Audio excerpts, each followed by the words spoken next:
all inclusives, girlfriends as well. How's it all doing? This is just a rare log. Just found many loads of articles based on my last reaction of Mango. So hello, it's 5:40 a.m. 16th of July 2024, and it's a Tuesday, the 16th of July 2024. I just want to talk to you about the title. There you can see in the description. I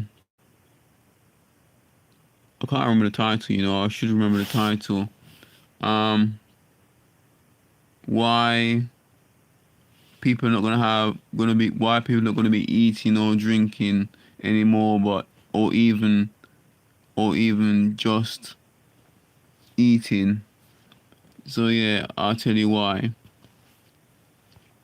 So I'll try and read this out. It's gonna be a long video. I might be here, it might be 4 hours maybe. We'll see how it goes. I want to be quick because I want to do something at 7. Watch a film at 7 a.m. So the first one is there's 1, 2, 3, 4, 5, 6, 7, 8, 9, 10, 11, 12, 13, 14, 15, 16, 17, 18, 19, 20, 21, 22, 23, 24, 25 tabs of articles here. And I'll try and read them all if I can. So I'm gonna try and find some good ones, which they're all great anyway. Not just some good ones, they're all great. So it says here, let me pick out some good ones, the ones I was interested in reading. All the ones I was interested in reading. The question was, and I typed in the search engine, yeah, and definitely saved this search engine as well, yeah. The search title. It says list of organic. The search says list of organic, and I'm searching on Bing, by the way, not Google. I'm not keen on Google at the moment. But Bing is good at the moment for what I was looking for. All of them are on this search engine, Bing. So it says here list of it says here in the search title, it says list of organic fruits that are 0% made by man, and in the ingredients. So okay, I'll tell you what I found on the first page, and I didn't go to any of the pages after. I only looked at the first pages throughout the whole 25 tabs and articles. So it was this one. This title one says from Balcony Garden Web, and it says in the title, that's balconygardenweb.com/man dash made dash fruits. And it says in the title of it, it says 34 made fruits that will surprise you. Balcony Garden Web. Right, let me just scroll down for any others before I go any further to read that one article, if anything, if any ones I was interested in. Organic dried fruit dates, nutrition facts. No, it wasn't that either. Organic fruit powder. No, it wasn't that. Organic tropical fruit. Nope. Dirty dozen. 12 foods to buy organic according to not that one. Unlimited list fruits and vegetable. Ultimate list 12 fruits and vegetable from A to Z. And it says people will also ask, what are packed organic tropical fruits? And it says here, the other one beside it, what fruits are organic? Nothing at the moment. It's just at first on the article. There's this one. It's an A to Z list of 70 different fruit varieties. 72 different fruit varieties. Not that one. Organic mixed fruit, dried fruit by the pound. No. Organic yogurt Valley. Organic foods are the safer, more nutritious. Mayo Clinic. Not that one. Yeah. It's only one in that article. That's that really. Yeah. I think I'm just gonna delete them when I've actually we're not actually done because I've already saved the best one. I think I've saved the six the best one. Six of the best one, which I'll go through anyway. You will see if it's there in my saves, in my favorites. So on the right hand side by that automatic search engine, the one with the colored rainbow logo, it's what's it called? Has it got a name on it? No, it's called the one on the right, the comment of Copilot. It says certainly certainly it says certainly exclamation mark. While most fruits are naturally occurring, some have been selectively bred or crossbred by humans to create new varieties. Here are a few examples of a man-made fruits. Yeah, you got mango, nectarines. You got. I'm looking at Copilot. I haven't looked at this before. Really, don't think. I don't recognize. You got grapefruit. I'm just giving the names. Grapefruit, mellow, clementine, apple, nectar plum, aprium, and that's that really from Copella. Sorry, Copilot, but this is what was more interesting really. And when I read out, when I read out when I was on my own, when I didn't read it out, I just looked at the some. Well, I read some of it as well. That's not true. So I read it. This is done by Sherry Dawn. It's a beautiful article, by the great article, 7-minute read, and it says the title is. I'll say it again. It says 34 man-made fruits that will surprise you, and yeah, that's the full link I read out to you earlier on to find her. And it says list of man-made fruits. Have you heard about them? If not, then this list will surprise you for sure. Keep reading. So you got man-made fruits are a result of careful crossbreeding, genetic manipulation, and a dash of imagination. Scroll down to know about the varieties engineered by humans in a lab or a specialized orchard. Our latest video is not that one. Table of content, right? I'm gonna actually just read out to you the titles, and I think there's the cons or the consequences or the negatives of having them. I think it might be this one or another article, but I'll read it out anyway. Hopefully, if I find if it's not this one, then I'll read it out anyway. So you got the names here. I must read out the names too until I get to that bit anyway. And it might be this article actually because I recognize the first image already. So it says here. It says so the title of the first one, it says is mango nectarine. It doesn't even look like mango. It looks like a plum. I might even, in fact, let me just show you the image because I'm allowed to do that. I think I'm allowed to do that because I'm not actually showing you everything. So I should be allowed to do that. So let me just flip the camera around. You should just see it right there. It's the mango nectarine. There's the title. Where's the title gone? Oh, the title's above. If you want to spell that, so number one mango nectarine. There you go. Number one dot mango space nectarine. Mango nectarine. Shame no one's watching this at the moment. It's sad. Cause I mean, like 8 minutes into it, no one's watching it. Usually, oh here we are. We got one view already. Hello, brother, sister, girlfriend. Hope you're enjoying this article. And this video so far. Just come in. Hello.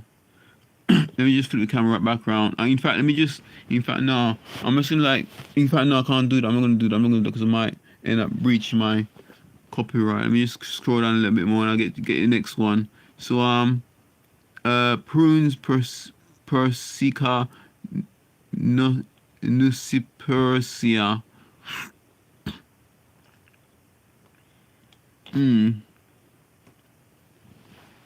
Right, let me show you the title of this next one.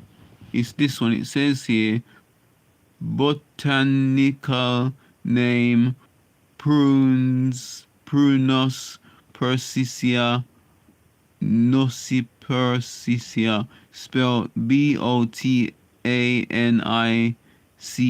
space NAME E, and it says the actual name is Prunus Persia Nosipersia. I don't know how you pronounce it, but it's spelled Prunus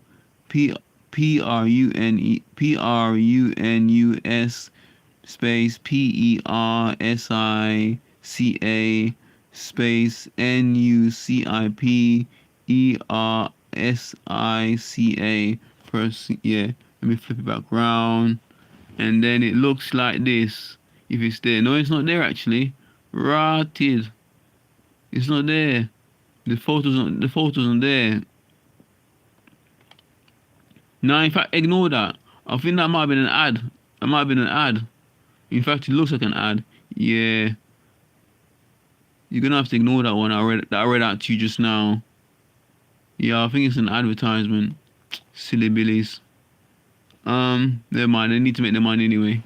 No, this one, yeah. Number 2. What was it? Number? No, it wasn't a number on the advertisement. Yeah, sorry about that, brothers. Got the winds on me. So this one is number 2. Thanks to the likes. With the 1 like, thank you. It's number 2. Dot grapefruit pomelo. It's GRAPEFRUIT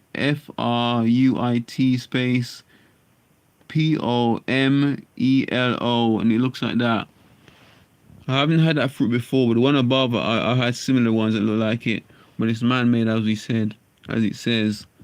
Can you get a better picture? I mean, can't really because of the advertisements, but no worries. They need to make the money. That's fair enough. Everyone does. So yeah, that's the name of that fruit. And I will I will scroll. I will flip back around and scroll down. Then you got pretend. No, it's not an advertisement. Then you got this one, number 3. Clementine, number 3, spelled SLEMENTINE, and it looks like that. I'll flip the camera back round. Another ad, no worries.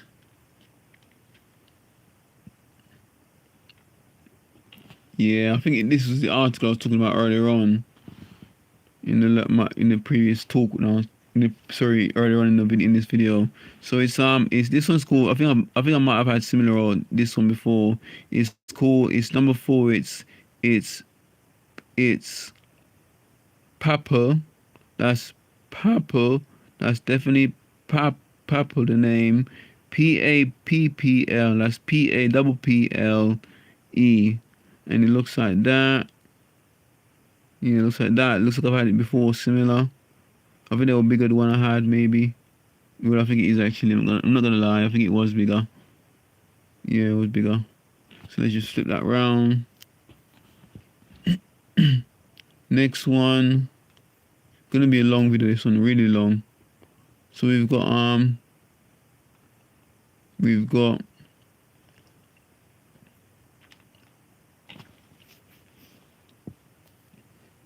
let me get the camera around. So it's next one we got 5, number 5, nectar plum.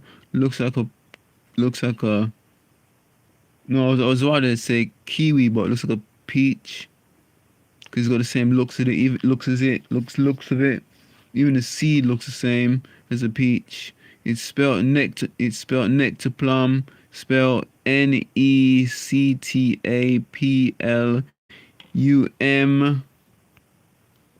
There we go. I'll get the light on for you if I can, which I can. I'll flip it around. That was the image of it. Nectar, yeah, look again. Nectar plum, yep. And the next one, yeah, let me just flip the camera around. It's called 6 Aprium. Number 6 Aprium, spelled Aprium, Aprium. And it looks like this because the image will go, the word will, the name will go if I scroll up. Yeah, there you go. That's the image of it.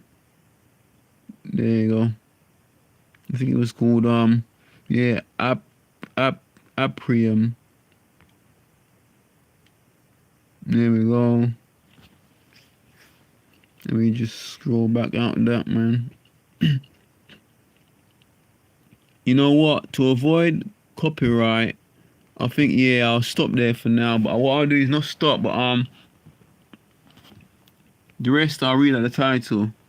You can look. I've given you the website, the full website, and I'll give it to you again. The full website is actually just pause the video and just try and type it as I go along. I've already given the website name. The website name is Balcony Garden Web, or one word. That's balconygardenweb.com/man-may-fruits. And I think I might put all the links in this video, every single one of them. The search as well, everything, literally everything, so you can just literally read to the heart's content. So you got that as well. So you got I spent like 2-3 days or less finding out this art, finding about diets and food and everything like that, because I thought something wasn't right, man. I just knew something wasn't right. Just by the spirit realm and God had revealed it to me. I thought something wasn't right, especially about the cursed ground and all that kind of stuff. But we'll get into the cursed ground as well. Yeah, let me move on now. I'll give you the title just to speed myself up as well. It'll speed myself up as well when I do this video. I mean my actual battery is not bad. 73% battery's all very good, very good. So I can go do for like a hour over, but I don't want YouTube to not upload it. So you got Plumcot. That's spelled Plumcot. That's plum, then cot. Separate but same. Yeah, number 7 that is. It looks like a plum again, a red one. So you got number 7, Mellow Gold, MELOG, Mellow Gold. That's MELOGOLD. Looks like a lemon. Looks like a lemon, yellow lemon. Number 8 that was. You got 9 Pleuries. Number 9 Pleuries. That's PLUERRIES. And you got that like plums again. You got things like what else? You got 10 Peachcot. That's Peachcot, and it looks like a peach as well. Same look, to be fair. And you got 11 Red Love Apple. Yeah, looks like a apple. And with the seed, yeah, looks like an apple. That's 11 Red Love Apple. That's REDLOV, one word. REDLOV, one word. And then in space, apple, Red Love Apple. That's number 11. You got 12 Toma Verde. That's 12 Toma. That's 12 Toma. That's 12 Toma. That's 12 Toma Verde, spelled TOMA space TOMA space VERDE. I need to show you the picture of it, then you'll understand what it looks like, because these ones I'm talking about, this particular one I'm talking about, looks like what you get in the supermarket. You should be able to recognize it. Everyone will recognize it. Everyone will recognize it. Literally everyone will recognize it. You can't miss it. It's sold in all supermarkets, or most, not just most, all UK supermarkets. You can see you have to open it up like a flower. And that's the title of it. Man-made, not organic, but you can probably get organic. All these you can probably get organic, but it's still man-made. Not good really. But anyway, it says Toma Verde, TOMAVERD. Yeah, that's fine. If anything, I'll show you anything specifically if it's needed specifically. So yeah, you got, oh whoopsie, wrong way. You got 13 Stark Rimson pair. Stark Rimson pair. It looks like a pair I've seen before. Looks a bit like one I've seen before. Number 13 it was. It's spelled STARKRIMSON space PEAR. That is, that's PEAR. So you got the other next one, 14 Sunburst Cherry. That's 14, number 14 Sunburst Cherry, spelled SUNBURST space S, sorry, CHERRY. And it looked like cherry anyway, just a bit, just red. Hello, sir, madam. Anyway, you got number 15 Lemon Plum. Number 15 Lemon Plum. It looks, I don't know how you describe that, but it looks a bit like a mixture of pears, peach, and a plum, 3 in 1 really.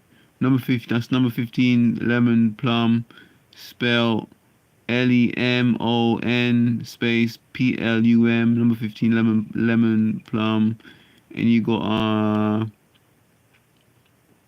number 16, wineberry. Looks like those black those black boysenberries, I think you call them, but these ones are red, or like raspberry, which is red as well. Raspberry is more like faint color, but these ones are more these ones I'm talking about in the screen in front of me are sharp red, also mixed, yeah, sharp red, yeah. So it's 16, spelled WINEBERRY, wineberry. And these are all man-made again, wineberry. So it's yeah, number 16. Number 17, pepino. I mean, that looks like one of those vegetables, that vegetable one, but I won't show the picture. Number 17, that's number 17, pepino. Number 18, honey crisp apple. That looks like an apple. And it's spelled HONEYCRISP space apple, spelled space apple, APPLE. That's number 18.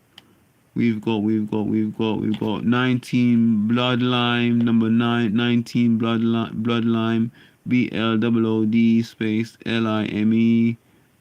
Yeah, it looks like blood orange or grapefruit, looks like. But these look darker than grapefruit.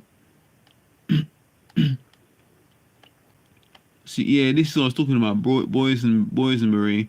Yeah, so it's 20 Boysenberry, BOYSENBERRY. That's BOYSENBERRY. And that's all one word. That's all one word. Number 20, boysenberry. So it's I got like 40. Got 13 more to go on the list. Number 34 we're going for is last one. We're on number 21. You got lime quat. That's lime quat, and it's number 21. Lime quat. More man-made fruits, 34.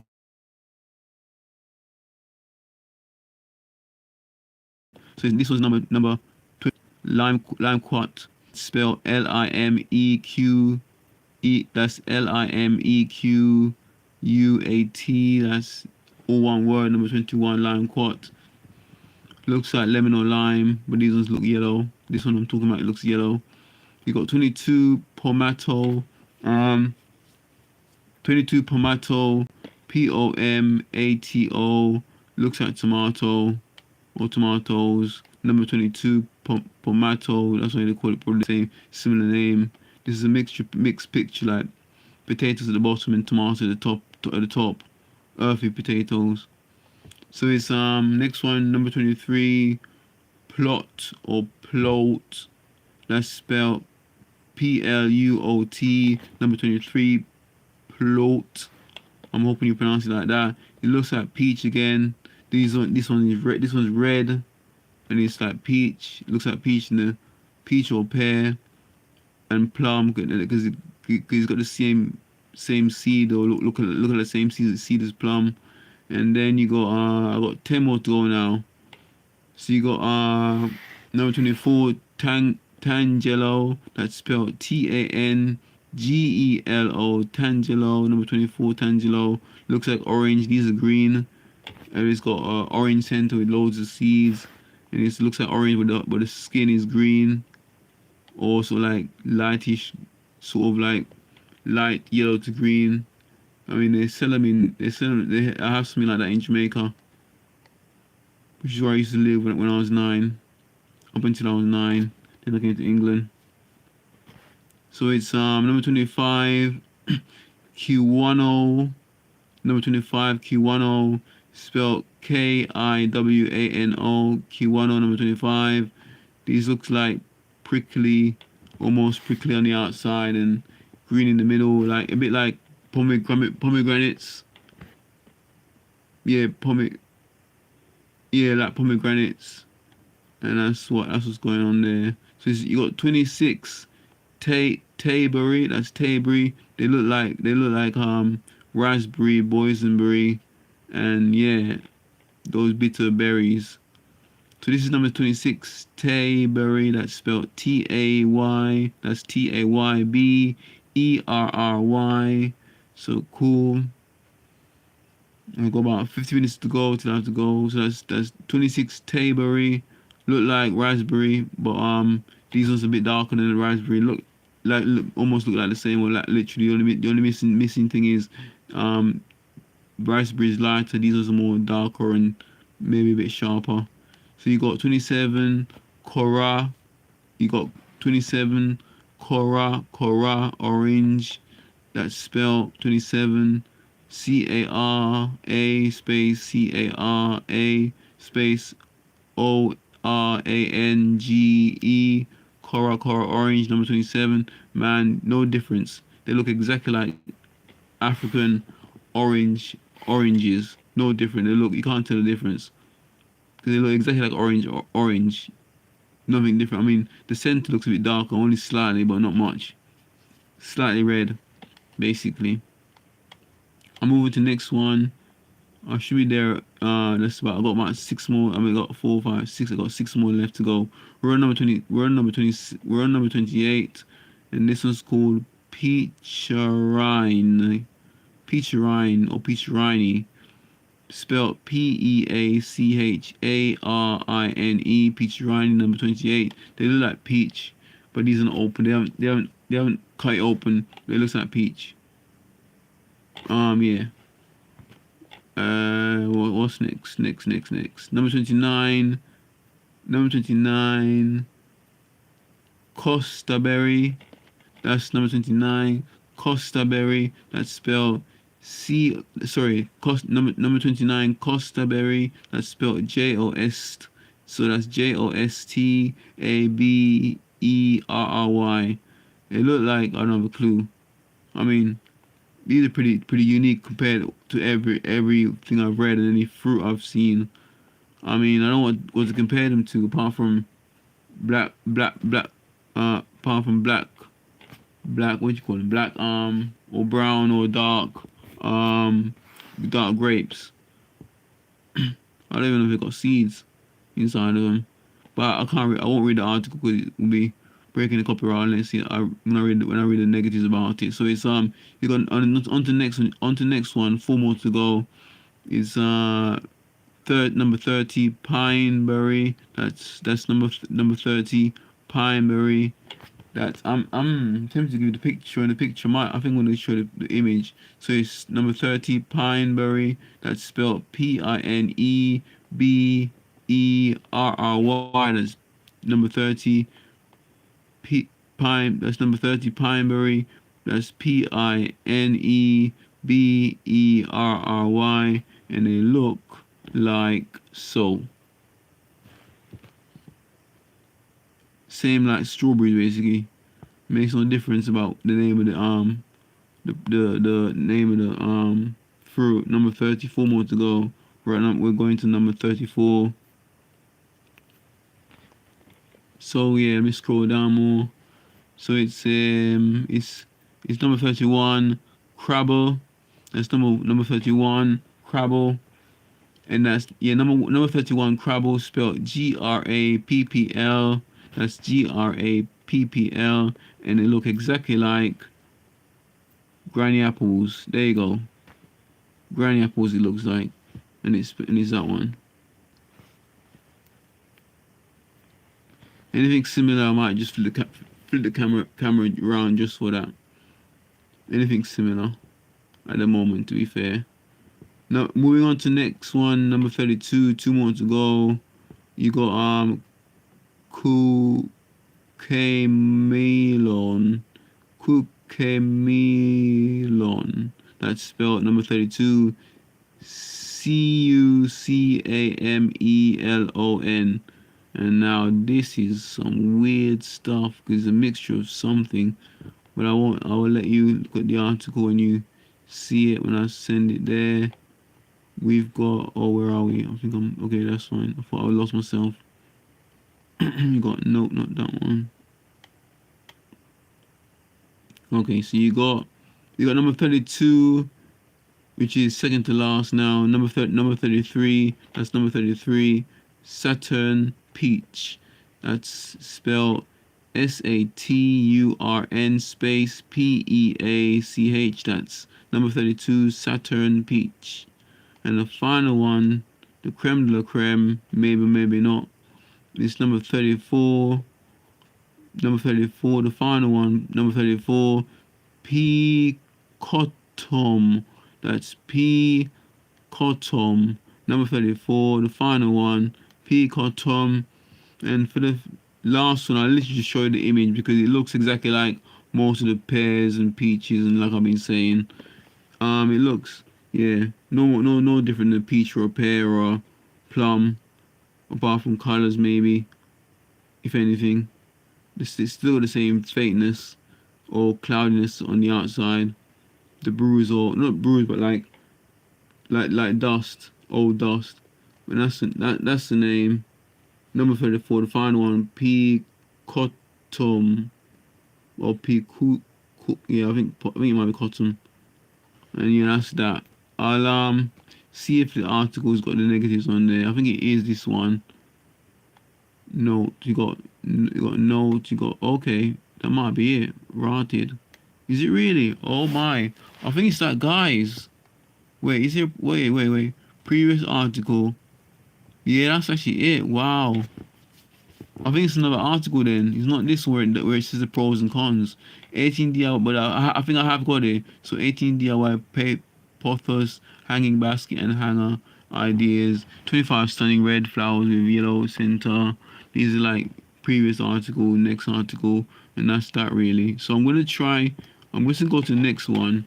The next article, if I'm gonna keep it on the low down. I'll just keep it low at the bottom. So I know that I've read it, just in case anything happens. Because Google just literally just deleted my history. Not my history, it just deleted my my saves when I left them on the display on the tab, which wasn't very good of Google. So the next article, all the foods of the Bible, it says here. This one's titled All the Foods of the Bible, and that's all the foods of the Bible. I didn't think it was all the foods of the Bible. This was called. It's right. So the website is called learnreligions.com/foods -of-Bible-700-172. So right, this was quite an interesting article because I remember it very well, and I think it's very impressive. It's very impressive, and it really got me and shocked me in a very good way, a pleasing way, and like it's like, yo, 330 degree turn about what you learned in the past, present, the future, and forevermore. So it's by Mary Fairchild. And I've noticed here as well, I found about 4 or 5 articles about women really stepping up and pointing out what's really healthy and what's really not. And hats off to them, man, these ladies, and a round of applause and a pat on the back for them for raising up and rising and making us aware of these poisonous or dangerous man-made foods and products and stuff, mainly foods. So yeah, I won't read the article, but the points that I wanna look for all the foods that are like not meant to be eaten based on what God is saying, or the spiritual realm, which is everything inclusive or included. So it's got the title of fruit or veg or whatever what we eat and the Bible verses. So I'll just give you the title of the. I'm gonna do because I'm all inclusive. I'm gonna give you also, as well as the title of the Bible verse as well. But I won't read the Bible verses. You have to look at it yourself. And they're all bullet points in red. So it's you got this is one of the fruits or veg or whatever you want to call it. It's anise. That's spelled. I'll spell all of them once because of time's sake, if anything. Anise, it's spelled Anise, and that's Matthew 23 verse 20. That's Matthew 23 verse 23, King James version, KJV. You got coriander, open bracket, Exodus 16 verse 31, and you got Numbers 11 verse 7, and you got the next one, cinnamon, open brackets, Exodus 30:23, Revelation 18 verse 13, cumin, Isaiah 28 verse 25, Matthew 23 verse 23. You got dill, Matthew 23 verse 23. You got garlic, which I was surprised about. You got garlic, which is good for circulation. I was surprised about that. So you got garlic, Numbers 11 verse 5, which I actually read, and it's makes sense that Numbers 11 verse 5 as well. And you got mint. Just realizing this now as well, mint. So mint, Matthew, just realizing that now. So you got mint, Matthew 23 verse. That's Matthew 23 verse 23. You got Luke 11 verse 42.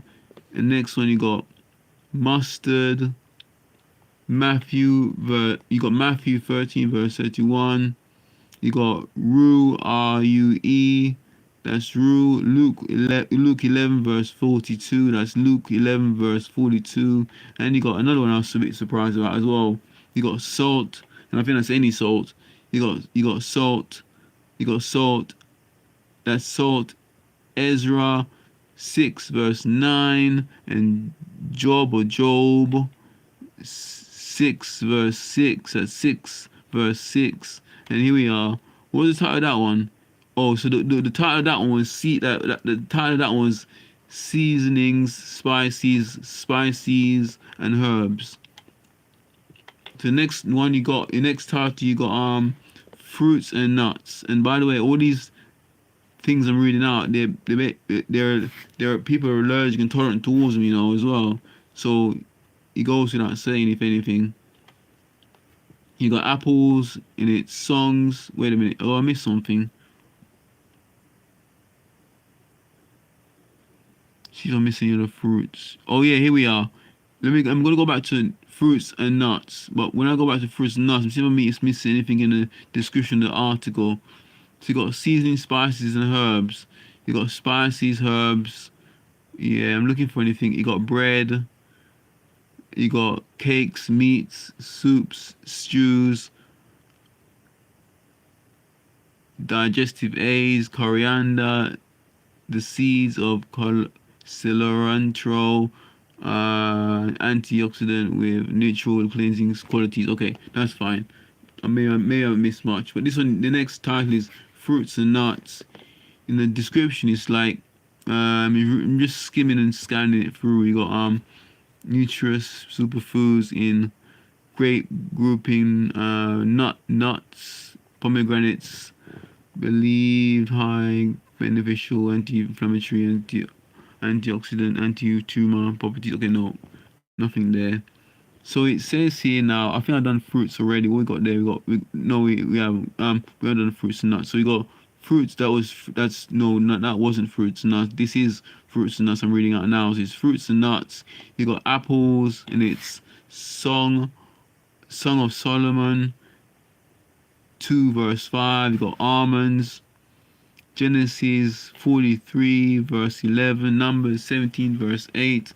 You got dates, which I was a bit surprised about, if anything. You got 2 Samuel 6 verse 19, and you got 1 Chronicles 18 verse 3. You got figs. Yeah, I was reacting to this as well, figs. The dried ones anyway, not the organic ones. Any of the organic ones. So it's figs. So it's figs. Nehemiah 13 verse 15. That's 13 verse 15. Jeremiah 24 verse 1 to 3. You got grapes. Bit surprised about this, to be fair. You got grapes. Leviticus 19 verse 10. You got Deuteronomy 23 verse 24. You got next line. You got melons. Numbers 11 verse 5. Isaiah 1 verse 8. You got olives. Next line, olives. Isaiah 17 verse 6. You got Micah 6 verse 11. Sorry, 6 verse 6. So 6 verse 15. You got pistachio nuts. You got Genesis 43 verse 11. You got next line. You got pomegranates. That's Numbers 20 verse 5. Deuteronomy 8 verse 8. That's Deuteronomy 8 verse 8. You got next line. You got raisins. Maybe I was a bit surprised about this one. Raisins. So you got raisins. Numbers verse 6. Numbers 6 verse 3. And you got 2 Samuel 6 verse 19. Next line, you got sycamore fruit. You got Psalm 30. Sorry, you got Psalm 78 verse 47. You got Amos 7 verse 14. And that's that for that title. And that title was Fruits and Nuts. You got vegetables and legumes. That's the title. And look at the description. If anything I need to point out, you got vegetables. You got packed nutrients, fiber, protein, power. People of Bible in Babylon, Daniel and his absorbed diet of only vegetables. You got absorb a diet of only vegetables. Rotted. So you got Daniel 11. You got Daniel 1 verse 12 in that description of vegetables and legumes. Next one. So it's in below that in the bullet points. You got beans. 2 Samuel 17 verse 28. Ezekiel 4 verse 9. You got next line, cucumbers. Numbers 11 verse 5. You got gourds. 2 Kings 4 verse 39. You got this next line. You got, I'm a bit surprised by leeks from what I vaguely understand and remember. You got leeks. Numbers 11 verse 5. You got lentils. Maybe a bit surprised in some ways. You got lentils. Genesis 25 verse 34. You got 2 Samuel 17 verse 28. You got Ezekiel 4 verse 9 talking about lentils. Next one, this one now, onions. Something about this here, because it doesn't just hurt everybody's eyes, every human that's ever existed, I would have thought. You got onions here, and onions is a bad boy, because I used to know somebody that was allergic or tolerant towards onions, and it says a lot here. as in it says a lot here when you know what's going on. So that's onions, Numbers 11 verse 5, and that's that for that title called vegetables and lugmas. So it's grains now. Yeah, I've been reacting to grains as well. So it's you got, look at the description. You got healthy grains, primary table, Bible times, grains, easiest, neutral, to reserve your ears throughout Bible. Bread, symbol of God's life, sustaining with Jesus Himself is the bread of life, truth, source, fish for 5. Bread is like Jesus represents ever perishes of spoils. Oh, no worries. So the bullet points is barley, Deuteronomy. That's barley, Deuteronomy 8 verse. That's Deuteronomy 8 verse 8. Ezekiel 4. Ezekiel 4 verse 9, and you got barley. People react to that. It's also in food ingredients that they caution us about, to say allergen reaction in bold and things like that, and barley's in it. So you got bread, which I've reacted to. I think I've reacted to bread, all sorts of breads, if anything, especially the organic ones and the normal ones. So bread, Genesis 25 verse 34, 2 Samuel 6 verse 19, 16 verse 1, Mark 8 verse 14. That's bread. You got corn, which I kind of thought I was reacting to, and I have maybe reacted to in some ways. The organic one as well. So you got Matthew 12 verse 1. You got, that's KJV.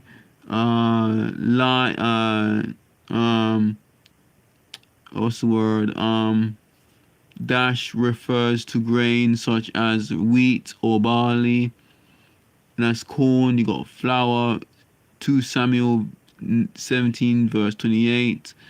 1 Kings 17 verse 12. Next line you got millet. Ezekiel 4 verse 9. You got next line you got spelt. Ezekiel 4 verse 9. You got next line unleavened bread. Genesis 19 verse 3. Exodus 12 verse 20. Next line wheat. Ezra 6 verse 9. Deuteronomy 8 verse 8. And that's that for the title of grains. So the next one is like bad boy fish, and we got me reacting to it as well. I had to go outside to get better, get some fresh air and walk. You got the description. Seafood was another staple Bible. However, only certain fish and other seafood were suitable for eating according to Leviticus 11 verse 9. Edible seafoods had fins of scales for left fish, so fins of scales. Shellfish was prohibited. Today we know fish, tuna, salmon, cod. That's fish such as tuna, salmon, cod, red snapper, and many others are high protein, healthy omega fats, can help reduce inflammation, lower blood pressure, provide many of these high benefits. Okay, right. We got next. You got two bullet points here. Now you got about fish basically. You got Matthew 15 verse 36. You got John 21 verse 11 to 13, and these are all about warning about foods, all sorts of foods and fish. But this particular 2 was about fish, and the others above that was all about fruits, veg, all sorts of food that God had encouraged, and the spiritual realm encourages us not to eat. It's practically every fruit apart from plants. We can eat. We can only eat plants, basically. But even that is being scarce because people deforesting, and it's getting shorter and less forest. So you got this one, yeah. You got I got 31 minutes left. You got I'm nearly an hour now, 11 minutes away from an hour. You got fowl. I didn't even. Oh, that's a bird, isn't it? Yeah. So fowl. These birds were considered clean and suitable for eating in Bible. You got next. You got bullet point partridge. 1 Samuel 26 verse 20. You got Jeremiah 17 verse 11. You got next line Pigion, Genesis 15 verse 9. You got Leviticus 12 verse that's Leviticus verse that's Leviticus 12 verse 8. You got quail, Psalm 105 verse 40. You got dove. Next line that's dove. Leviticus 12 verse 8. And you got hello, cherish Leanne. Yeah, definitely I cherish you, cherish Leanne. Hi. Yeah, I'm just reading the foods you're not meant to eat or at all or things like that from the Bible or Bible. But that covers it's basically I'll keep it I'll tell it to you since you're here, cherish. I'll keep it short. Whilst you're here. What I'm about to say basically it's all foods apart from plants. But even that is a problem because people deforestation the world and in the rainforest and Amazon they're deforesting, so we won't get any food anymore. And what God has revealed to me as well is that not to eat at all or drink, not to eat or not eat, not eat, either not eat at all or drink only. But I eat like yeah, I drink 3 times a day if anything, and I have two mouthfuls of food, of food a day, which I've been starting since I think since today. Yeah, I think it was since today to be fair, and that's that really. Yeah. Um. Yeah. So let me go about animal meats. So here we are. Yeah. You got you got Bible distinguishes between clean and clean animals according to Book of Leviticus. Clean meats are those from animals that have cleven, chew cud, cloven hoof, chew the cud. Jewish dietary laws taught God's people not eat not to eat blood animals or any meat that had been sacrificed to idols. These foods are considered unclean animal meats of the Bible. Were so you got right in the animal meats you got things like bullet point calf, Proverbs 15 verse 17, Luke 15 verse 23. You got goat. Next line is goat. Genesis 27 verse 9. Next line you got lamb. 2 Samuel 12 verse 4. You got oxen, which is cow, oxen. First Kings 19 verse 21. You got next line you got sheep. Deuteronomy 14 verse 4. And the last bit you got venison. Don't know what that is. That's venison. That's animal, obviously. Obviously, that's venison. Genesis 27 verse 7. That's KJV, and that's that for the next line. And that was titled Animal Meats. Next one, you got dairy. I think I'm going to try and sort something out about my speed of reading. So you got dairy. Let me see something here. You got along bread, fish. Got along with bread, fish, meat, olives, grapes, and other fruits, vegetables, dairy products. Import food. Bible they provide great variety, significant nutrition in the ancient world. Fresh raw brooks from grass-fed cows, sheep, and goats. Consideration of dairy product portion of the biblical diet. So next bullet point butter. Proverbs 30 verse 33. You got cheese. On the next line, 2 Samuel 17 verse 29. You got Job 10 verse 10. The next line, curds. Isaiah 7 verse 15. Next line, you got milk. Exodus 30 verse 3. You got Job 10 verse 10. You got Judges 5 verse 25. And that was the title of dairy. Next title, you got miscellaneous. Coming towards the end, I think I'm guessing from our regular record. That's miscellaneous. Foods of the Bible. Many of these foods of fiber were such as raw honey contain disease, fighting of energy, and most nutrients, energy, defense, builders, and probiotic support. And the first bullet point is eggs. It's Job 6 verse 6. You got Luke 11 verse 12. You got grape. Next line, grape juice. You got okay, I better avoid this as well then. So it's grape juice that's grape juice Numbers 6 verse 3.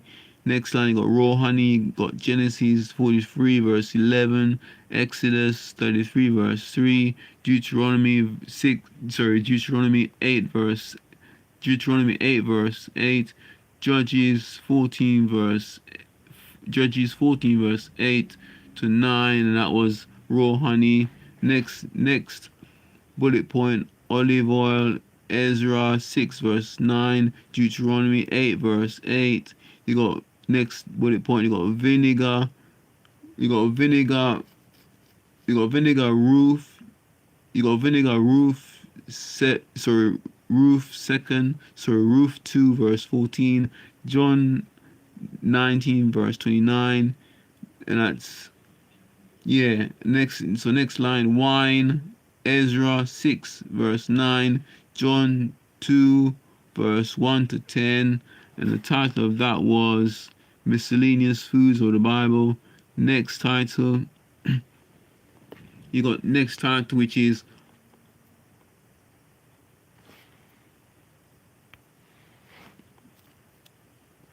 next title is Unusual and Supernatural Foods in the Bible. You got fruit from the tree of knowledge of good and evil and the tree of life. Genesis 3 verse 6,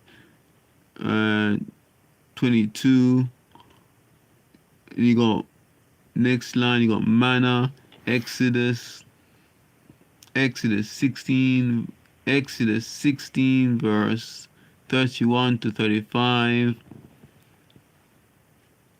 Starting to wonder if you're allowed to eat these or not, because manna is not actually manna is actually from heaven. So it's like gold dust. You got unusual supernatural foods in the Bible. You got so let me start again. So manna, Exodus 16 verse 31. Exodus 16 verse 31 to 35. You got gold dust, Exodus.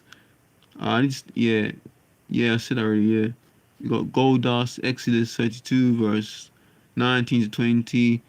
You got next line. You got next full stop bullet point. You got human flesh, Deuteronomy 28 verse 53 to 57. You got miraculous next bullet point. You got miraculous bread and water in the desert, Genesis 21 verse 14 to 19, Numbers 20 to 11, Numbers 20 verse 11.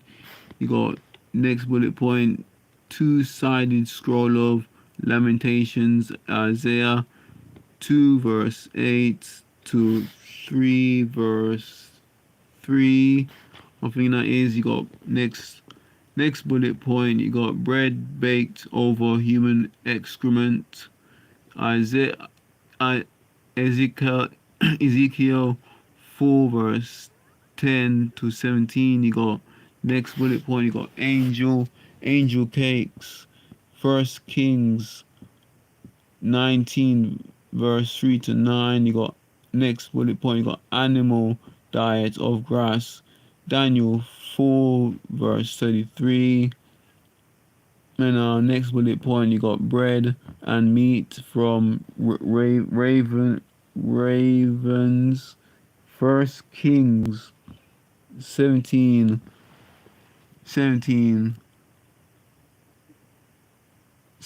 verse 1 to 6. Next bullet point, miraculous flour and oil, 1 Kings 17 verse 10 to 16. 2 Kings 4, verse 1 to 7. Next bullet point, locusts. Locusts, Mark 1. So that's Mark 1 to Mark 1 verse 6. You got next bullet point, miraculous fish and loaves of bread. That's 2 Kings 4 verse 42 to 44. We got Matthew 14 verse 13 to 21. And you got Matthew 15 verse 32 to 39. You got Mark 6 verse 30 to 44. You got the first bit of Mark.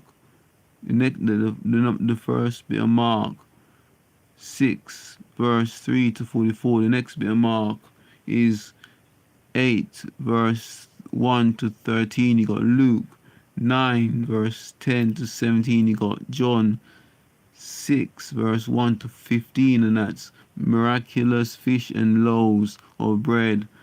The last bad boy bullet point, and that's end of that interesting, legitimately legendary article. Cite this article, and yeah, legendary article. The website for that long article, which took me probably about half an hour over. The website of the article is called learnreligions.com/foods line of line the line Bible line 700 172. Yeah, we got plenty more where that came from. I'm literally on the second one of 25 tabs, and I'm moving on to the next tab. I'm gonna have to. Oh yeah, I got 19 minutes. I'm gonna actually try and record this program before it goes. Let me turn this bad boy TV on. That's the main one. That's the main article I want to read out and get out of the way, if anything. Yeah. So just stay clicked for a minute. Yeah? Let me just try and turn this thing on, Brad. Okay, no, we're not going on, are we? Not that way, anyway. Okay, cool. I'm gonna have to mute this bad boy. Okay, okay, then I might have to change the channel a bit there. I'm have to. Okay, it's up here and so nice. Okay, that's not good. Okay, that's good. Okay, cool. Hopefully the sound is working. Cool, what volume we at? Okay, we're at that one. Let me just turn that out. Cool, I'm going to have to. Okay, let me just. I've got 19 minutes. Let me Yeah, let me look at something quickly. I need to record this, man. Okay, right. Let me just try and record this, and if anything, who's that right there? Okay. If.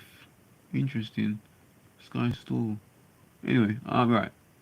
Let me try and record this. We got, how much data we got left? We got 13. Oh yeah, that's on now, man. Rotted. Maybe next time, eh? Maybe next time. I have to get this one out of the way though, bro. So let me just try and record this bad boy. What channel is that? Sky 24 pic. Yeah, let me record it and put it on there as well. It's got that one, Sky 2024 pics, 7 a.m. Let me just try and get on there now. Let me see something. Sky to Sky. Here we are. It's this one. Okay, fine. Booney. Yeah, cool. Let me just lead it on. Right, let me just get on this article. I think I had a funny feeling it's gonna take me about 4 hours to do, you know. But never mind, at least it's gonna get done. Cause it's incredibly important, man. For everyone, anyone that's human beings. So the next article, tab,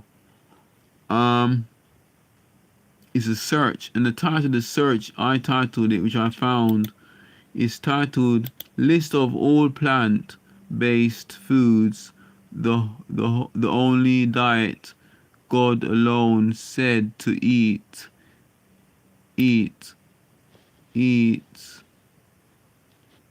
eat Genesis to Revelations non chemically DNA made by man, but only made by God alone. And that's the search engine search, which I search on Microsoft Bing. All my searches on this video is on Bing. So this is what I found. We got 150. What is a biblical diet? The Christian nutritionist. I don't think I read her article. I think this girl, this lady, I think this is the third lady, and it might be the last or the fourth. I think she did a podcast, and that's what I want to listen to. I'm hoping I can find it. I don't think it's this article I read. It's not even an article. It was actually a podcast. You got did God originally intend the world to be vegetarian? More like plant eaters. You got what does the Bible say about diet? Mind meats. You got videos. I don't. In fact, I would even play that one as well. The one I played at the time. If I can find it. If I find it, I'll play it. It's only one. It's only two. It's one video and one audio I wanna play in this live. So how to use ancient secrets of the Bible. The full list of food in the Bible. Are you eating the best? You got what is the Bible diet? A Bible based health plan. You got people also ask, what does the Bible say about plant based diet? You got what is the story of food in the Genesis? Let me read this one. You got what does the Bible say about plant based diet? It says here Genesis 1 verse 29. The vegetarian commandment. The vegetarian commandment by Peter Fritz Walter. Lifelong benefits of a plant-based diet. Medium, and God said, behold, I have given you every herb-bearing seed. Yeah, I don't think that's the one really. You got complete plant-based food list, eating well. Complete plant-based foods list, eating well. Let me see if I can mark something. I can come back to it and read the title again. Yeah, I got something to come back to on the thing. I want to read this and see if it makes sense to me. See if it comes up in the search. So it says here in the title again: list of all plant-based foods. The only diet God only. List of all plant-based foods. The only diet God alone. So list of all plant-based foods. The only diet God alone said to eat. Genesis to Revelations. Non-chemically DNA made by man, but only made by God alone. Now this is interesting because I don't think I found anything on this search, but it might have been something else that caught my eye. I think so far it's the 150. It says 150 what is a biblical diet? The Christian nutritionist. I don't think what did she say? 23rd of January 2022. Now the question is, and an argument that is often presented is that God intended us to only eat plant foods. And so that is what we should eat. I think this is one, some people even argue that we should just be fruitarians, eating just fruit. I think this is the podcast, but I'll come back to it. What does this say? The co-pilot. The concept of biblical diet has been interrupted in various ways, while some argue that it should be strictly plant-based due to God's original intent in the Garden of Eden. Others recognize that we were also given permission to eat meat. Genesis 9 verse 3 and Leviticus 11. Here are some key points. Plant-based foods is in Genesis. I won't read the rest of that, but I'll come back to the top 150 where it says, what is a biblical diet? The Christian nutritionist. I think that one I remember it was her that she was saying had a podcast. Now, from where I left off at the bottom, near the bottom, it says complete plant-based foods list. Complete plant-based foods list. Eat well, eating well. Complete plant-based grocery list. Consider with this your go-to guide. Consider this your go-to guide to navigating the supermarket for all of your plant-based needs from the best products in. We got medium. We got Genesis 1 verse 29, the vegetarian commandment, medium. You got thanks for watching, by the way, folks. Girlfriends, one and all inclusives. Fully plant-based food list. What to eat on a vegan. You got foods of the Bible, a complete list with references. I don't think I read this one. God provided vegetables and legumes packed with nutrients, fiber, and protein to power the people of the Bible in Babylon. Daniel and his friends observe a diet of only vegetables. Daniel 1 verse 12. Beans. Well, that's not good in that one. Okay, that's the end of that one. In that page. If I go up to the top now, let me look at this one. I think this is the only one really I was interested by based on the search engine. Bing. Oh yeah, bang. That's the one. Yep. It's definitely her. The one that has the podcast. Because I wanted to listen to this and I thought I lost it. But here's the article. I won't read it. No, here's the podcast. It's episode 150. What is a biblical diet? Right. Let me play it along. Let me just try and listen carefully though, because I haven't heard this before. This is the first time I'm hearing it. But listen carefully. Just what she said in the search engine, in the subheading. So listen carefully. The microphone's nearby. So listen up. I'll turn the volume. Hi friend, if you love the information you hear in the podcast, then you will love the free mini-series of videos that I've put together just for you.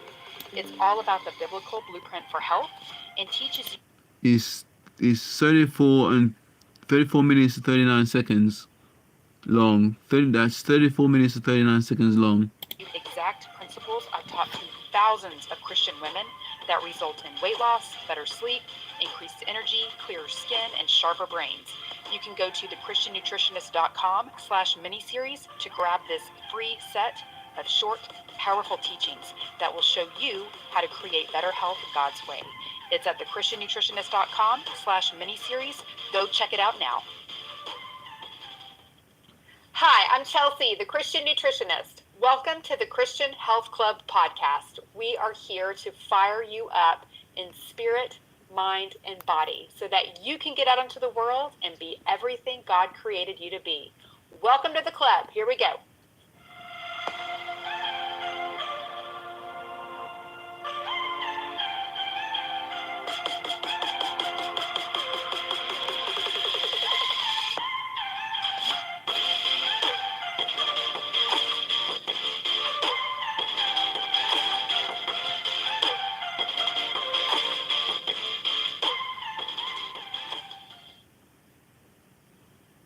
Hello, my friend. Welcome back to the club. How are you today? Guess what? This is episode 150. 150. Oh my goodness. I cannot believe we are crowding 3 years. It's just unbelievable. We're not quite there yet. And when we are, I'll be doing my annual Best of podcast. But for today, before I even knew it was kind of a milestone-ish number episode, I had the idea to do this podcast, the one we're going to do, What is a Biblical Diet, which kind of in retrospect is funny. That feels more like an episode 1 type, subject. I think I would have covered this by now. But I think I have in bits and pieces along the way.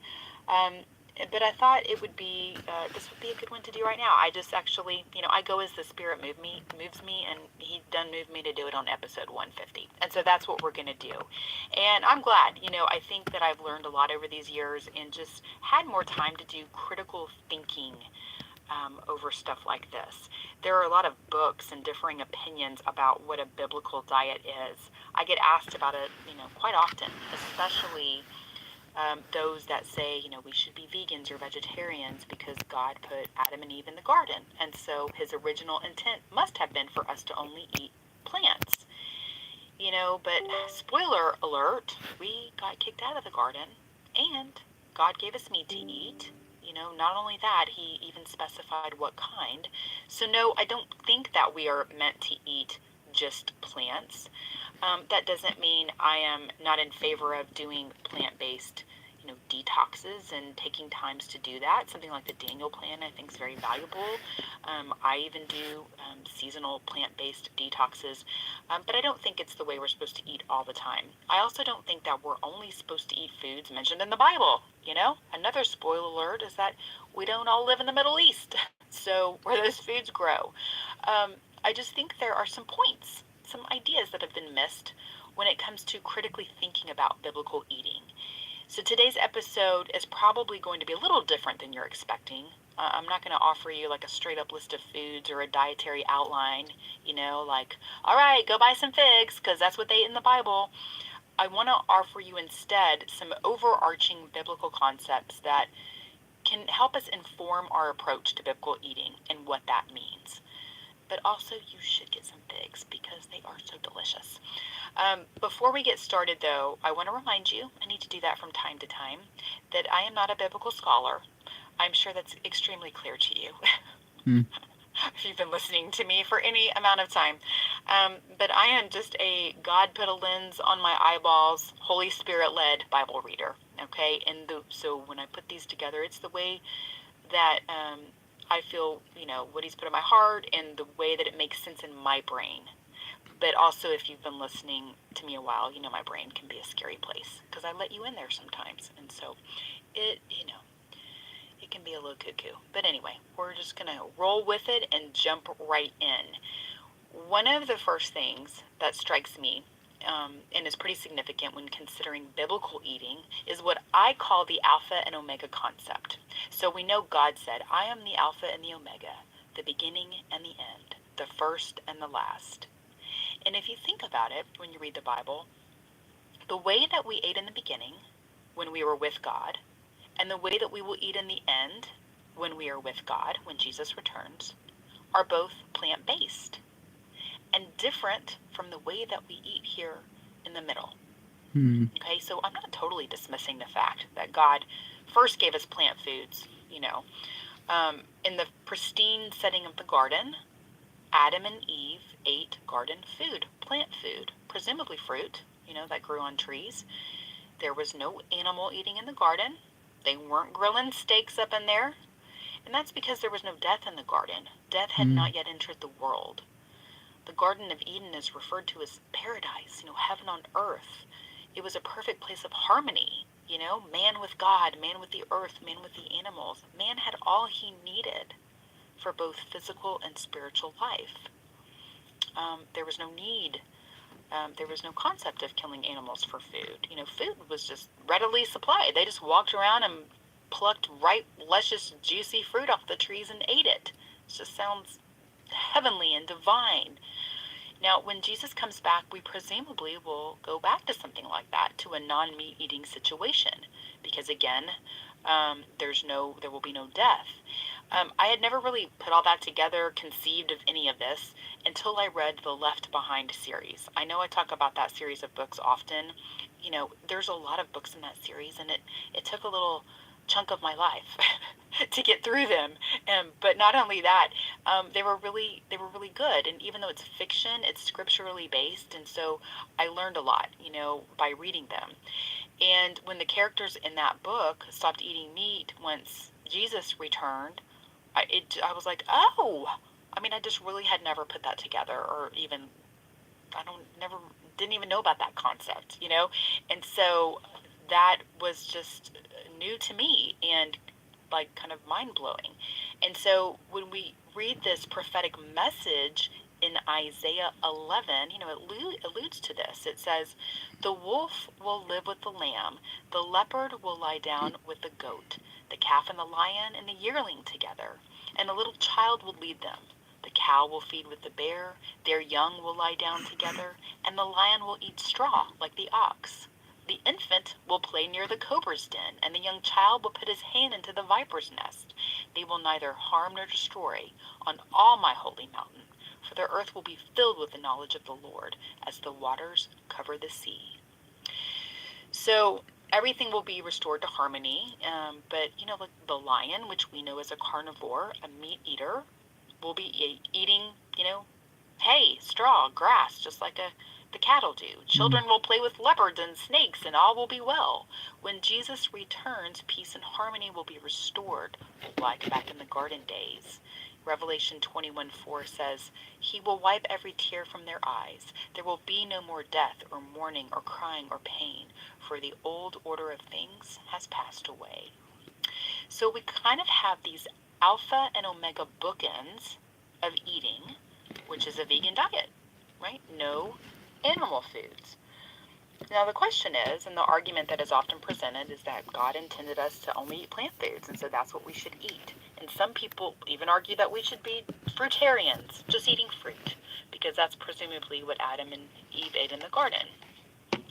Again, we were kicked out of the garden, and between the perfection of living before sin with God and the perfection of living forgiven of sin with Jesus, we've got this whole kind of messy middle to contend with here. The days of easy street of just walking around and plucking fruit off the tree, I mean, that is over. And while we've always had responsibility, and a call to stewardship around our food, Genesis 2:15 says, "God put man in the garden to work and take care of it." And I imagine that was just really lovely, pleasant work, like somebody who loves to garden feels about taking care of their garden. God established that work and responsibility from the beginning. But after sin, when we were kicked out of the garden, part of the harsh consequences of that was about food. It's interesting to note that the act of sin came through food, and then there was a food-related consequence. God said to Adam, "Because you have listened to your wife and have eaten from the tree of which I commanded you not to eat, cursed is the ground because of you. Through toil you will eat of it all the days of your life. Both thorns and thistles it will yield for you, and you will eat the plants of the field. By the sweat of your brow you will eat your bread, until you return to the ground, because out of it you were taken. For dust you are, and to dust you shall return." I mean, easy street's over, friends. Food is now going to be hard to get and grow. There will be obstacles, and it will take hard, back-breaking work. You're going to sweat it, both physically and emotionally. I mean, it's going to be stressful. This is opposite, right? A complete 180 from what was going on in the garden. Our life inside the garden and outside the garden are not the same. Sin and death had now been introduced, and that changed everything, including our relationship with food. So that's kind of the first point, the alpha and omega concept, which are our bookends, but not the story in the middle.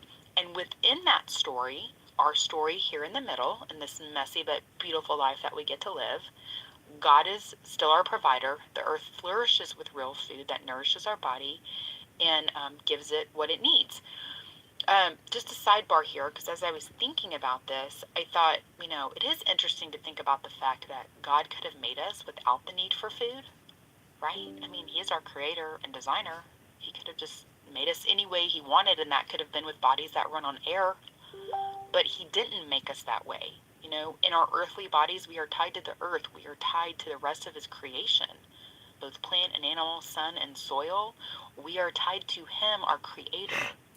And I just, you know, with all of this like artificial intelligence going on in the world, and how there are all these realistic human holograms and robots, you know, made that you see. I mean, I think technology can produce some pretty amazing but kind of scary things. But we know that they will never replace the flesh and blood of the way God made our bodies. And one of the huge distinguishing factors is our requirement of sustenance from his creation to live.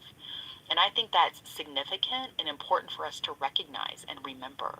You know, as the world tries to move us away from real food that God made with all of the processed foods and, you know, meats like Beyond Burger, not real meat, and, you know, just that, and, you know, we are real people that God made with real flesh and blood. You know, and so I don't know, that's a weird tangent, but I just feel like we're on this trajectory where the powers that be in the world are trying to make us independent of God, separate us from God, using technology to make people and make food. They are trying to be God. And, you know, eventually I think we're going to, quote unquote, outsmart ourselves out of real life. And Jesus is going to have to come back. Praise God, we know that he is. Anyway, our heavenly bodies will not require food, but we do now, and there is responsibility, stewardship, and dependency on God and to God tied to that, you know? And that's what the world wants to take away, but the bottom line is food connects us to our Creator. Sorry for that little tangent. I told y'all my brain can be scary sometimes, but it just kind of dawned on me as I was thinking through this, like, wow, I mean, that's really the bottom line. You know, we didn't have, God did not have to make us to need food, but he did, and it's one of the things that connects us to him and to creation. But, you know, when we think of this, his provision is good, and even though his original intention might have been for us to eat plants, maybe just fruit, you know, he did expand his provision to include animal sources of food, which when you think about it, is such a great and kind act that he did for humanity, to open up this whole other avenue of obtaining food, of something to eat, you know, for man to provide for his family. When you think of having to grow food, you know, how long it takes, how much work goes into it, all of the possible obstacles that can interfere. You know, again, that was part of the consequences. To go from that to the ability to harvest an animal to feed your family. You know, like on one hand, we got to wait 6 months for this to grow here. On the other hand, here's a goat. You can harvest it and eat it right now. Right? What a blessing. An animal, you know, goes such a long way in feeding people. I know that when we harvest one of our grass-fed steers, it yields like 400 pounds of meat. It's unbelievable to see how much food that is, truly. I mean, that can provide a whole year of food and beyond for a family, or you can feed many, many, many families with that much meat. So for God to come back around and say, okay, now you can also have meat. You know, you're out of the garden. It is not easy to obtain food. Here, my child, you know, have this. To me, it kind of reminds me of just that parent love, you know, that parent love that hurts when you see your children struggle so hard, and you just want to make it easier on them, even though they act like turds.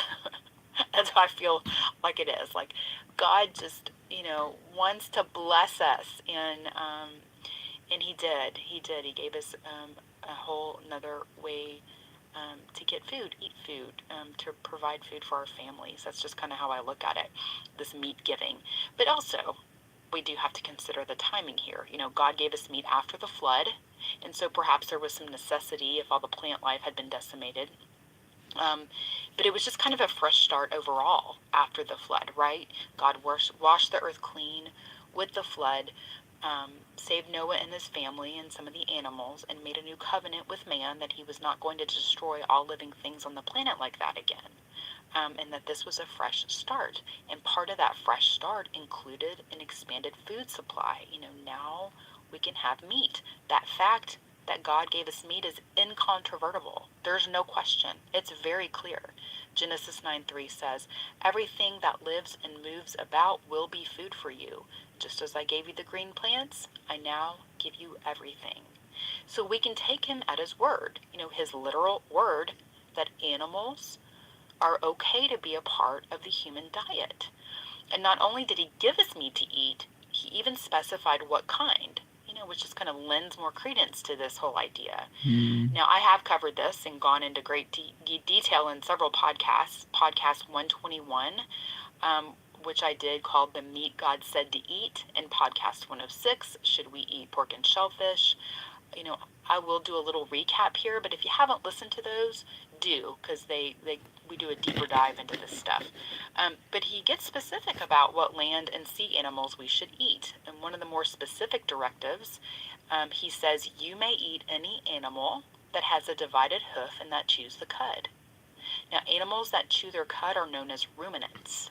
It includes animals like cattle, deer, sheep, goats, antelope, bison, buffalo, moose, and elk. Ruminants are unique because they have a multi-chambered stomach. Their stomach has 4 chambers. And this is different from a monogastric animal like a pig, which only has 1 stomach chamber. And so what's significant about this multi-chambered digestive system is that it allows these animals, these ruminants, which are herbivores, plant eaters, to break down, detoxify, and convert this plant matter into substance, into meat that is full of vitamins, minerals, amino acids, and fatty acids that we get when we eat it. But the ruminant animal cleans it all first. It takes about 24 hours for them to process it, whereas a monogastric animal only takes about 4 hours to process and digest food. So overall, meat from a ruminant is a cleaner meat. It goes through a more intensive digestive and detoxification process. But also, ruminants eat a wide variety of plant matter, plants that we as humans could never digest. And so we're just getting a lot of benefit of more plant nutrition with a wider spectrum of phytonutrients, by way of the animal. The earth nourishes the animal, and the animal in turn nourishes us. It is just this beautiful design by our Creator. Now, as for seafood, God said, of all living creatures, in the water of the seas and the streams, you may eat any that have fins and scales. Now, sadly, this does not include shellfish. And if you listen to the podcast I did about pork and shellfish, I do go into this conundrum a little deeper. This one hits a little harder. Shellfish have so many nutrients. And so it's just, I want to ask God, why'd you pack so much nutrients in these things and, suggest that we don't eat them? But, a lot of them are bottom dwellers, which means they accumulate more toxic material. Again, I went into all of this more in the other podcast. But for our purposes here, just talking about what constitutes a biblical diet, the point is that animal foods are a part of that, and God went so far as to define the best sources. So I will always refer people to the baseline of Genesis 1:29 and Genesis 9:3, when God gives us both plants and meat. And I think that the more we stick to that, the healthier we will be. People will need to play with the ratios of plant and animal foods to see what works best for them. Everybody always wants to throw a party for a plant-based diet, but that doesn't always work for people. I've done a podcast on this too. If you look at most of the nutritional therapy approaches, a lot of them remove plant foods, not animal foods. In fact, you increase animal foods on many therapeutic diets, and I have seen this work well for people. You can listen to podcast episode 112, which is called Reasons to Use an Animal-Based Therapeutic Diet, for more information and a deeper dive on that. And I will link to all of these cross-referenced podcasts that I'm talking about. I'll put all of them in the show notes, so if you just kind of need a list of them in one place, you can find it there. Okay, so the other huge concept that I think many of the Bible diet, experts miss is the consideration of regionality and seasonality. Like I said, the other spoiler alert, aside from the fact that we got kicked out of the garden, is that we don't live in the Middle East, okay? The foods that grow there are not the same ones that grow in America or Iceland or New Zealand. even Greece or Italy, where we see a lot of Bible reference, not the same as China or India or the Caribbean. It is a big, wide world with lots of different foods that grow in lots of different locations. God put amazing plant foods all over the world.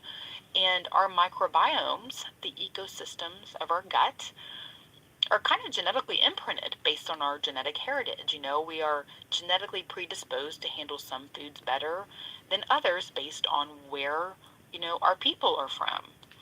And this is one of the reasons why there's no perfect diet for every person. Biblical people ate dairy, milk, cheese, butter, all that yumminess. But like Asian people are known for not tolerating dairy well. Sadly, less and less people can tolerate dairy these days and a lot of other things because of the way food has changed and the way that our microbiomes have changed, with all of the toxins that have been introduced to the world since biblical times. So, it's also hard. This is kind of a different, a whole different avenue. We're not really comparing apples to apples here, because biblical people could also tolerate some things back then that we don't as well today. Like some people just really don't tolerate grains and things like wheat. There's been so many food seeds that have been modified, hybridized, and sprayed with pesticides.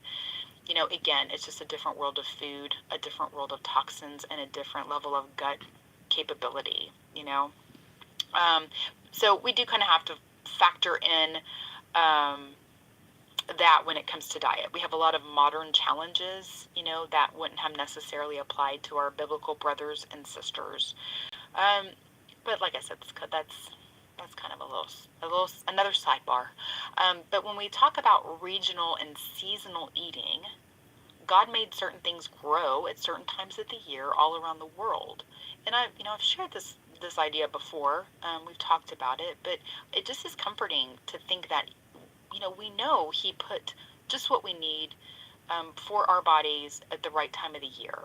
Like summer, and again, this kind of depends where you live, but here, summer is high season for fruit, like melons, which keep us better hydrated and help dissipate the heat in our bodies. The winter season, we might see more citrus fruits grow, in certain places with more vitamin C, and that would certainly help boost our immune system. The root vegetables of fall are heavier and more warming as we move into the colder months. In spring, I think of foods like asparagus that, are detoxifying. Spring is a natural time for detoxification. So plant foods change according to season, and they meet different nutritional and health needs. And we also know that plants are naturally less abundant in the winter, depending on where you live. So it would be a natural time of year to eat more animal-based foods when it's cold. Whereas as we get into the warmer months, late spring, summer, and plants are flourishing, that's a more natural time to eat more plant foods, more carbohydrates. Even animal foods would, would be based on region. If you think of like coastal living people, they're going to have more access to fish, and landlocked people are going to rely more on animals. Sheep and goat were staples for biblical people, but a lot of that had to do with the terrain of the region. Those animals do well in a rocky, hilly terrain. They're just more nimble in those areas than a bigger animal would be. But then we might think of like the plains of America, the Native Americans and chasing bison across the plains. Those animals are native to that region. And so I think, I know that God put everything our bodies need within the region and season that we live. He didn't make one area of the world with better foods and superfoods and then just hose the rest of the world. Like, sorry, you don't get any superfoods, North America. That's not how it works. Now, of course, in modern times, everything is crisscross applesauce with food globalization. You can get any food from anywhere in the world at any time of the year. And that is what we call here a blurse, a blessing and a curse. As it, it's wonderful to have an incredible food supply, but it just makes us lose sense of what is regional and seasonal. And I think it confuses our microbiome. Our gut bacteria are very in tune with the outer environment and meant to work accordingly. They have a circadian rhythm, and there are more studies being done on how our microbiome is naturally supposed to shift with the seasons. That we would have certain gut bacteria more prevalent in summer to help us with those foods, certain ones in the winter to help us utilize those foods. And I think a lot of what is wrong with our guts is that our bacteria are confused because they are very receptive to environmental cues like light and temperature. And they're like, why are you feeding me watermelon? It's winter. I'm confused. And so I think that also contributes to getting things thrown off with our guts. And I think we are confused because we don't even recognize seasonal foods anymore. So much of politics and economics now drive what is grown in what places, and it's just harder in general to honor seasonal and regional eating. But it's one thing I would encourage you to try and make yourself more aware of and also more in tune with. Like for right now, it's January, it's cold outside, and I don't really want salad. I don't eat a ton of salads in the winter. That's just kind of a natural instinct. Lettuce is cold and wet, and it doesn't really naturally grow in the winter. And it's not what my body is drawn to at this time of the year. But a lot of people at this time of the year, because we're, it's a new year and we're all renewed in our vigor to work on our health and our weight and all that kind of thing, they think they have to eat a lot of salad every day as part of their diet if they want to succeed. Now, if you love salad and it feels good for you to eat that right now, go for it. I'm not saying don't. But I am saying if that feels incongruent for you, you're not wrong either. I could beat myself up and be like, man, I'm a nutritionist and I don't want to eat salads. What's wrong with me? But, my gut bacteria don't want salad right now. They want, stew. Hot, meaty foods. That's what I want. I want to be warm and nourished, and I want some heavier meat to get me through these cold months. But to me, it's very in line with biblical eating, because, I'm honoring the season. I'm honoring the region. I'm eating meat that we raised on local grass. Is there anything more biblical than that? Sometimes this makes me think I ought to do a podcast on intuitive eating. It's kind of a buzzy, word, buzzy phrase, buzzy concept. But that can work for you or it can work against you. There are some body systems that need to be functioning well before we can be totally led by intuitive eating. But I would say if there's something like the salad thing that's coming up for you, or, smoothies or, shakes or cold juices, and you're like, I just don't want that. That sounds horrible right now. And then you're battling yourself because you think you have to eat a salad every day, or just you're failing, because you can't eat a salad every day or drink that cold shake or smoothie. Just hold up a minute, and before you dismiss it as your failure, or dismiss it as failure, just, it's okay to question that. And just, think about seasonal and regional eating and just think if perhaps maybe that is what your intuition is leading you to do. But again, if you want to eat salad every day, knock your lights out. That's great too. And that just kind of brings me to a good place for my next and final point here, which about a biblical diet, which is the fact that, no matter what you eat, God loves you, and there is absolutely nothing, no food that can come between you and the Lord. Spiritual realm, all inclusive. On your salvation. Romans 14:17 says, "For the kingdom of God is not a matter of eating and drinking, but of righteousness, peace, and joy in the Holy Spirit." And we know that, Jesus declared all foods clean. Spiritual realm, all inclusive. Listen to me, everyone, and understand this. Nothing outside a person can defile them by going into them. Rather, it is what comes out of a person that defiles them. Don't you see that nothing that enters a person from the outside can defile them? For it doesn't go into their heart, but into their stomach, and then out of the body.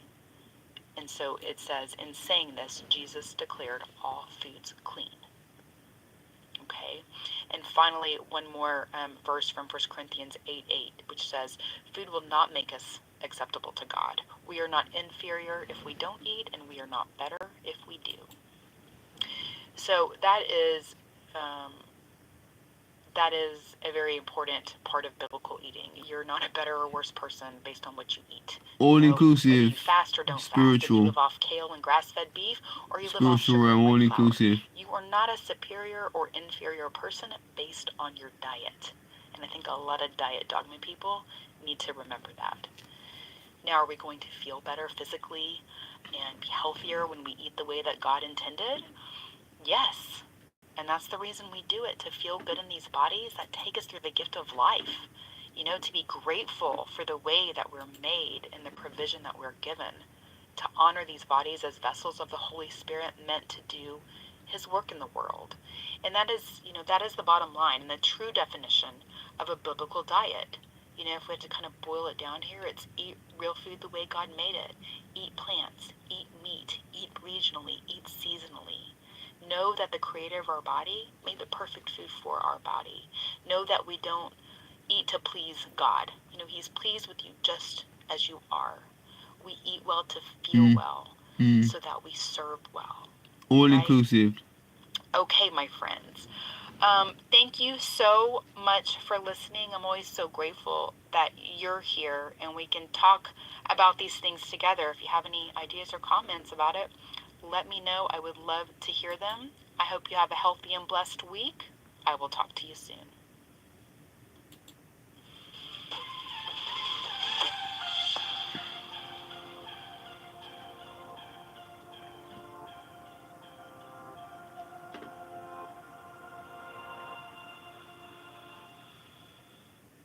Hi everyone, remember that my mom is an awesome nutritionist, but she's not a doctor. The information in this podcast is not intended to diagnose, treat, cure, or prevent disease. Always talk to your doctor before making changes to your nutrition or exercise program. Thanks for listening. Have a healthy and blessed week.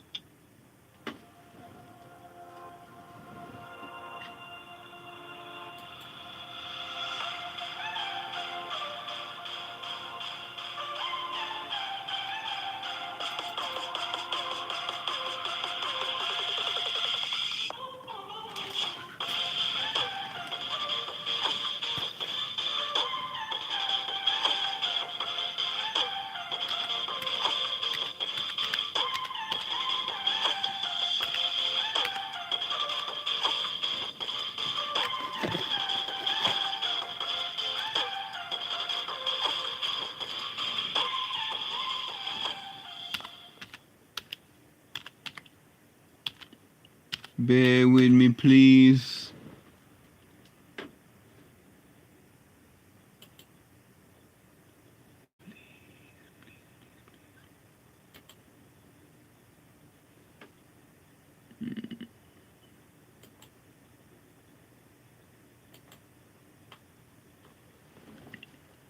So that was interesting and all inclusive, everyone, wherever you are. It wasn't just about Christianity.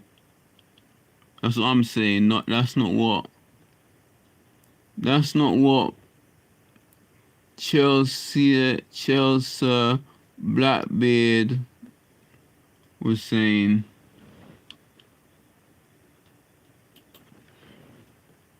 So 1 minute, please. I need to sort something out. Show password.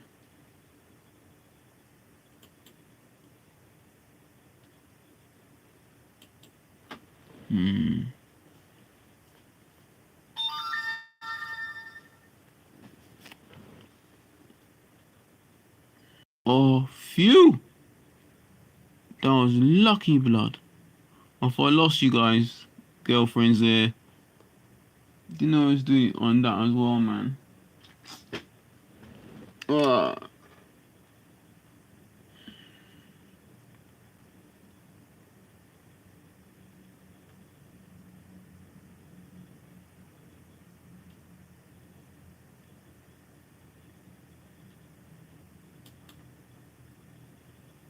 Yeah, okay. I'm nearly finished. I just want to sort something out.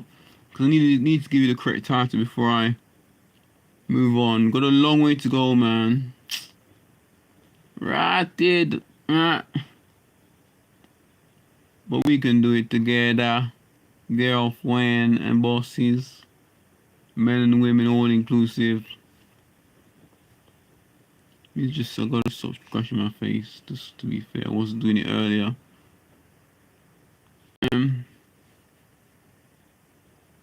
Meanwhile, I'm waiting. Let's go back to what she said in the actual bit of the subtitle. Not subtitle, but what's the word? Subject title. She said in her subject title, her title was 150. What is a biblical diet? Question mark. Line the Christian nutritionist.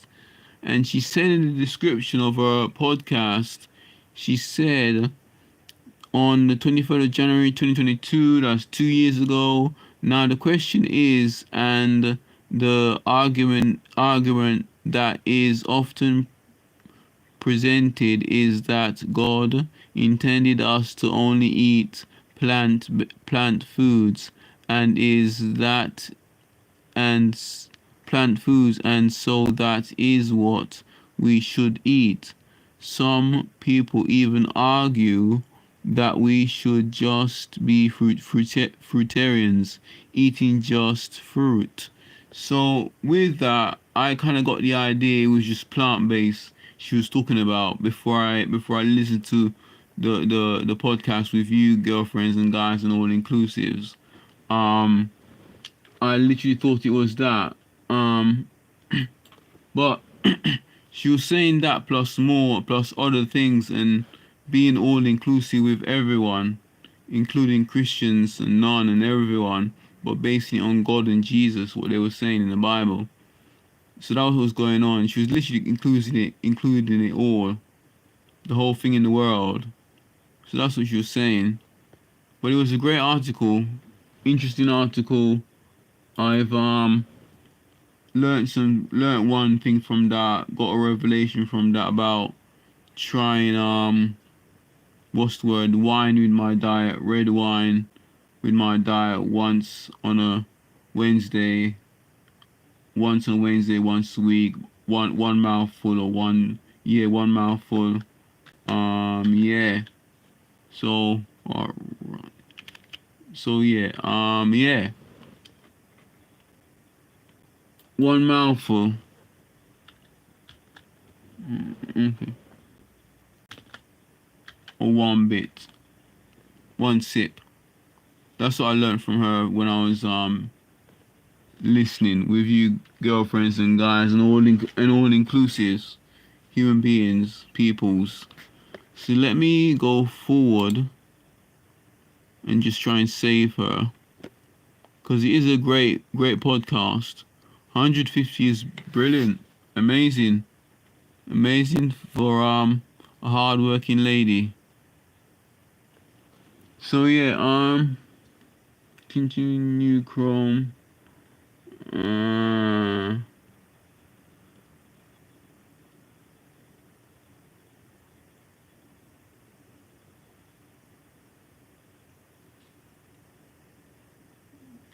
Go on, whatever that is. Don't do me dodgy though. What I was gonna say about that,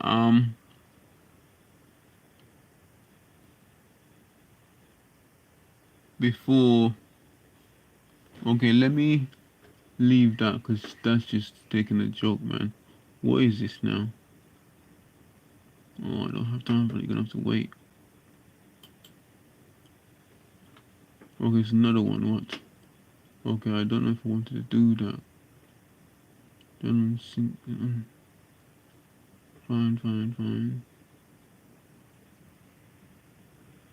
Okay, that's fine. Okay, I want to do. I'm not gonna. Let's see.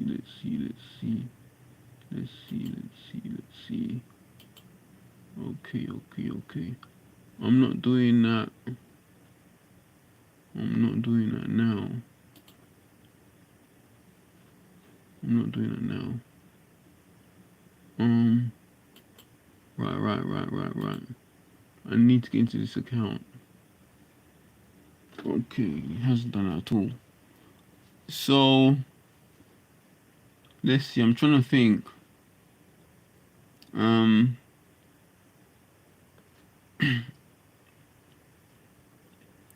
Trying to really think about what she was saying and what I wanted to say. This is disgusting. What is he doing back here? Hope he signed me in. Oh, that's just one dumb thing, mate. I hope it ends on what I think it's done. And not sign me in. That is mad. Ridiculously mad. Stupid Chrome. Really ridiculous. Okay, what is this? That's not the password, mate. It's not the password.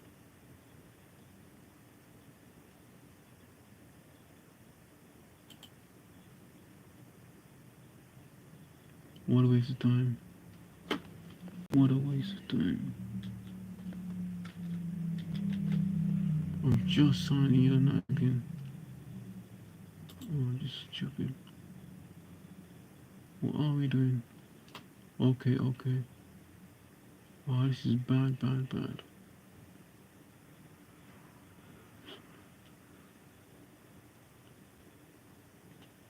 Oh, stupid. I don't think he's done it.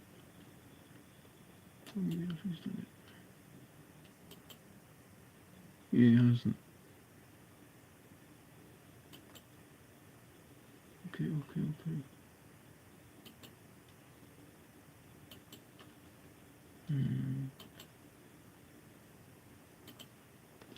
Sorry about this, folks.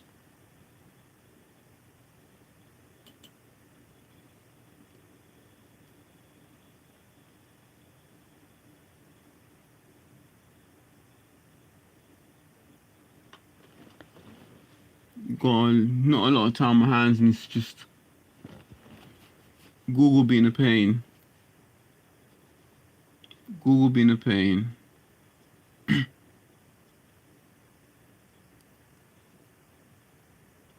What else can I say? I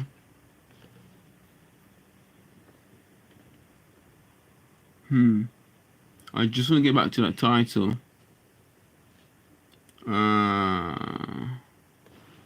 Is it gonna make the noise? That was pointless. All that link for nothing. Okay, right, okay. All that, okay. Yeah, okay. Okay, yeah.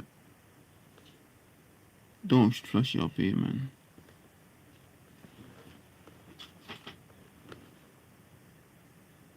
Do not flash it up here. Okay. I'm nearly there. I'm just trying to think this through. I'm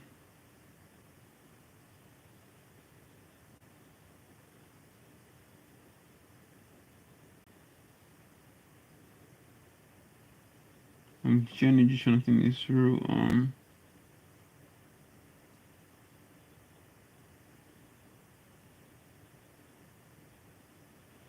Yeah, I got it.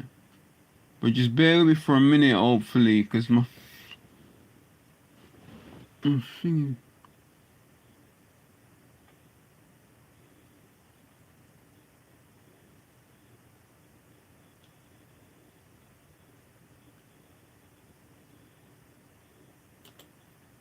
Okay.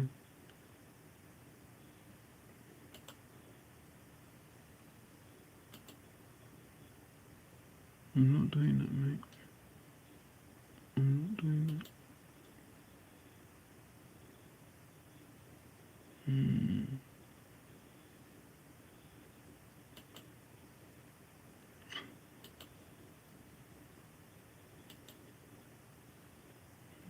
Stupid, why do I do that for, bro?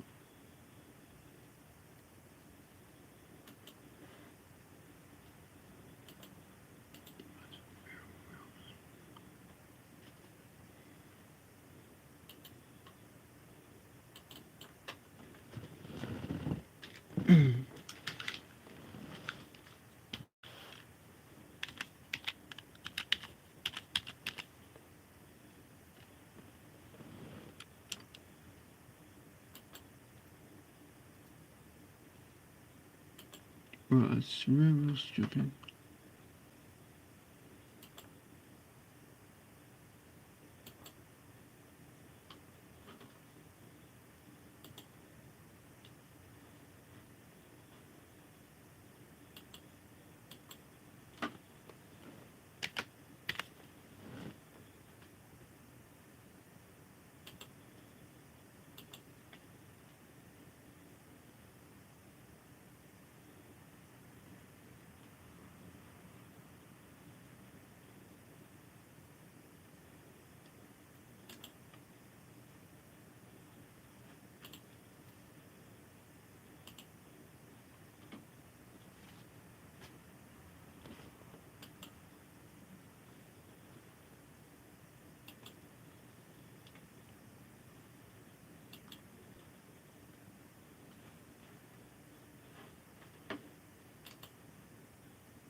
Bear with me, there's a problem logging in, as usual with me. Yeah, forget it, forget it, forget it, forget it. Forget it, forget it, forget it.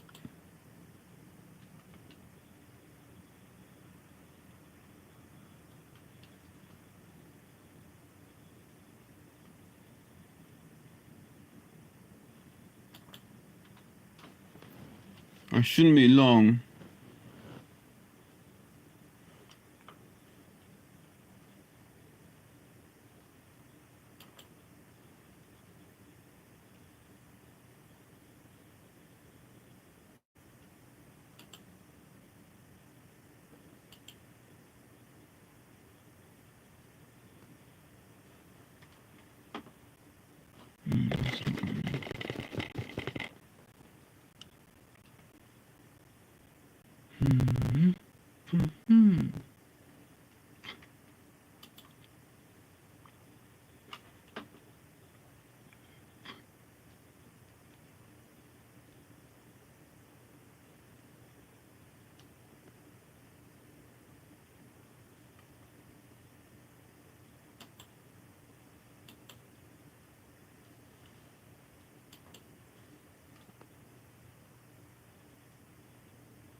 Yeah, something stupid, really. Really, really stupid terms and conditions.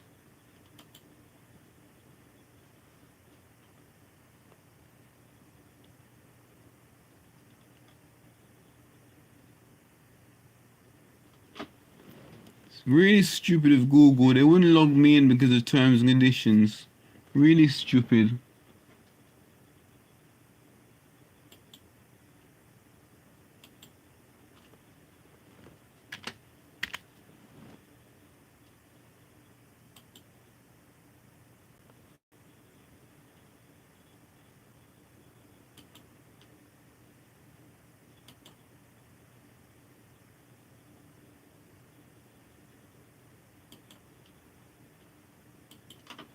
And I was logged in on Google.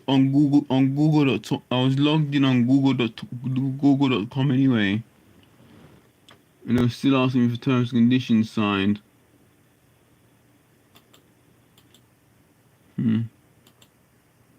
Okay, I don't think that's gonna work. But I'll try. What was it?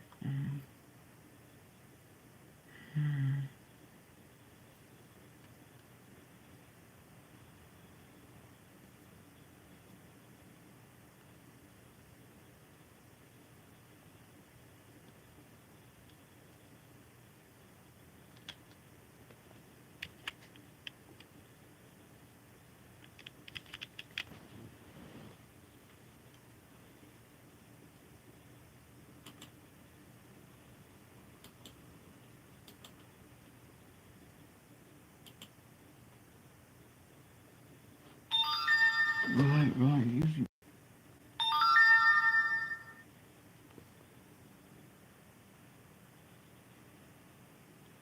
Why on two?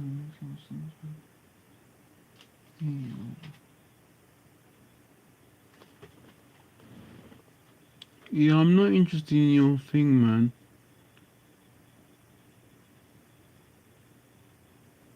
Oh, is that why?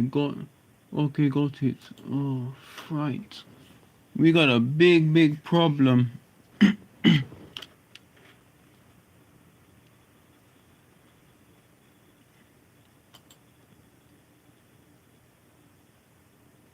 Right, where is it quickly?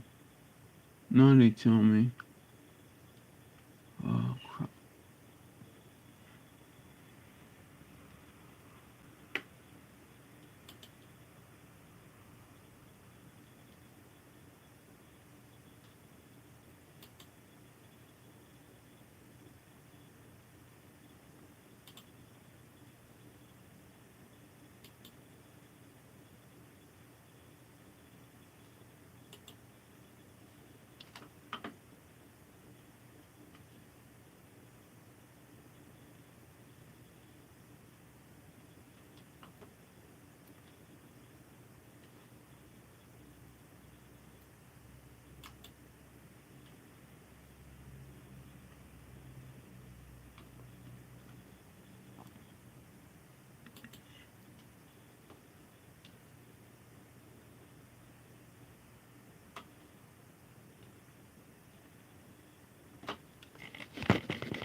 Hmm.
1 minute, yeah. If you're, I'm there now, but 1 minute.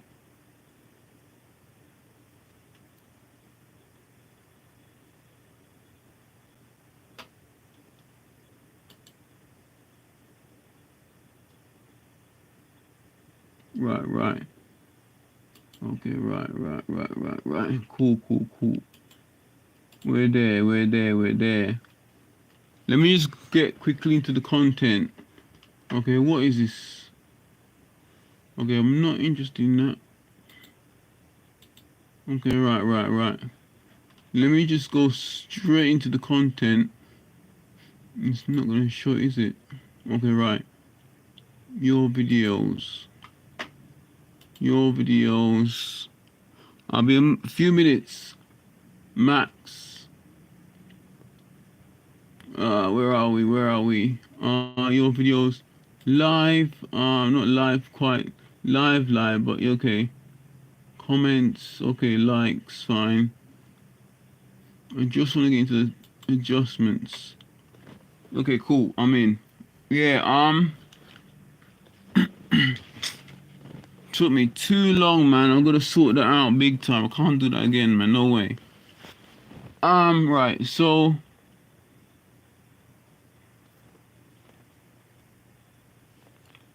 2 hours is gone, and yeah. So basically, so far we discussed a variety of things, and it's not going to be all about Christianity. Definitely not. Because I'm all inclusives here, and compared to what the lady said, Charles, Chelsea or Chelsea Blackbeard. I need to get her name, where her name is. Just let me see where her name intro. Where is her name? 'Cause I can't see quite clearly on the details. Yeah, her name's not there. Her name is not there. Let's just have a quick look again. What else can I see? What else? So Chelsea.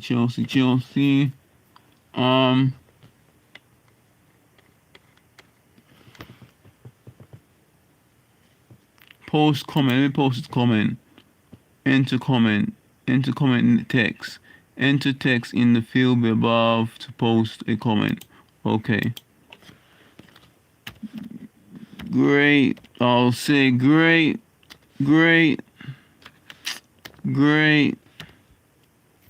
What's this? Great. What's that? Why is the F? Okay, great.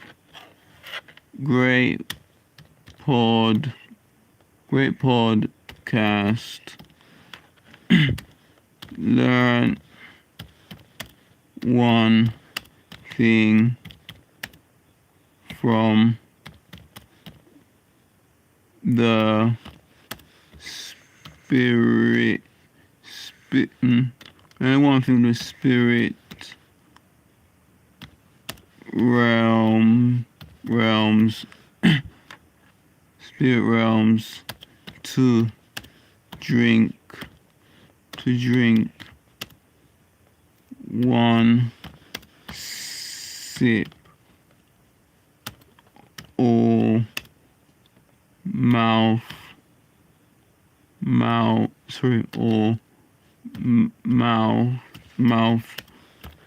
amount of red wine may be every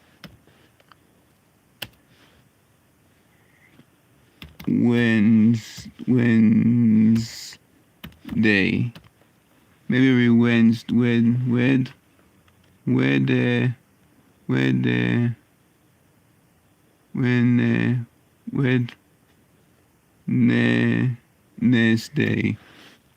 What is it? Okay, Wednesday. Great podcast. Learnt one thing from the spirit realms to drink one sip or mouth amount of red wine maybe every Wednesday. And I go, thanks, with an exclamation mark at the end.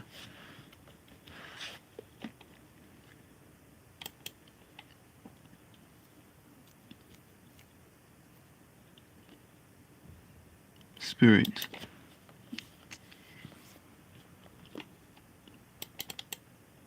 Wednesday. I've included you in my lives on YouTube.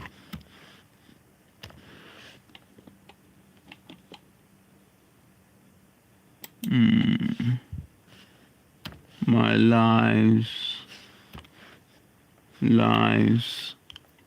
on YouTube. Okay, I think that's what I can do. So it says here, great podcast. Learned one thing from the spirit realms to drink one sip or mouth amount of red wine maybe every Wednesday. Thanks.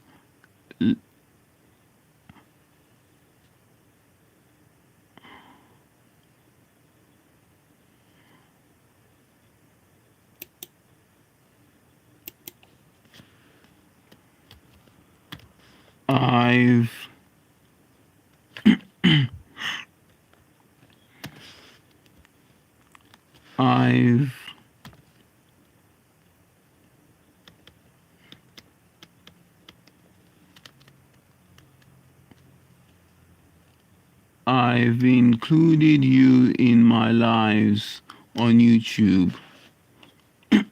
Post. Cool.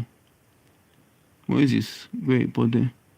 Just now, awaiting moderation. Okay, leave that alone then. And that's what's going on. I've got an hour, but I'm not gonna sure if I might have to leave this live temporarily just to sort something out my front door. So bear with me, yeah.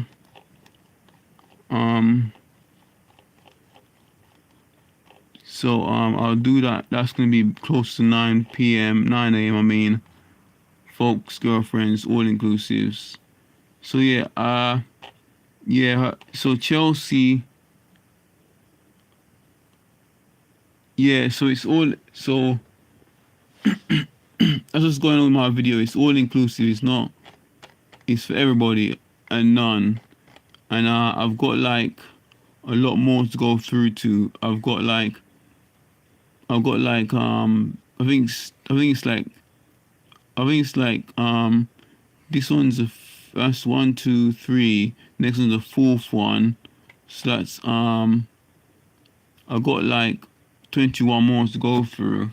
And yeah, my title is there's coming a time when people are not going to eat or drink, even just drink only. I'll tell ya.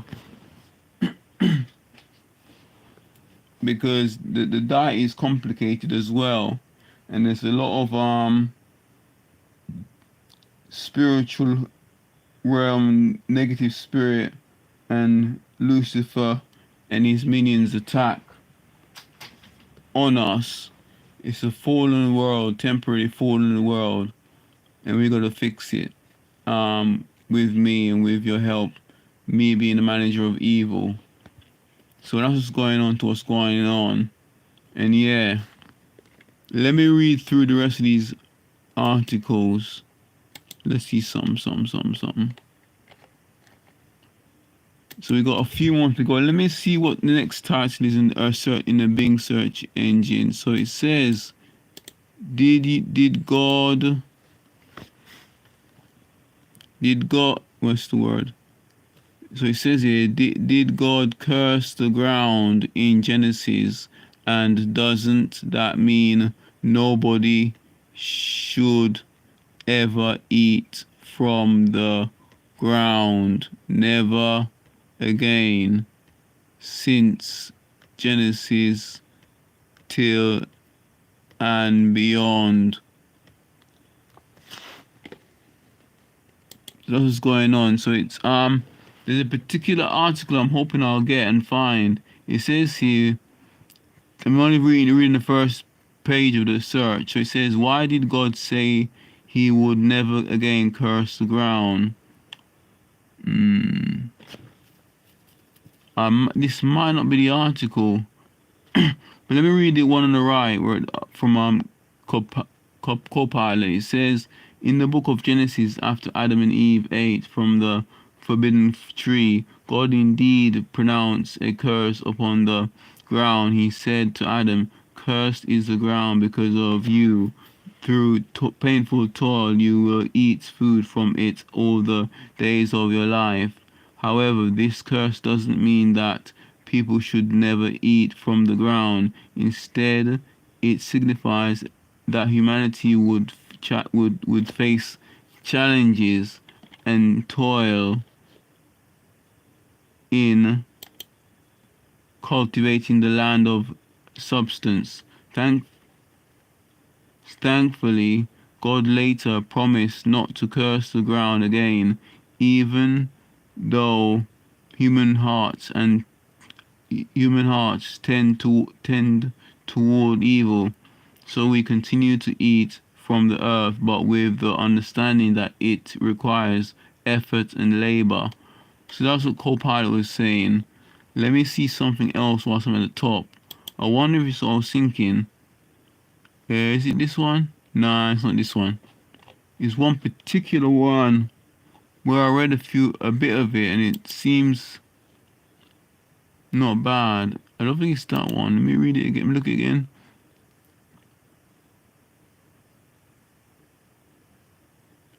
I don't think it's this one, you know. I'm gonna go back and have a look further. But since, oh, what is this? Oh, but since it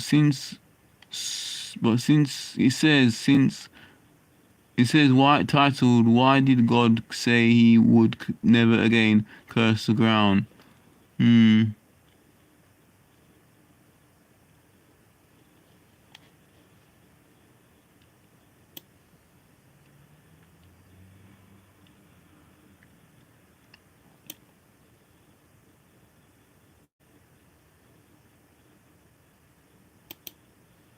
Nah, I think it's an article. I don't think that was an article.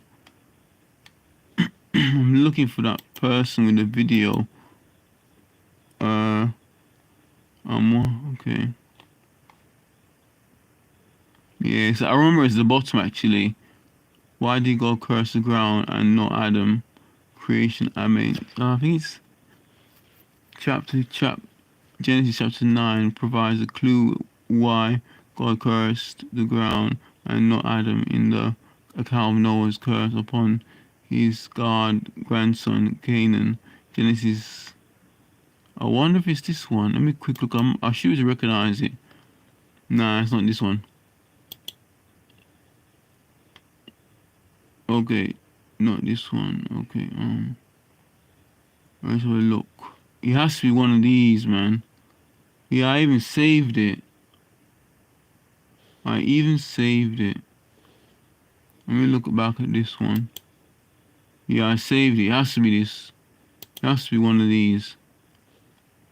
Has to be. I think it's the bottom anyway. Why did God curse the ground and not Adam? Read that already. Why does God curse the land the second time in Genesis? I'm not sure it's that one. What did God mean when he said cursed is the ground? Because Bible ref, what does God 8, what does Genesis 8 verse 21 mean? Why does it mean to say God will not again curse the ground? Genesis, what now you are cursed and be banished from the ground. Commentaries, now you are cursed from the Genesis Bible Guide 29. Genesis, Noah builds an altar. Bible Hub. Wow, it's not in here.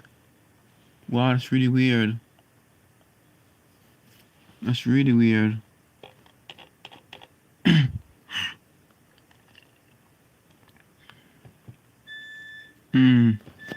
Right, 1 minute here, 1 minute, 1 minute.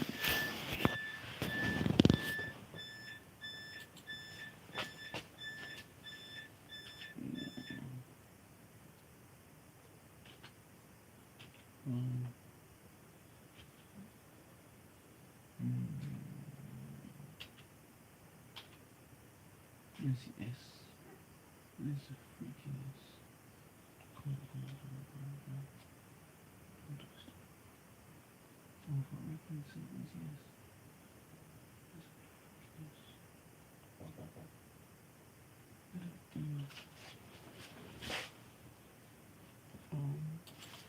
Cool.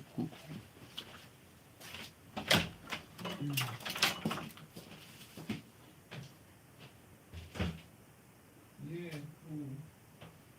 Not bad. Pretty good. You? Yeah, not bad. No, I'm saying, no. You stream live, that's all. I still got the 5 minutes, so it's cool. No, tonight. Well, just close to 12, hopefully. AM, no, before 12, like 5 to 11 p.m. Yeah. No p.m. Did you say p.m.? 12 p.m. You said 12 p.m. No, not that long. Like midnight. Yeah. No. So when did you say you could pick up the broadband? Or did you look at the paper I gave you? You took a photo. Really? I have to pay for it. Wow.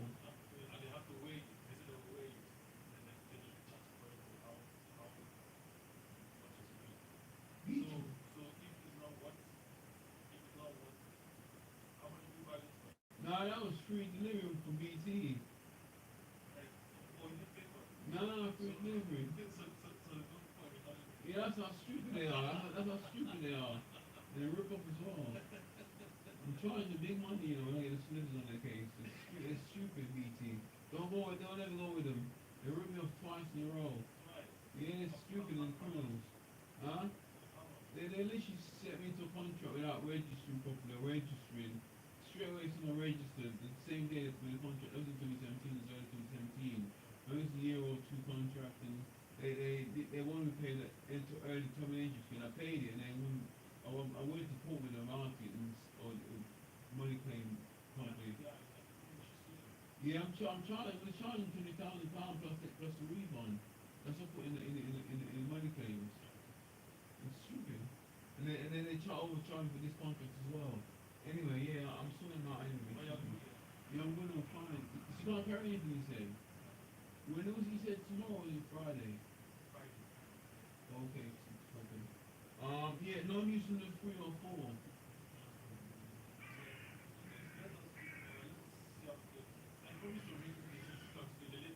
Yeah.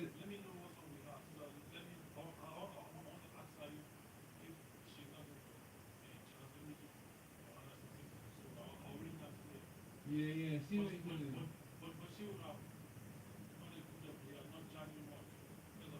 Yeah, maybe I'll use it in the long run, maybe, but just let me know, just tell her just be available soon, if anything. So they don't use, the passport, the name change is serious and it's kind of running out.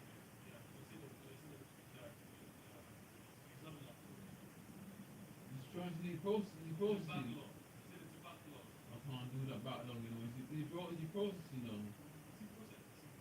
So why why is it, I might call them today, why they saying it's going to be back by the 22nd or 21st? Yeah, I called them. Do I have to give a name or anything like that? Or can they go from reference and give them, they can change my reference? Just go by my reference, yeah? No worries, I'll do that. But that's it, nothing else. No worries, thank you. Yeah, come tomorrow, I'm sleeping tonight. Come tomorrow, just up to 5 p.m. Yeah, please, yeah. Thank you.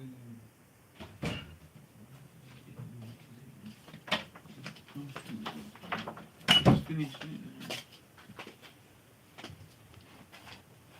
Yeah, cool.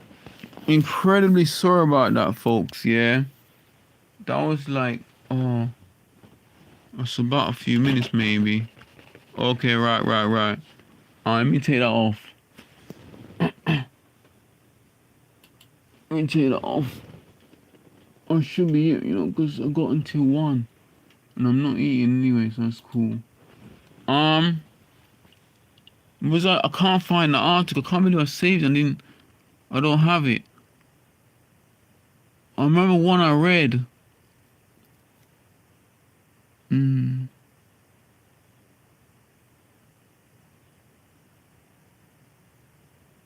There's a few from.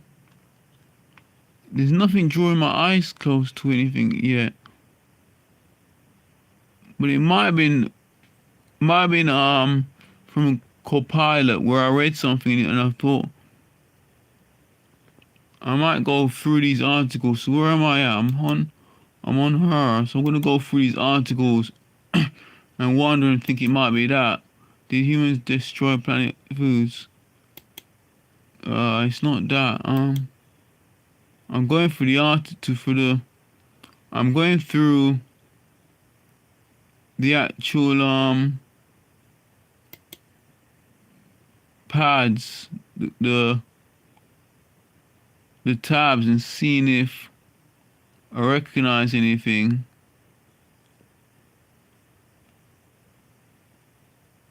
What was the first one again?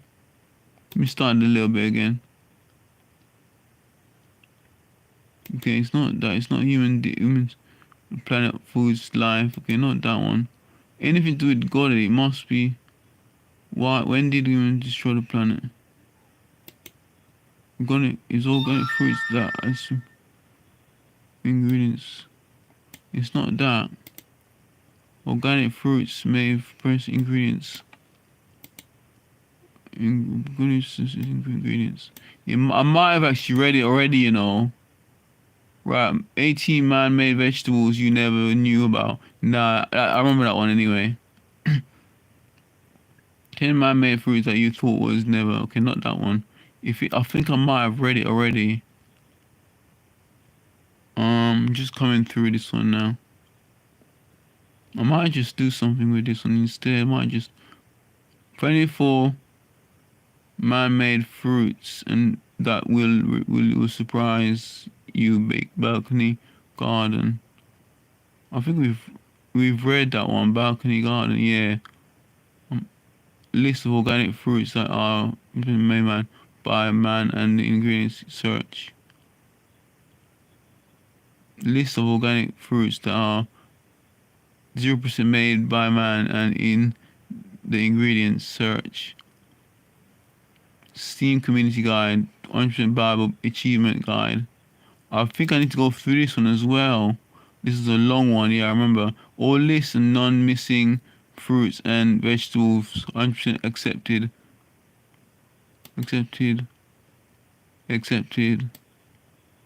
from the Bible, only non-missing to eat, plus and 100% organic.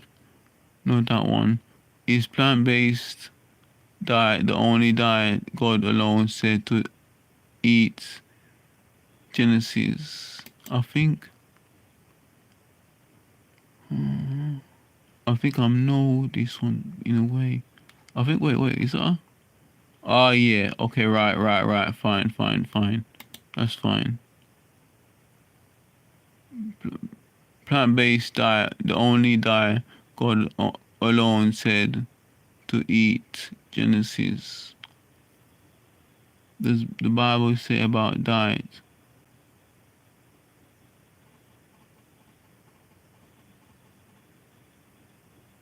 No, that's not it. I swear I can't. Is a plant-based diet the only diet God alone said? Yeah, okay, that's fine. I can't. Not that. It's near towards the end anyway. List of all plant-based foods. The only diet God alone said to eat. Genesis. I don't think it's that. Based food, plant-based food list, your guide to everyday vegan. List of plant-based foods that God alone approves of. Search. Deforestation and forest loss. Right, how many forests left in the global in 2024? I think this is, the healthiest leafy green. I think I actually got everything leafy green vegetables. Let me go back to let me go back to this one. Oh crap. Okay, not that. It's this one now. What does the article say? Did God curse the ground in Genesis? And doesn't that mean nobody should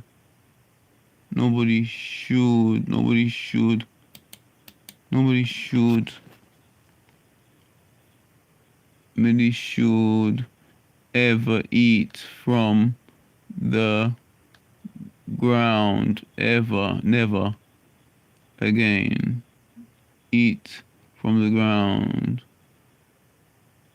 never again, since Genesis till and never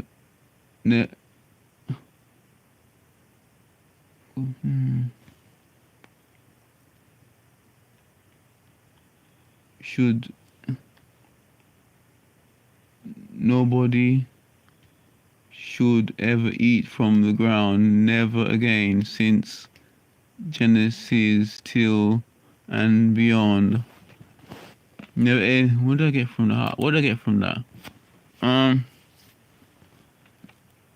In Genesis, after Adam and Eve ate from the forbidden tree, God indeed pronounced a curse on the ground. He said, "Cursed is the ground because of you. Those painful toil, you will eat food from it all the days of your life."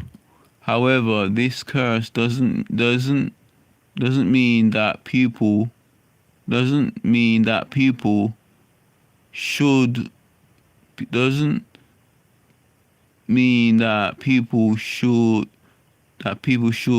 never eat from the ground again. Instead, it signifies that humanity would face challenges in cultivating the land. Despite this, we continue to rely on the earth for substance, working hard to grow our food. Interestingly, in Genesis 8 verse 21, God reflects on this and declares that He will never again curse the ground because of humanity. So while the curse remains part of our reality, it doesn't prevent us from eating from the earth. Now this is this was the actual article that I was thinking about when I saved it, because it was interesting, because it's saying that the curse is still there. The curse is still there, but it doesn't mean you never again eat from the ground. And that kind of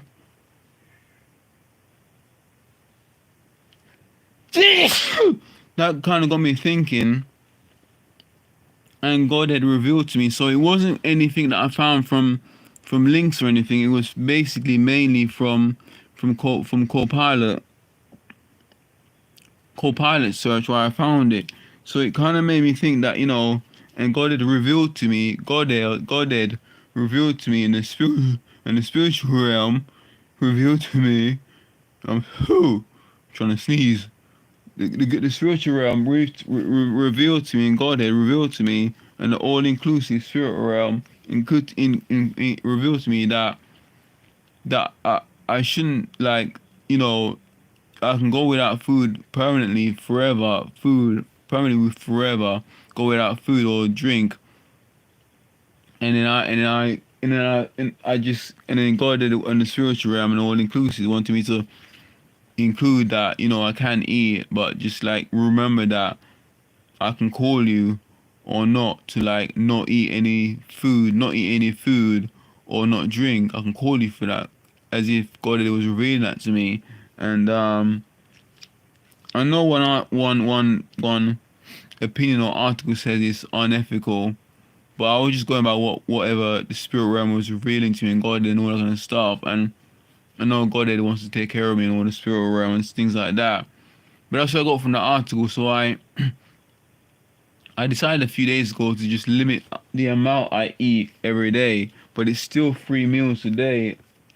So I have like 3 spoons, maximum 3 spoons or 4 or 5 spoons in my mouth, fill it up, fill up my mouth twice, and then that will be my meal for that minute, for that 2 hours. Next 2 hours, I grab and do the same thing again. The next 2 hours, and then the third hour, the third time, after 2 hours of each space, that'll be when I've done that. That'll be it for me for that day. I've just been deciding that today and yesterday.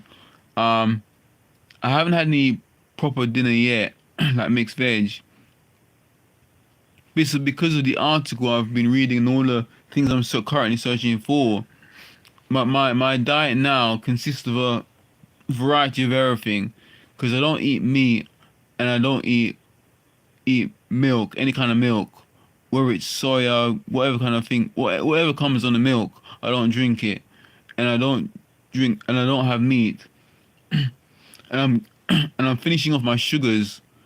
I'm finishing off my sugar and chocolate and sugar. I'm finishing it all off, and eventually I'm only gonna probably not. I'm eventually gonna have sweet. I'm only gonna have sugar as a sweetened. Maybe I think probably with just 1 spoon. Apart from that, there won't be any sweets or chocolates in my diet. If anything, it's gonna be a cocoa nibs, 100% chocolate, and no sugar in it. So that's what my diet's gonna consist of forevermore. And today I might not eat at all because I had one thing with sweets in it, and it was making me full after 2 hours or 2 hours. So that's what's going on with me, yeah. So let me move on. That search was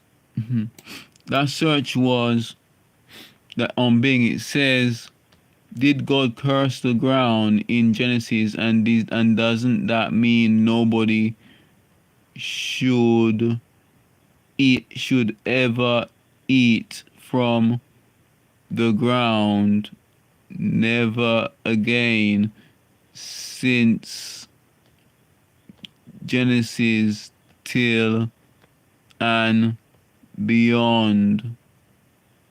That's a search on Bing, and that's when I found Copilot saying that. Now that's what got me explaining just now what I said earlier. So that's what's going into what's going in, and I'll move on to the next bit. I've got, including this tab I'm gonna read in a minute. I've got from 1, 2, 3, 4, 5, 6, 7, 8, 9, 10, 11, 12, 13, 14, 15, 16, 17, 18, 19, 20, 21 left. So let me try and breeze through these if I can. There's one particular page that's actually very long, and that might take me a long time. Apart from that, the rest should be okay. And apart from a short video, and that's it. It says, this one says, when did humans destroy plant foods? What I got from this search, it says here, researchers have found that changes in biodiversity and ecosystems disabled at around 4,000 years ago, but it then began to change very quickly at a time when human civilizations grew, leading to agriculture and deforestation. And that is the title of How Human History Affected Plant Life on the Earth Today. That's www.bbc.co.uk/newsround/57198261 link. So that's what's going on there. And what did co-pilot say on the right? For thousands of years, humans have impacted plant life in various ways. Let's explore some key moments. Deforestation. At the end of the last great ice age, approximately 57% of habitable land was forested. Since then, people worldwide have burned and cut down forests. The forested area declined from 6 to 4 billion hectares, equivalent to twice the size of the U.S. The main drivers of deforestation are the need for land, especially for agriculture and wood agriculture. I don't think I took any particular interest in that bit there, what Copilot was saying, but I'll scroll down. I don't think there was even anything else. Human destroyed forests for 1,000 years. Title: Humans have stressed out Earth far longer and more.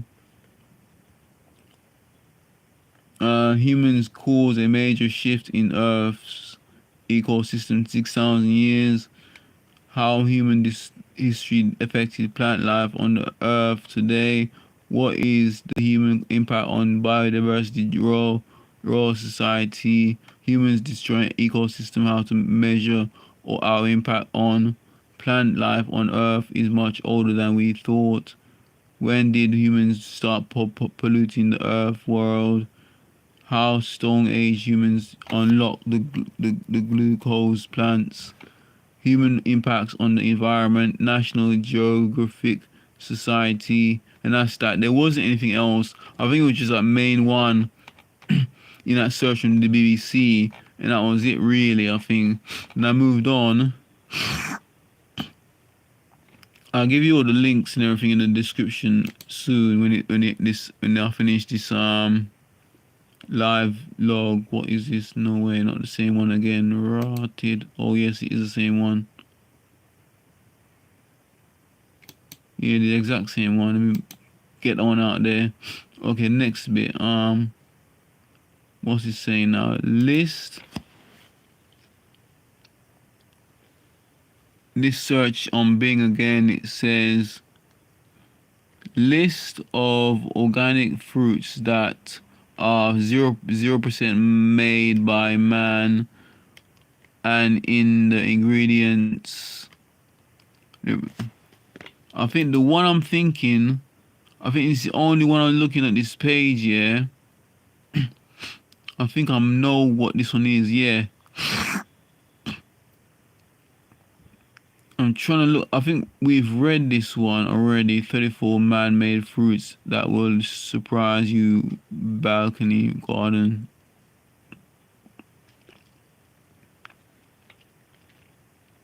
And I think I read this one as well. What did I say again? I searched on Bing. It says list of organic fruits that are 0% made by man, and in the ingredients, and it says here on just below the search on Copilot, certainly while most fruits are naturally occurring, there are some man-made hybrid fruits that have been deployed through crossbreeding and genetic manipulation. These fruits combine the best traits of their parent fruits. Here are a few examples. Mango nectarine, a cross between peach and nectarine, combining the juiciness of a peach with the smooth, fuzz-free skin of a nectarine. 2 grapefruit pomelo. We've talk about that in a way. A hybrid of tangy grapefruit and milder pomelo, created in the 1950s by blending these 2 citrus varieties. We talked about that grapefruit pomelo in earlier on in the video live. I think this is okay, right?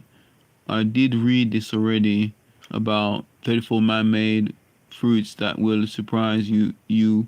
Balcony garden. I think there was 2 articles I was interested in on one they put on one of the search pages, and it says here organic dried fruit dates nutrition facts that this much. Did I save it? Yes, I did save it. What else did I say then? It wasn't Wikipedia, can't be much. No, I think.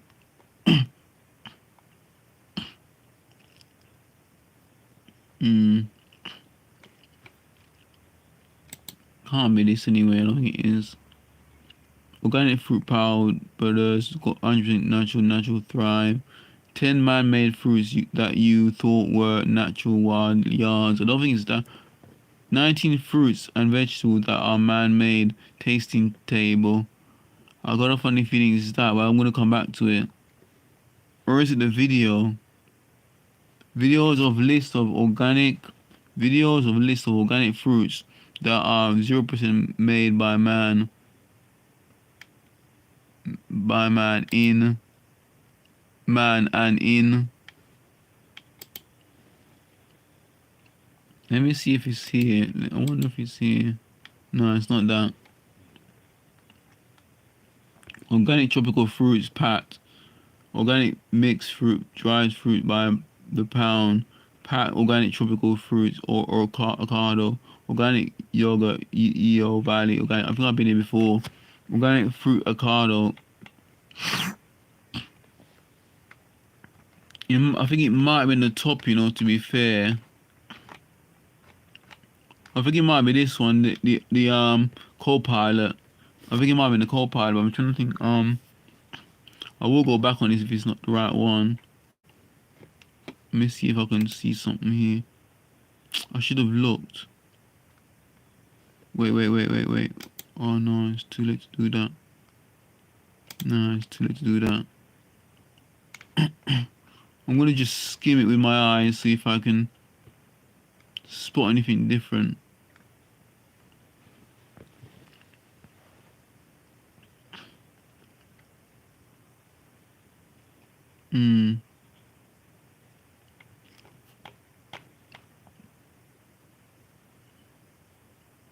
Yeah, I think. Yeah, I got a funny feeling it's the one that's 18. I think it might be that one, cause it's not that. I'm gonna skim it with my eyes. Images of list of these images. Oh crap! Back out.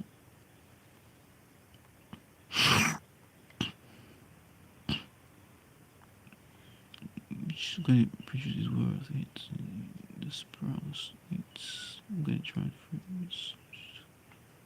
Dirty dozen. Yeah, I remember this. I remember this article. Dirty Dozen 2024. 12 foods to buy organic according to EWG. I think this search. Organic fruit providers. 100% natural thrive. What are packed organic tropical fruits? Yeah, it's definitely this article. What fruits are organic? Yeah, has to be this one. Organic tropical fruits packed.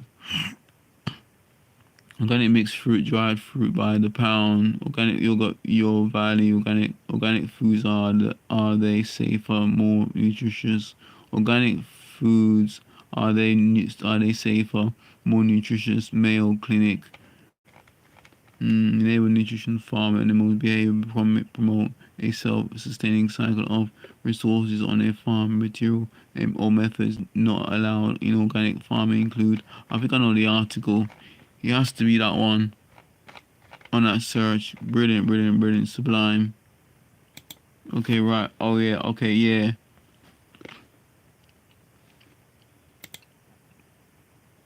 Did I ever save it? Yes, I did. I said the original search. Okay, that's fine. So cool. Let me see something. Yeah, I saved it. Okay, that's fine. 18. Okay, right. It says here, 18 man-made vegetables you never knew about. And this is the article that had the negative impact. I won't go long on this one. I'll try and be as quick as possible because I wanna read the negative side effects. So I'll just give you the name and the name of the fruit, the vegetable I think it is, and then when it gets to the when it gets to the bit about the negative side effects, I'll read that out clearly. So it's broccoli is man-made. You got that's number one broccoli. You got broccoli number one. Broccoli number one man-made. Number two cauliflower. Number three Brussels sprouts. Number four kale. You got five carrots. You got six romaine lettuce. You got seven kohlrabi. Number seven. You got eight celery. You got nine Savoy space cabbage. That's number 9. You got eight eggplant. You got 10 eggplant. You got 11 tomatoes. We've said that before in the previous earlier on. We got 12 radish.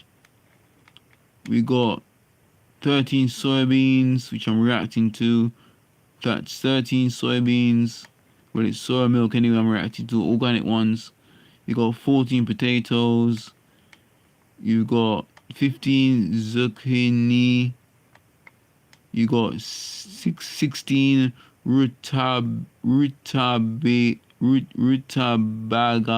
16 looks like beetroot, to be fair. You got 17 beets, as in You got 17 beets, as in beetroot. Surprised about that, to be honest with you. 18 cannellini. 18 looks like broccoli, to be fair, or the white one. And yeah, that's it. Yeah. This is the one. This is definitely the one that I was meant to that I said earlier on as well. Right, this is the pros and cons of eating man-made vegetables. And the person that's just come in, the one person that's watching, you come in at the right time, to be fair. You got pros: nutritional enhancement. In genetic modification might yield vegetables with enriched nutrition, including increased vitamins, minerals and antioxidants. Increased yield. Genetically engineering crops can boost yields, addressing food security in regions with limited resources. Bullet point: pest and disease resistance. Genetic modifications can provide resistance to pests, diseases, and stressors, reducing reliance on pesticides and promoting sustainable farming. Improved self-life, enhanced traits like longer shelf life and reduced spoilage could contribute to reduced food waste and improved availability of fresh produce. Bullet point: enhanced flavor and aroma. Genetic modifications result in more flavor, aroma, and overall sensory experience of vegetables. Bullet point: allergen reduction. Genetic modification might decrease allergenic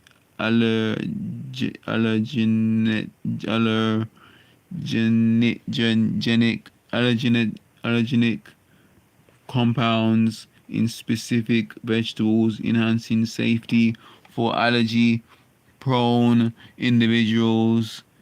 Bullet point: environmental impact. Modified crops might demand less water, fertilizer, and land, curbing environmental impact by lowering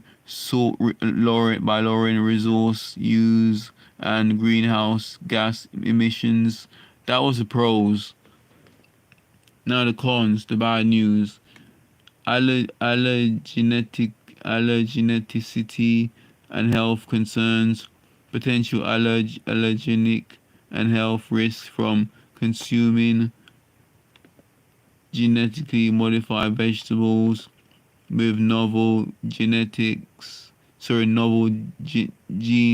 of proteins. Next bullet point: cons. Biodiversity impact. Genetically modified crops might disrupt ecosystems through competition of crossbreeding with wild relatives.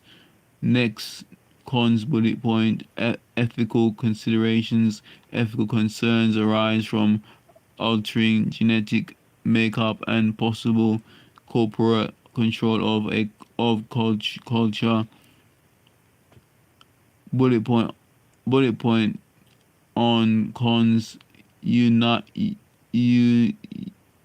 un, unintended effects. Genetic modifications might yield info, unforeseen consequences in vegetable composition and behavior. Next bullet point: cons. Resistance evaluation. Pest adapting to modifications might necessitate ongoing technological development. Next bullet point: cons. Labeling and transparency. Inadequate labeling might hinder informed consumer choices. Next bullet point: cons. Second to last: long-term health effects. Unknown long-term health effects from consuming genetically modified vegetables. And the final one, bullet point: cons. Social and economic disparate disparities.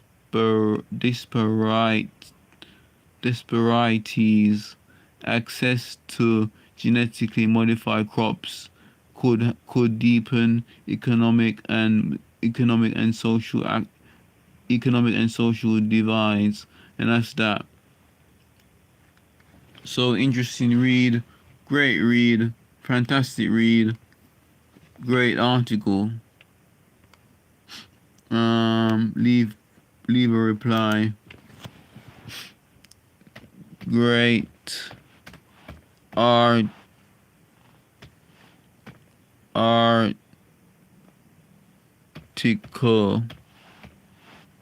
Thanks.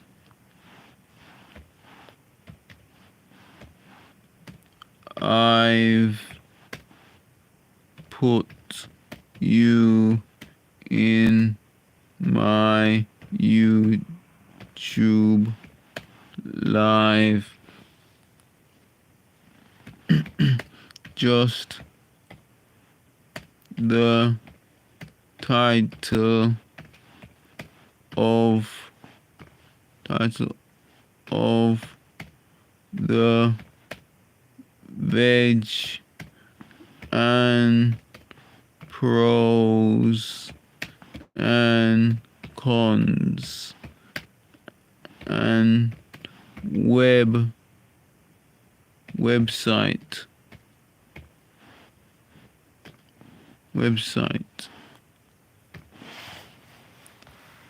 So I said to the article author, great article, thanks. I've put you in my YouTube live. Just the title of the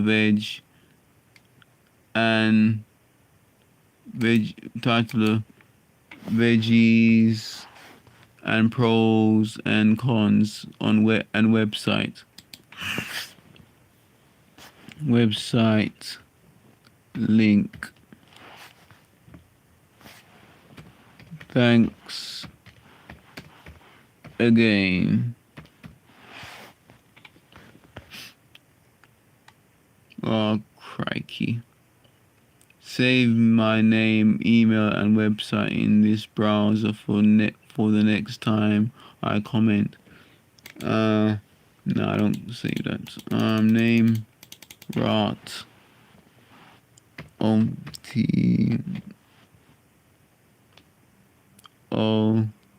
ultimate email. We just give it a junk one. Website. I'll leave it alone.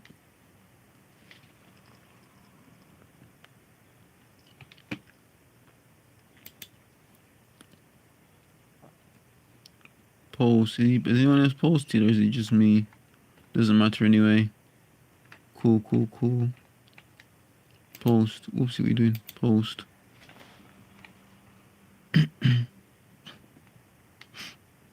Are we posting? Yes, we are. Right.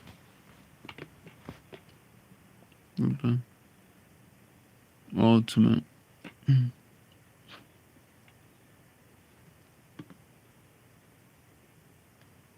Says my comment is waiting moderation, and I'm done here. Wait a minute. Let me maybe. 1 minute. Let me see if I can. Yeah. Okay. Cool. This is the website that I read out. The website is balconygardenweb.com/man line made line vegetables / that's after the first / man, after the / is man, is after the / is man dash made dash vegetable, that's man dash made dash vegetables, and that's that. So folks, you got that there, and it's all good and going. So I'm going to actually go back on that, to be fair, so I get back to the actual thingy search. Now that's that one. I'm gonna go back a bit now. Okay, there we are. That back to the original search. So cool. I'm gonna go to the next article. They might get a bit quicker, to be fair. List of organic dried fruits that are 0% made by man and in the ingredients. Now this one I can't recall exactly, so let me try and think then. 100% organic groceries, 100% organic local farm fresh food. What did they say on Copilot? Certainly, while most dried fruits are naturally occurring, it's essential to note that all fruits, whether fresh or dried, are the result of natural processes. However, I can provide you with a list of some hybrid fruits that are created through crossbreeding and genetic manipulation. Keep in mind that these are not necessarily dried fruits, but they are fascinating examples of human intervention in fruit development. And that's that. I don't think I recognize that one. I don't recognize that one at all. And the title was, in the search on Bing, list of organic dried fruits that are 0% made by man and in the ingredients. 0% made by man and in the ingredients. Organic fruits, the neutral facts of organic dried fruits. Organic dried fruits. I haven't saved this one actually. That's interesting. Let me just go through anyway. Organic dried fruits, dates, nutrition facts. Eat with much. Dates of organic dried fruit dates. Organic dates in nature contains 100 calories. Wait, I think I read this one. Yeah, I did read. Yeah, this is the one actually. But let me go around and see if I find anything else. 34 man-made fruits that are, yeah, I read him already. Forest Whole Foods, Soil Association certified organic dried fruits. Organic white mulberries. Welcome to our organic dried fruits collection. We stock one of the wildest ranges of organic dried fruits, including organic apricots. I don't recognize that one. Organic dried vegetables, organic vegan and natural foods. 100% organic groceries, 100% organic local farm fresh foods. I think that was it. Okay, that's it. So let me just go back to this one. Organic dried fruits, it says in title. Organic dried fruits. Nutrition facts. Eat this much. Yes, this is the only article I read, to be fair. It says dates. 5 dates of organic dried fruits. Fruit dates. Organic made in nature contains 120 calories. The micronutrient breakdown is 97 carbs, 0% fat, and 33% protein. This has a relatively high calorie density with 273 calories per 100 amount unit. Nutrition facts for 5 dates of. This is the only one, and I'll move on. What we're going now? Okay. Let me leave that on. Okay, you got right. What have I read I read carbs 97% percentage calorie 5 dates. The food doesn't have an image yet. Upload one to help us improve the site. You got 5 days of organic dried fruit dates. Organic made in nature contains 120 calories. Macronutrient breakdown is 95%, 97% carbs, 0% fat, and 3% protein. This has a relatively high calorie density with 273 calories per 100 gram. So you got similar foods, you got nutrient facts, I was looking for saturated fat as well when I last looked here. Saturated fats on dates is 0 for 120 grams, 0% on DV, and I think that's all I might have looked at. I'm looking furthermore. We got dried okay, they were saying here, generate your perfect meal plan in clicks with our automatic meal planner. And that was it. I was looking for other things, but I think that was it. Yeah, that's all I remember looking at. Yeah, and I think I was done with this page. So you got dates weren't allowed based on what I know online and what I've read here so far, and with the Bible and things like that, and I'm not reacting to dates at the moment, but I'm gonna reduce it a little bit. To be fair, I might not buy it all the time, but I might buy it once and then make it last a week or two. Now, I won't use them constantly. I just gotta trust God and the spiritual realm to look after my hair. Really, to be honest with you, the article link is called eatthismuch.com/calories/organic dash dry dash fruit dash dates bottom comma 1612 and that's that. Let me go. That I think I didn't save this one, interestingly, but I'll give it to you guys anyway, and girlfriends. So next one we've got. I'll go about 2 hours, I think it is. Or maybe not. That brings me to 11 o'clock. So maybe I've got another 2 hours to do a live recording, maybe. Right. This article, I think, certainly explore. I think I might have read this one already. It says here, list of organic vegetables that are 0% made by man and in the ingredients. List of organic vegetables that are 0% made by man and in the ingredients. I think I've done this one already. Let me just check.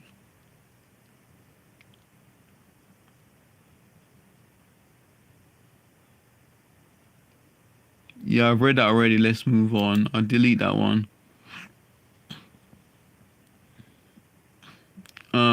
What's this one now?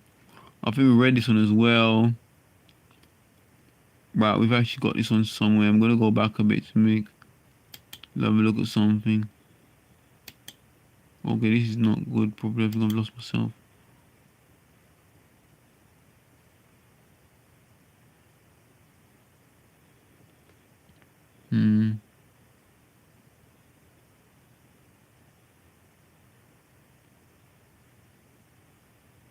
A 1 day feed. Okay, listen through. 18 man-made vegetables. Let me see if it's here. Where is it? Where is the article? List of organic fruits that are made by man, and in ingredient search. I'm coming. I think it might be this one. Wait a minute, I'm actually coming, you know. Girlfriends, I'm actually coming. Oh, is it?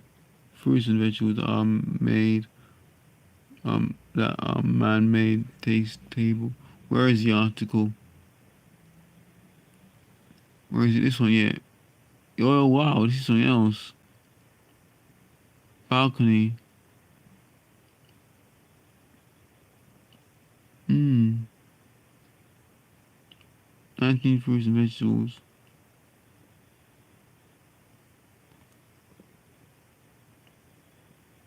This is interesting.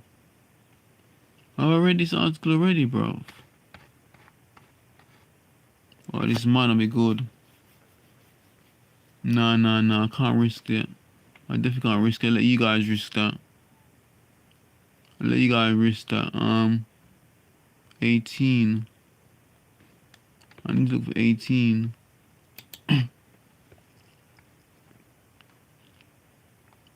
Yeah. I can't risk that, man. From where we're on here. This is in the article. We've already done that one, so I think I'm gonna see it again just to see something if my comment is there. I'm gonna delete this one as well. This other tab. What is going on here? Okay.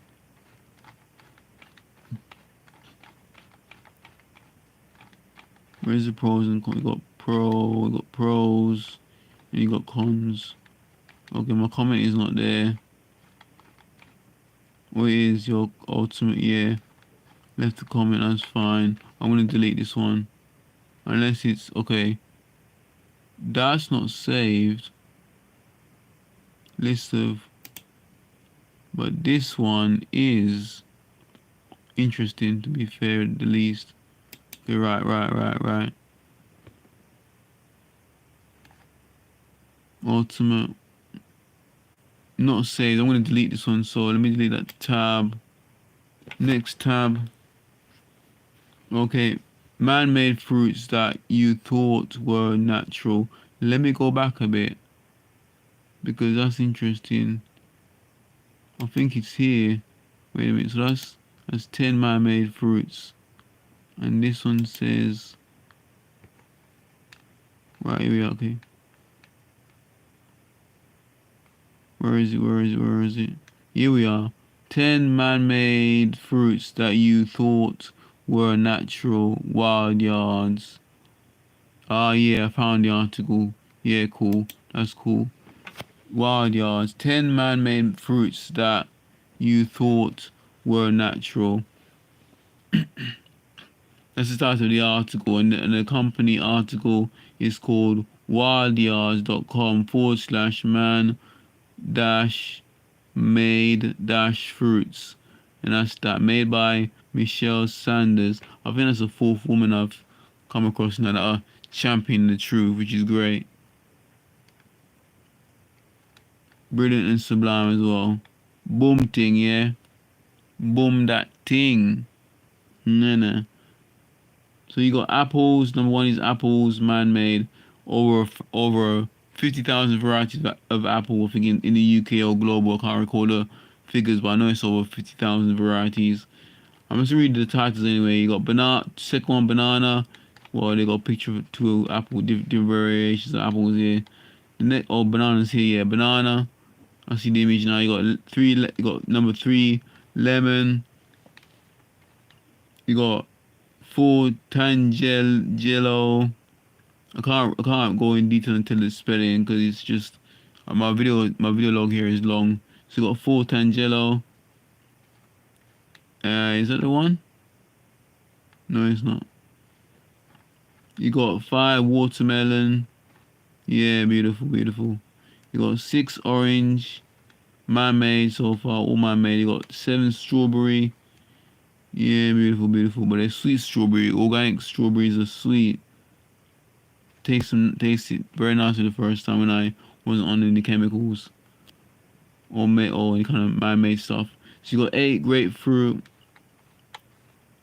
Yeah, you got very bloody, this image, a bit bloody. You got 9, boysenberry, and the final one, 10, tomato. Are man-made fruits genetically modified organisms?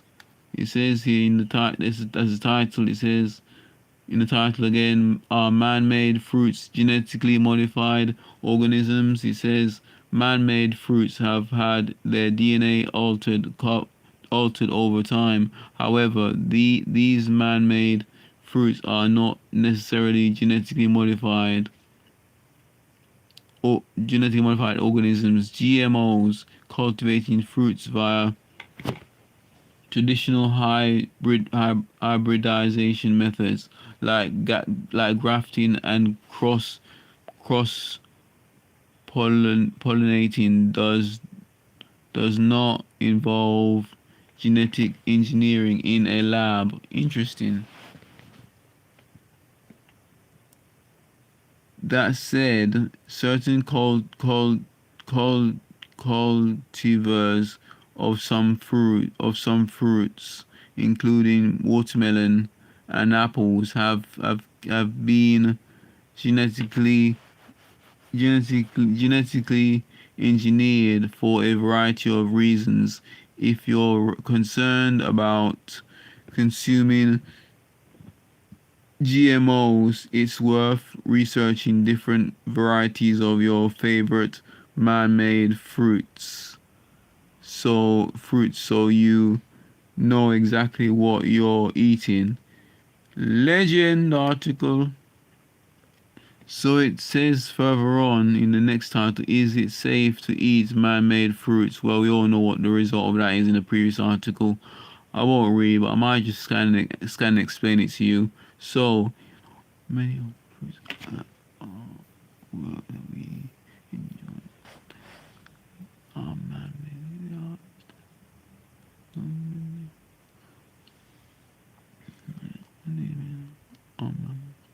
They are still.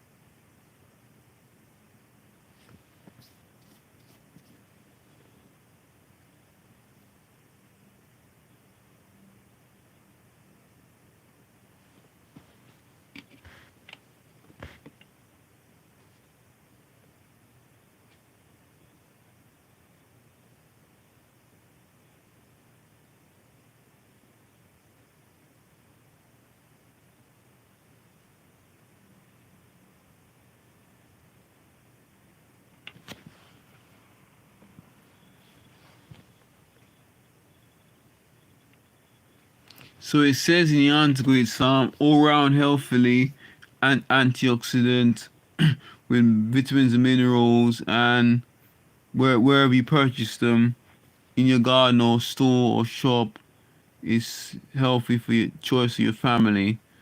Good fiber, good source. Yeah, cultivates. Yeah, and you'll enjoy it. Yes, where it's daily. Things like that. Just want to summarize that for you, girlfriends, all inclusives, and that's that bit of the article.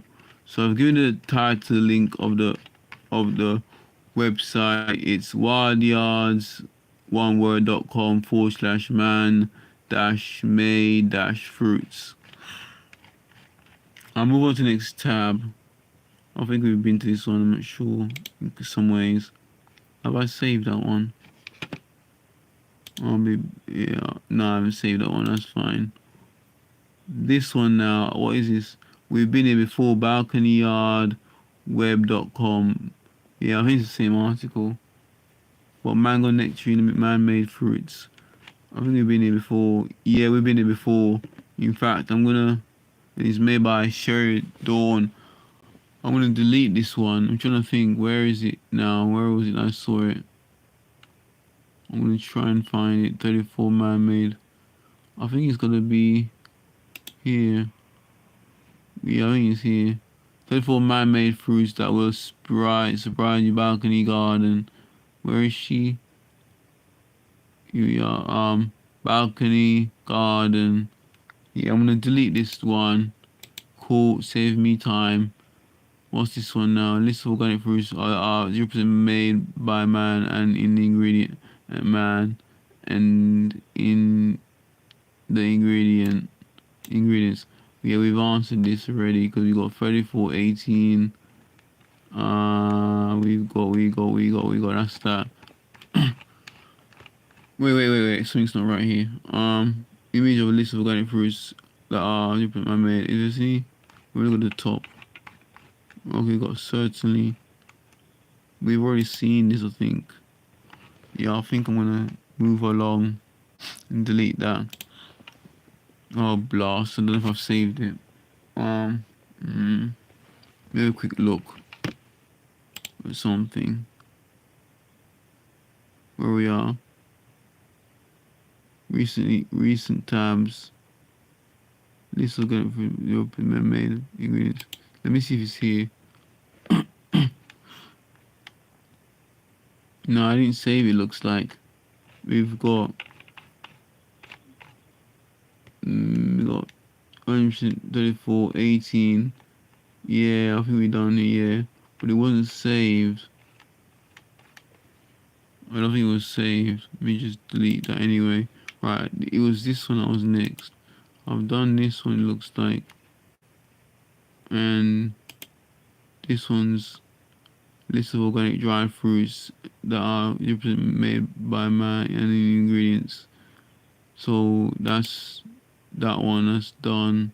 WhyI'llTellYah, man. Okay, this particular one is incredibly long, and I can't remember why it's actually been deleted. The actual link, the actual thingy. Nuts. I can't remember what his question was. I think it's close to list of 10. Before that, list of organic dried fruits that are 0% made by man in the ingredients. I think I might be looking for a similar thing. I'm not sure where I can pick up, but 100% Bible achievement guide. Let me just see what I can pick up from this article, but it might be a bit long because of the length of it. Let me just see if I can pick up anything. Originally I was looking for something between fruits and vegetables, of them not being allowed in the Bible.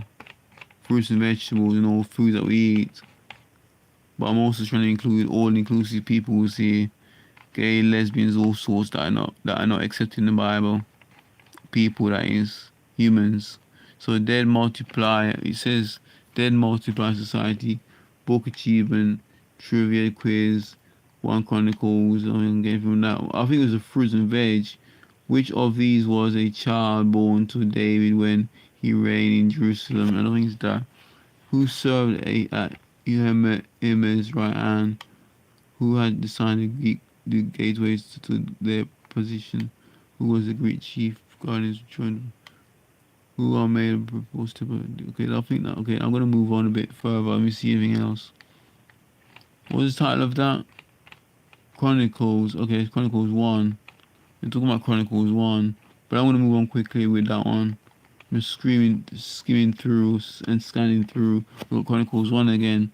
coming up. I'm gonna move on quickly. My right shoulder's kicking me.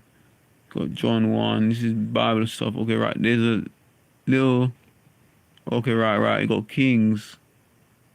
Okay, I don't know what this is about. Yeah. Oh, this is just achievements. This might be interesting. Kings, 1 Kings.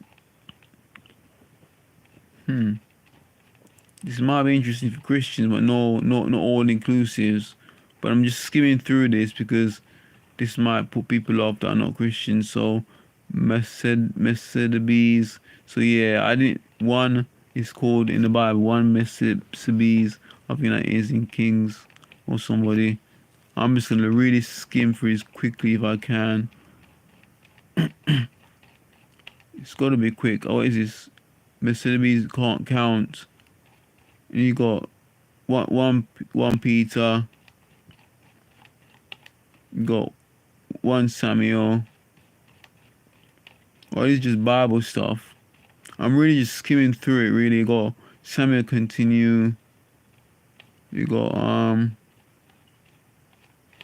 So you got. Oh yeah, I don't think there's anything I need here. I'm glad I went lefty earlier on. Samuel count, 1 Samuel count. So glad I left it earlier on because there's nothing here for what I'm asking. But I'm just helping out the Christians briefly. So Samuel continue. I'll tell them the website what it is about. As in the website where I found this. Well, not the website, but the website link. Samuel can continue. You got I'm gonna have to try and be quick. You got Samuel cont. I'm just doing this for the Christians really. So sorry about these people that don't believe in God or Jesus or God or God alone. 1 Thessalonians. You got 1 Timothy of achievements. You got 2 Chronicles of achievements. Man, these people work hard to get that out, man. In the message. So 2 Corinthians.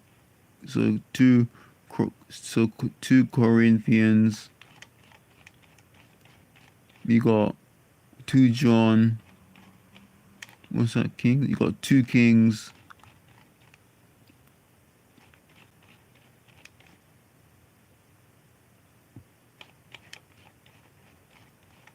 Okay, we got 2 Maccabees. You got 2 Maccabees. Yeah, 2 Maccabees. You got what's coming up next? You got 2 Peter. What was that? You got 2 Samuel. Woo! You got 2 Samuel continue or cont. So look, I'm saying cunt, but it's like cont. Kind of a swear word, but it's not for Christians really. It's meant to be cont, not cunt. 2 Samuel cont.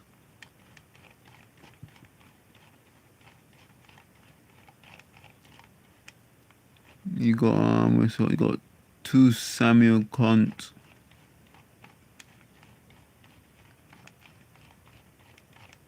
It's not a swear word cont the way I'm saying it. 2 Samuel cont. It's short for continue. Cont is short for continue. You got 2 Samuel cont. I'm just doing this to help out the Christians, all up, because I'm all inclusive, every religion and none. The 2 Thessalonians on Bible achievements. You got 2 Timothy, 3 John, don't even know if that exists. Acts.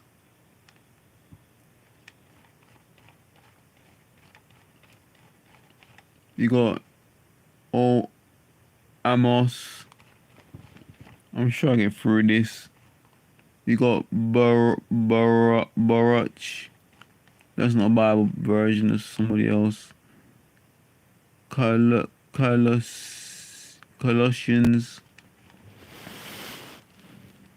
You're just gonna. I'm gonna do something more quicker than this. You got the way I have to speed thing. I'm gonna just select them. We're just gonna select them on the right tab, the keys. You got Daniel. You got Deuteronomy. You got Deuteronomy continue or cont. You got Ecclesiastes cont. You got not Ecclesiastes cont. You got Ecclesiastes. You got Ephesians. You got Esther. You got Exodus. You got Exodus cont. You got Exodus cont. You got Ezekiel. You got Ezekiel cont. You got Ezra. You got Ezra. You got Galatians. You got Genesis. You got Genesis cont. You got Genesis cont. You got Habakkuk, Haggai. You got Hebrews. You got Hosea. You got you got Isaiah. You got Isaiah cont. You got James. You got Jeremiah. You got Jeremiah cont. You got Job or Job. You got Joel. You got John. You got Jonah, the woman. You got Joshua. As far as I know, it's a woman. You got Joshua cont. You got Joshua cont. You got Jude. You got Judges. You got Judges cont. You got Judges cont. You got Judges cont. You got Judges cont.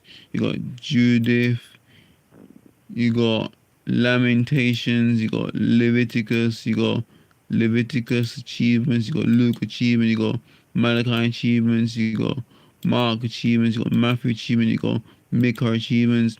You got Nahum achievement. You got Nehemiah achievement. You got Numbers achievement. You got Numbers cont achievement. You got Numbers cont achievement. You got Obadiah achievement. You got Philemon achievement. You got Philippines achievement. You got Proverbs achievement. You got Psalms achievement. You got Quiz 1, Quiz 2, Quiz 3, Quiz 4, Revelation, Romans achievement. You got Ruth achievement. You got Sirach.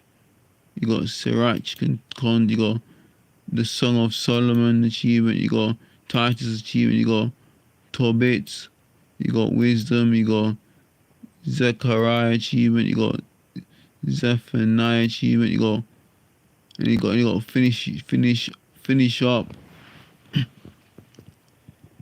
finishing up 46 comments. You got comments here, you got comments there, and it's like 1 to 5 pages, and that's what's going on. So you got the everything there, and Irene and ting, and that's what's going on. It's called, sounds interesting really, to be fair, for Christians. What is this, man? This is long thing, blood. So it's called Store Page, the Bible Guides, 100% Bible Achievement Guide. That's legendary interesting, you know. A guide to earn all achievement in the Bible. Dead Multiplier Society. Do you like achievements? We are an achievement hunting community focused around achievement advice, guides, and finding other people to play with. Dead Multiplier Society. Book achievements. Trivia quiz. And there you go. That's what's going on. I think they're just from the Bible. Looks like. You got, that's their community, and they got their store. They got about. They got support. That's on Steam, and you got install Steam login language and all that kind of yabba. So woo, that's the worst one out of all of them. In like, not by God or the Bible or anything like that, but just the longest one out of all of them. And the website is called steamcommunity.com/shared files file details question mark ID equals 2888663243. And let's move on, brothers and girlfriends. In fact, I'll keep that in for the Christians anyway, so that's cool. All list, and the next one, all list and non-missing fruits and vegetables, 100% accepted from the Bible only, non-missing to eat, 100% organic. I can't get my head around this one. I hope I got the right ones. Right, we've got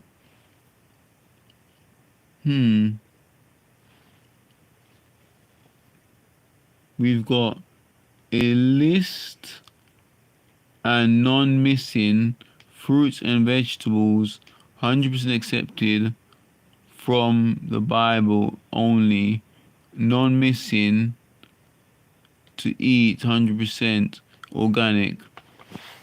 Right, I think this is where the guy comes in and says about the cursed food. He says here, certainly while the Bible doesn't provide an exhaustive list of fruits and vegetables, it does mention several that were commonly consumed during biblical times. Here are some fruits and vegetables that appear in the Bible. Grapes were widely cultivated and used for making wine, and raisins. Pomegranates, I think I moved on from this after that, maybe. Pomegranates were valued for their sweet and tangy seeds. Yeah.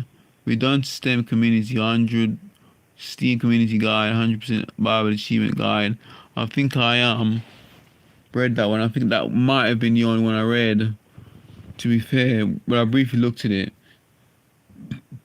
And yeah, that was what's going on. So let me look at something else. Image of all lists of non-missing fruit and vegetables, 100%. Okay, not that. Bible nutrition, top 13 Bible foods and their health benefits. I don't think it's that. Every fruit mentioned in the Bible and its meaning. I don't think I read that one. What's this now? Videos all about lists and non-missing fruits and vegetables, 100% AC. Wait, back there. So you got not that one, so not that, no, not this. So what else? I think, okay, this one might be interesting too. Okay, related videos, not that, okay, not that either, so that's fine. Full list of food in the Bible. Full list of food in the Bible. Are you eating the best ones? I think it's that. 14 foods you can eat as much of as you want and not gain weight. It's definitely not that one. How do we know the Bible is 100% accurate? Reasons to believe. Got a funny thing, this might be something interesting. Question of the week. The Bible is a great book. Has many important lessons in it, but how can we be 100% certain that everything in it is truly accurate? I'm not sure about this. Got a funny feeling it's not it. I don't think it's it.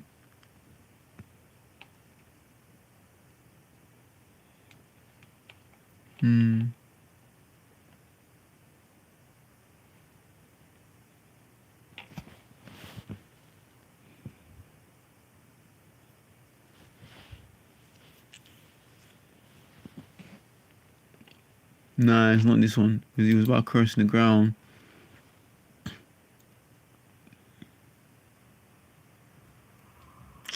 It's just on a runner. Biblical truth seeking. Every fruit mentioned in the Bible mentioned time.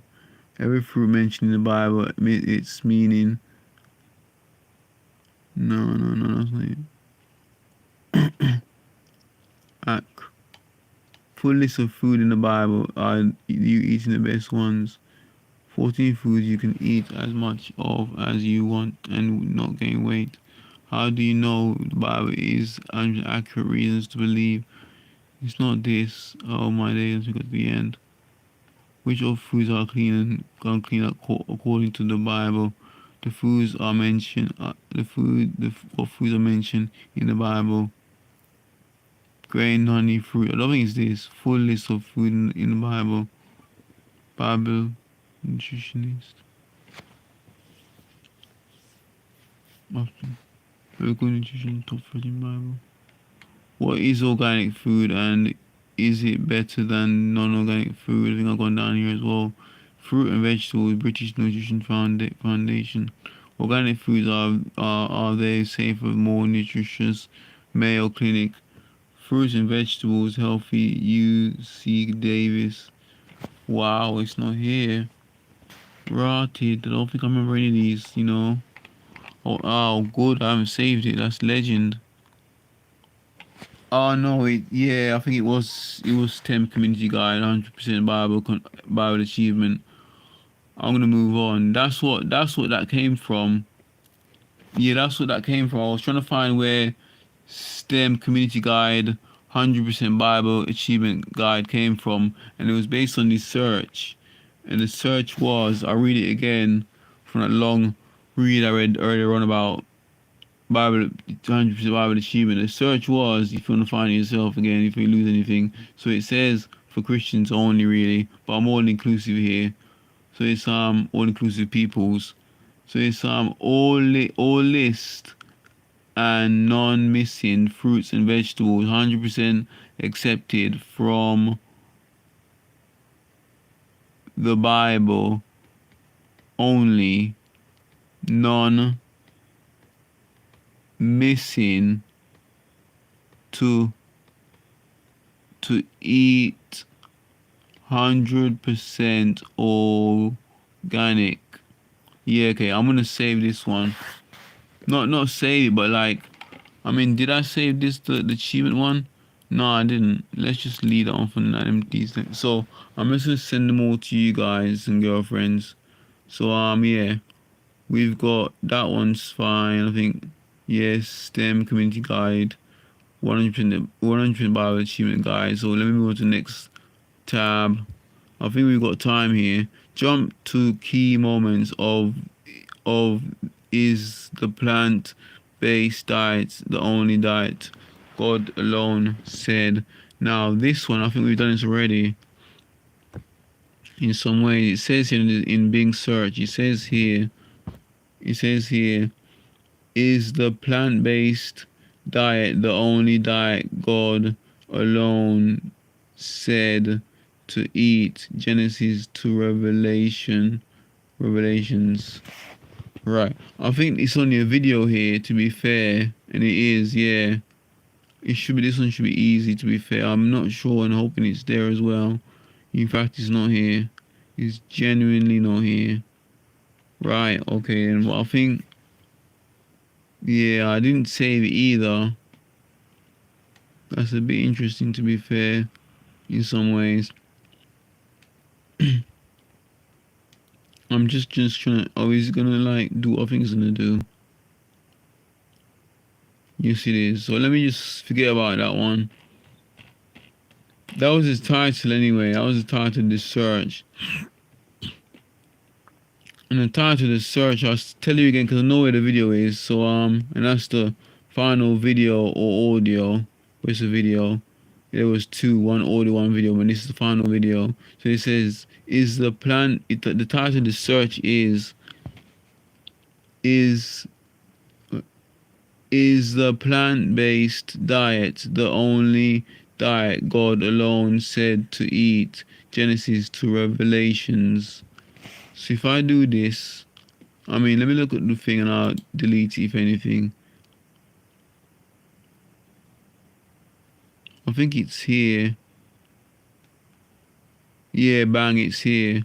I don't know why yeah, that's the one. So it says, so is a plant-based diet the only diet God alone said to eat? Genesis to Revelations. And yeah, that's what's going on there. So I'm gonna delete this one. Is a plant-based diet only diet God alone said to eat? Genesis to Revelation. Let me just delete that.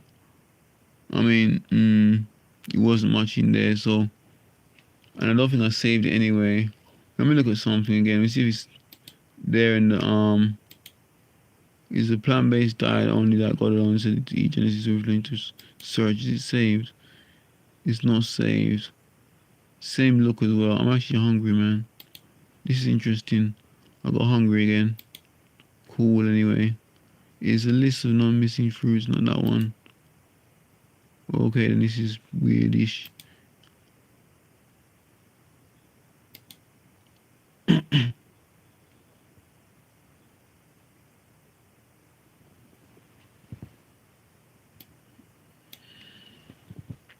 Right, here we are, on that title. I'll give you that title again.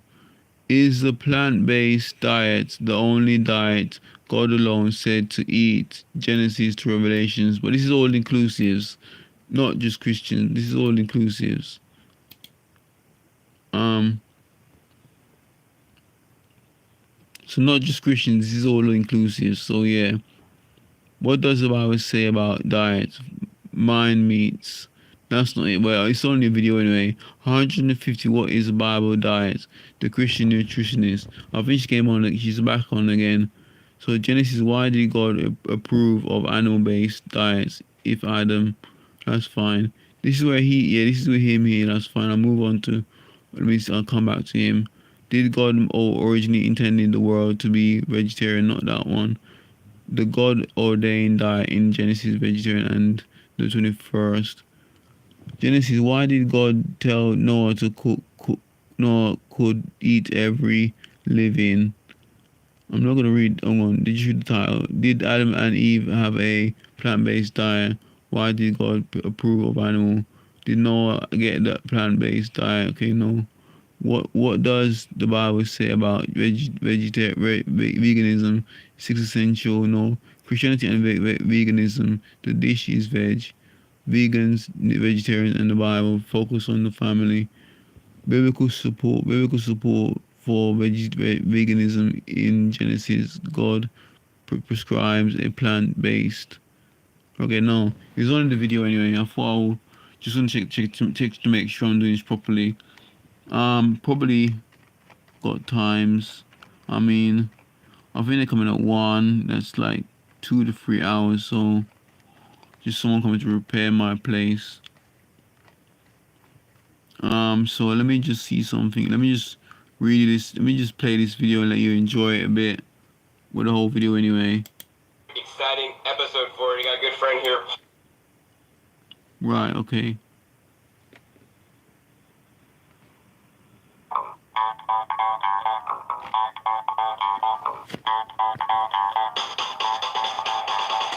This is John Cole with OKRaw.com. Today we have another exciting episode for you. You got a good friend here, Paul Neeson. We'll put a link down below to his channel and his information if you're interested in learning more about Paul. But today we're going to talk about an important subject, right? I want as many people as possible on the planet to eat a plant-based diet, whether that means you're eating all plants and you want to call yourself vegan, or whether that means you're going to eat 90% of your diet in plants and eat maybe 10% in animal products, right? That's going to be far better, I mean, I've shared with you guys things in the past like why eating plants is better. I mean, they're rich in phytochemicals and phytonutrients. They're anti-aging. They're anti-disease. I've also had videos on why it's good and it benefits the planet. It's reducing the carbon emissions because the animals contribute to a lot of the pollution on the planet. The warming potentially is caused by the animals. I mean, actually, it's good to not eat animals for the animals, right? You're saving lives, you're being nicer on the planet, just leading a lighter footstep on the planet. So many different reasons to actually eat only plants. But today I got an expert, actually my friend Paul, who's really in to the Bible, one of his favorite books, or probably his favorite book to read. And so now, for those of you guys that are interested in learning why you should eat plants because of the Bible, we got Paul. So Paul, what would you say? Well, my passion and heart is, from a physical standpoint, to be as healthy as I could possibly be. I once suffered from an illness that the doctors gave me no hope. There's actually a verse in the Bible that says, I know the plans I have for you. They are not for bad or disaster. They are for a future and a hope. So I want to treat my body as best as possible. And I looked at a whole bunch of health books and raw food books and testimonials of everyone. And then finally, I was at a lecture once and somebody said, I got the best book that has information about raw food. It has the best testimonials about people that have been living the longest life and everything. I said, what is it? And he handed me the Bible. Now, up to that point in my life, the only Bible verse I had ever read was one I used often in my vegetarian books was Genesis 1:29 that says the food for man is fruits and vegetables. And I used that all the time, but I had never read the Bible. So from there, what I did was I went to go read the Bible, and I found out it has a whole bunch of information about health and diet as well. And basically, I do believe in creation. I think evolution is a flawed theory, but creation is very obvious if you look at history and you just look at the way things work. So when it comes to that, we have a creator who created us and the things that work best for us. So if you have a car that's built from a certain manufacturer, going to the dentist isn't going to be able to tell you what's the best way to fix the car. The manufacturer of the car or the book in the glove compartment is going to tell you what's best. So he created our bodies and he gave us what's best for it. And he told us in the Bible what foods are best for it, when we should eat them, how we should eat them, and what they're particularly good for. He made the food look like what they're actually good for. If you think about carrots, if you cut a carrot in half, you have two eyes looking at you. Carrots are good for the eyes. Celery is the shape of bones. Celery, the minerals in the celery are good for the bones, and so on. So it's very easy to know this, but when you read the Bible, God has a plan A and a plan B. And a lot of people say, but God allows man to eat animals. Well, he allowed them to eat animals, but that wasn't his original intent or his original plan. His original plan was for man to be a vegetarian, and the Bible actually says in the kingdom to come that man will go back to being a vegetarian. So from the beginning to the end, a vegetarian diet is the ideal for our created bodies, and the ideal way to eat is the created food of our Creator. And there are verses in the Bible that even say, plant gardens and eat the food that they produce. Over and over again. And all examples in Scripture, when man started eating meat, their lifespan was reduced dramatically. So having this history record and seeing about these people that ate these certain foods, there's a fellow named Daniel in the Bible. He refused to eat the unclean meat of the kingdom that he was taken captive to, and instead he said, just give me pulse, which was basically some vegetables and water. And he was smarter and stronger than all the other prisoners. There are so many testimonials where eating raw fruits and vegetables is the way and the plan of our Creator, or at least plan A of our Creator. So that's what I promote, that's what I talk about. And sometimes people say, well, the Bible says we can eat meat, or God allows it, so why shouldn't we do it? I say, well, do you want plan A or plan B? Cool, Paul. So what are some specific verses in the Bible that you like to quote sometimes? Well, I mean, I quote all of them on health in general, but from the Genesis 1:29 is the best overall one. It says, the food for man is fruits and vegetables. I gave you one before that said, know the plans I have for you, they are good and not disaster, to give you a future and give you a hope. There's another one that says, do not put your trust in man, put it in our Creator, because he creates these foods. In Jeremiah, I don't have the exact verse, it says, plant gardens and produce and eat the food that they produce. You have the examples of Daniel in the scriptures. You have the examples of men. I'm into fasting as well, so you have the examples of men that fasted all throughout the scriptures. And when meat was involved, the dramatic loss of life or the years, they went from living like 800 years to 120 years. I mean, people think 120 years is a great thing, but that's not the way it was in history. So there's so many verses in the scriptures, all inclusive, that talk about how we should live for our best, to be our best all inclusive human beings, people. Wow, that's amazing that that's what Paul learned, and I mean, just by living my life and doing what I'm doing, I found many of those statements to be true. I mean, I'm growing a garden, not because the Bible said so, because I found out it's the best thing to do, and whether the Bible said so and people have done it and all that, you guys could do what you want to do, but I want to have a video with Paul talking about this because I know it's important for many of you guys, and whether you believe in the Bible or not, we're not going to discuss that, but the fact of the matter is, fruits and vegetables are the best foods on the planet, according to the Bible, according to make the healthier, our bodies, and according to make the planet a better place to live a lighter footprint. So, Paul, what are some other scriptures or quotes from the Bible that talk about like health specifically, maybe not food? Sure. Well, I wrote a whole book called Health According to the Scriptures, because what I found out is when people hear about the Bible, automatically they get turned off many times about any of the messages in there. And so I took all the health scriptures out of the Bible and I actually wrote a whole book on this topic. One of the things I teach is a daylight diet. The Bible not only shows us what to eat, but it also shows us when to eat. It teaches us not to eat late at night. Somebody might say, well, where? I say, well, if our Creator wanted us to eat when it was dark outside, He would have made fruits and vegetables glow in the dark. He didn't do that. So it talks about what time we should eat. Another thing I talk about a lot, and one of my biggest passions, is not overeating. So many people overeat today. Well, the Bible says do not dine with drunkards or feast with gluttons. Gluttony is the principle of just never being satisfied with what you're giving and always desiring more. And that's what happens when we overeat. We're just never satisfied with what we've been provided with, and we just always seem to want more. So there's so many principles that come to health, and just everything you and I teach about when we look at the Bible and just the whole aspect of it. So I have a book called Health According to the Scriptures, and it's one of the things I promote and help people with. Another thing is, if people do eat meat, like you, I heard you say it, and I tell people there's a big difference between the factory farm unorganic meat versus some meat that's grass-fed and you only own an animal and you kill it yourself or something like that. So that makes a big difference, because in the scriptures there's clean and unclean animals. So it just doesn't say you can eat animals. It says if you're going to eat animals, here are the rules around them. They call it, some people call it kosher, some people call it, clean meats, but it gives you rules around it. And some of those rules are not overindulgent.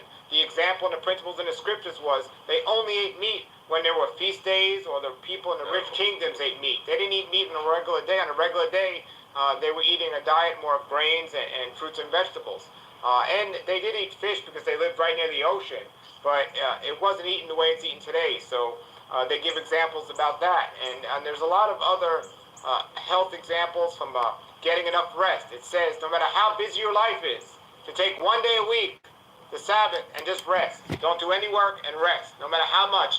And I found out through example, you get more done in 6 days and resting and observing the Sabbath than you will work in 7 days. And that rest, I believe, has saved my life, because I was a workaholic. So from that standpoint, it talks about health.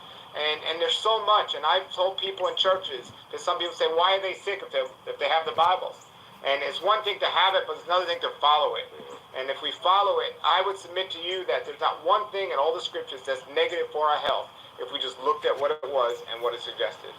Wow, that's amazing. So whether you need to go to the Bible to get confirmation of what you should do, or whether it's basically a backup, like, so for me, it's like, oh, I already do these things. Oh, it's great, the Bible says it, right? And for some people, they may, oh, it says in the Bible, so that's what I'm going to do. I mean, I don't really care, but it's just really cool about all this. I got another important scripture in religion or none. In Exodus in the Bible, it says, if you diligently keep my instructions and follow these, and do not follow the ways of the Egyptians, which were the disobedient people at the time, it says, I will not put the same diseases upon you that I put upon the Egyptians. So that's a verse. So if you're following my statutes and commands, I will not put these same diseases upon you. Then when the children of Israel went into the promised land, which is almost a metaphor for they were in slavery and they came into freedom, they were told, if you separate and you divide yourself from all these disobedient people, I will bless you abundantly. But if you mingle the seed, not only will I give those same diseases that I put upon the Egyptians, I will give you new diseases you never even heard of yet. So what do we have today? We have so many people mixing and swaying back and forth in what they should be doing. We have more money, science, and knowledge for a study of disease than ever before in the history of man, but we have more disease than ever before, and we still have new diseases every day. They even ran out of names for disease. Now they just call it like hand and foot disease or something. They just ran out of names.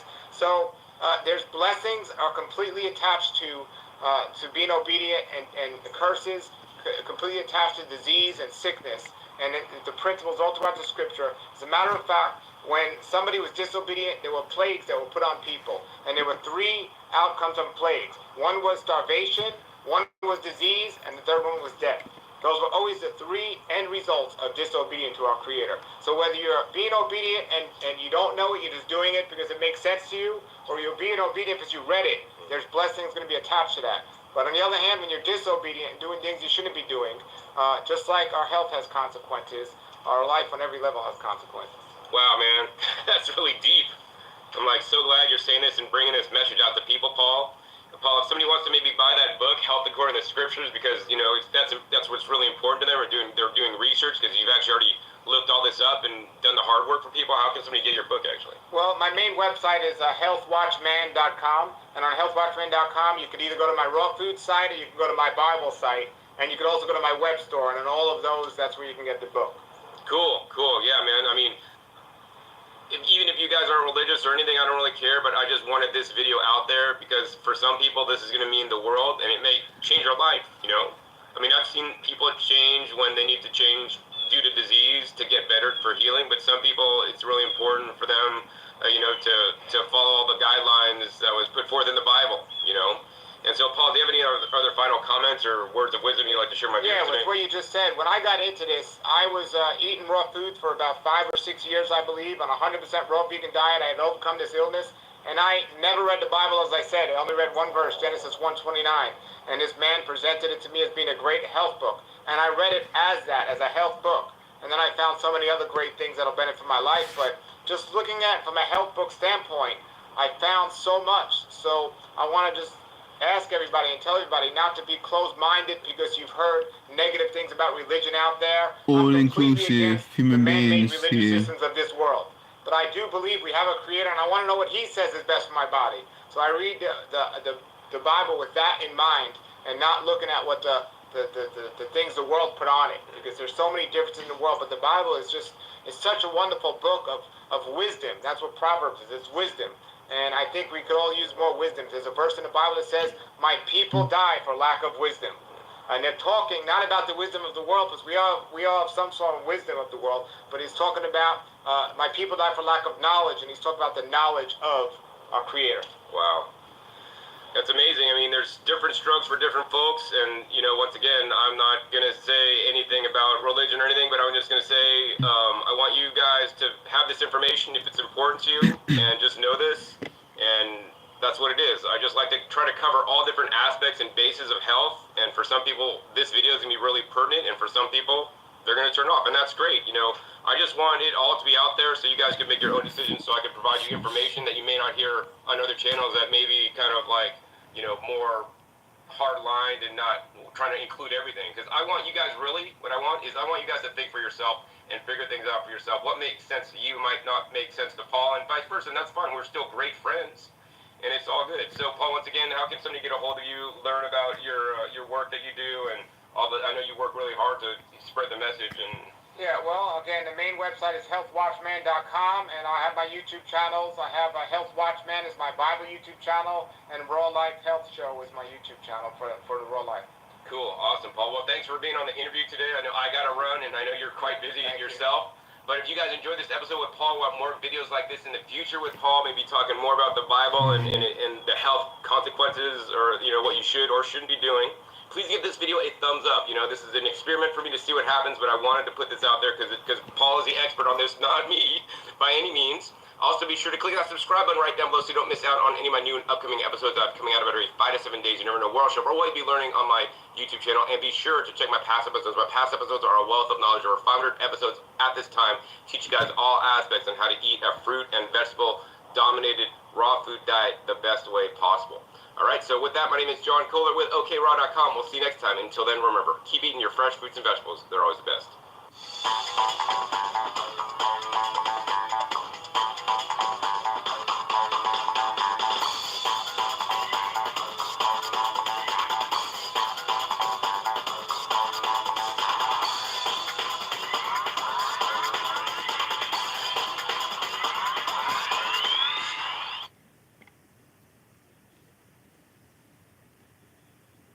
You know, the question is sometimes asked, does God actually...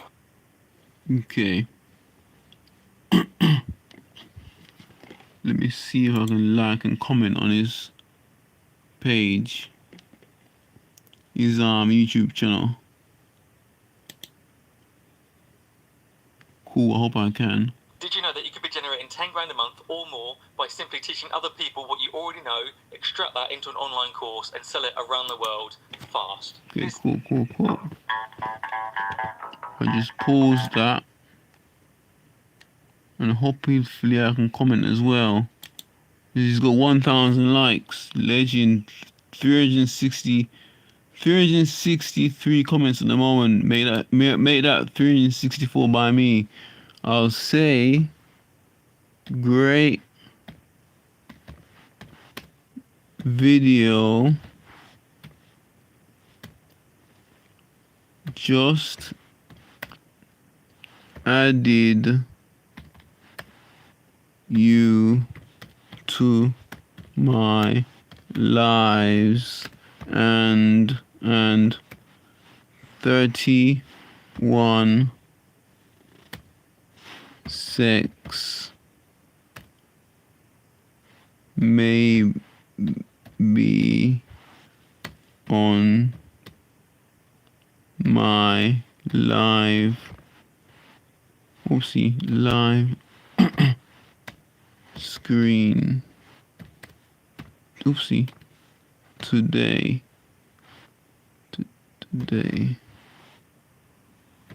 now.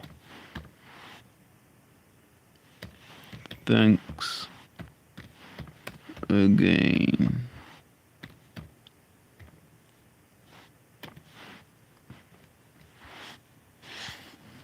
No worries. Great video, man. Comment, yep. I said great video. Just added you to my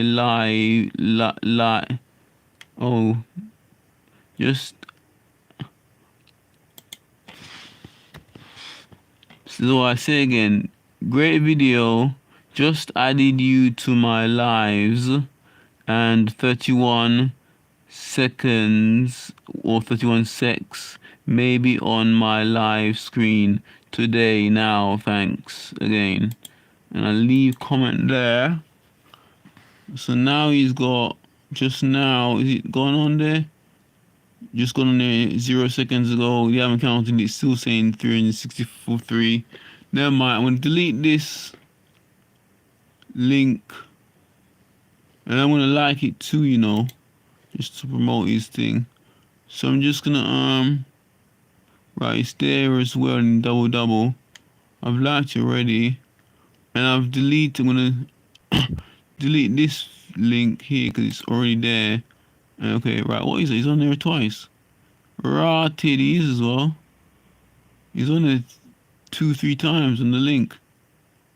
On the tab, I mean. So I delete the second one. And I leave the third one open. I didn't realise that. I thought it wasn't there when I was looking earlier on. So right now, let's look at this. Moving on. We're coming to the easy parts now. We should be over soon, to be fair. I downloaded, this page. I think I might not do that, you know. I might just keep my links, my thumbnail the same. I downloaded this thumbnail thinking I could get some answers in regards to any pure food that I can eat, any not plant-based, but that's different to plants. Because they're two different things, plant and plant-based. I downloaded that thinking I could get some basic things and everything about plant foods in shopping and grocery, and no supermarket is selling plant foods or organic plant foods or plant-based meals. Mainly plant, really, to be honest with you, because Tesco and Sainsbury's don't have any, not one. I think Tesco had one, but it's not even the right one. I mean, Sainsbury's don't have any.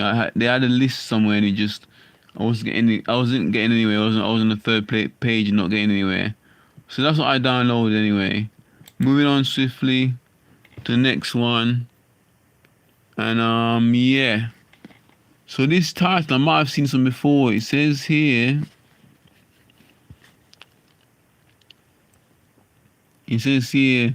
List of all plant-based foods, the only diet God alone said to eat. Genesis to Revelations, non-chemically DNA made by man, but only made by God alone. I think I might have seen this one, to be fair. I think this is where the lady came back earlier on. 150. What is a biblical diet? The Christian nutritionist. I think I might have done this one already. Not her article or not her podcast. I think I've sort of done this already, maybe. Image of lists of all plant-based foods. The only diet God alone, no. Did God originally intend the world to be vegetarian? Right. Full list of foods in the Bible. Are you eating the best? Did God originally intend the world to be vegetarian? I don't think that was that. Visit videos of lists of all plant-based foods in foods only diet. God alone. It's not even saved. I haven't saved this search, you know. It might be one of my excrements. So what does the Bible say about diet, mind, meats? How to use ancient secrets of the Bible, diet, food of the Bible, a complete list with references. Means that. What does the Bible say about plant-based diet? Genesis 1, vegetarian. What is the story of food in Genesis? Full list of food in the Bible.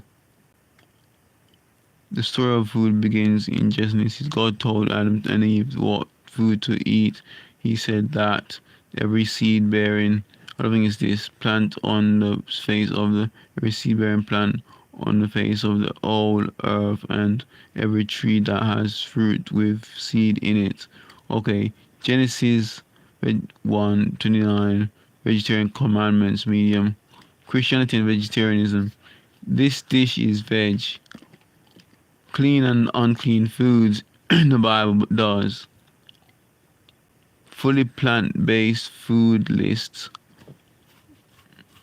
What to eat on a vegan? I don't think. Wow, this might have been like maybe junk. I can't see or being pulled by reading or looking into anything. So any links here, girlfriends, all inclusives. So what does it say? Again, I don't think I found anything. List of all plant-based foods, the only diet God alone said to eat. Genesis to Revelation, non-chemical DNA made by man, but only made by God alone. I don't think I found anything here. No, I can't even think of it in my mind. I might delete this one to be fair. Plant-based food list, your guide to every... Is this backed up? No, it's not. Plant-based food list, your guide to every day vegan eats. Let me see this.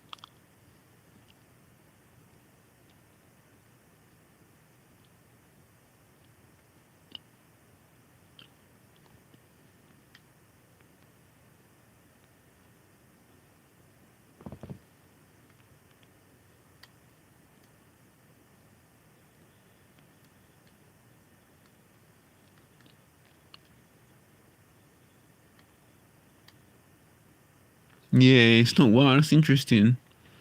Because the next one that cropped up is this one.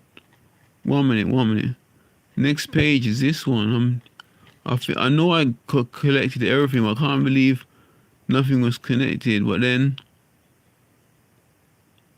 list of plant-based foods, the only diet God alone only said to eat. Genesis 2. That's really interesting, you know.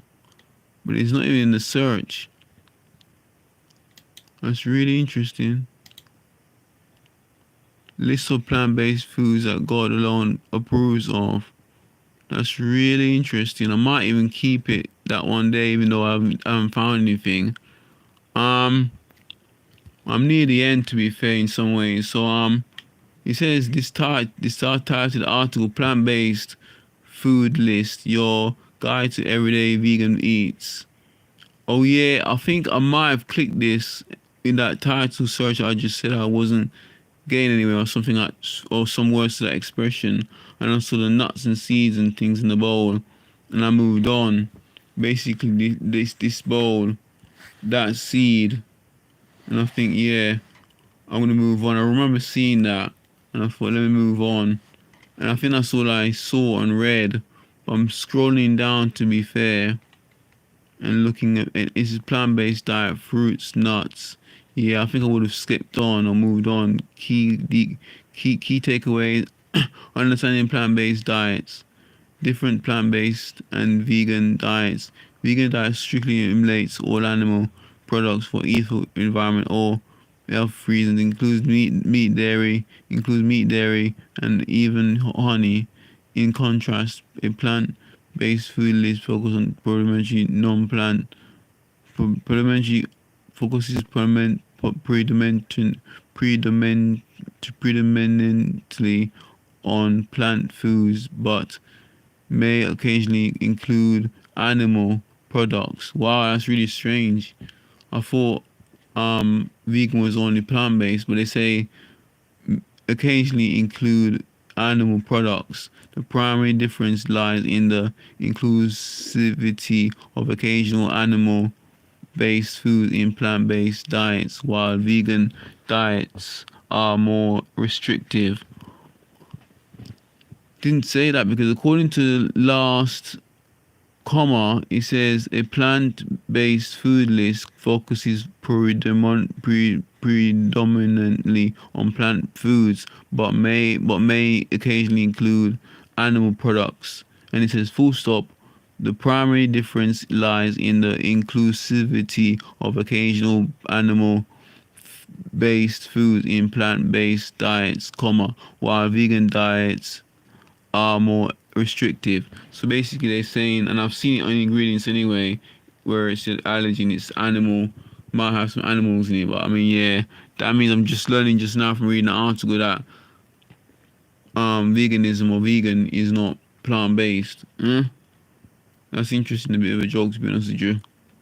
So all the three main meals, carnivore, vegetarian, and plant, and not plant-based, but on vegan or veganism is all animal-based in some ways. The nutritional science behind plant foods, packed essential nutrients providing answered fiber, proteins, and mineral fiber plant crucial digests may or aid at controlling sugar level promoting. I didn't read this anyway. Like when I last looked in the searches, found in plant-based foods as leafy greens and fruit support multi-bodily functions and can contribute to overall health. For these considered non-dairy milk options, studying the characteristics plant-based beverage can aid in making informed choices about alternative like almond or soy milk that align with nutritional goals. Health advantage of plant-based foods, I think. Weight loss, more energy, better sex life, strong immunity, lower disease risk, longer life. Okay, reduce risk of chronic diseases, promoting heart, contribute to weight management, guide to plant-based foods, fruit and vegetables, essentials, ligaments, nuts and seeds. That's what vegans eat, ligament, nuts and seeds. That's not allowed biblically, and a lot of people are reacting to those. Whole grains and proteins, meal planning and recipes, breakfast ideas, satisfying lunches, dinner options, snacks and quick bites, benefits for our plant. I think that's that. I mean, I didn't read this article, to be honest with you. I don't think. I stopped at the top. Role of supplements. Role of supplements. No good because I react to supplements. All supplements I react to.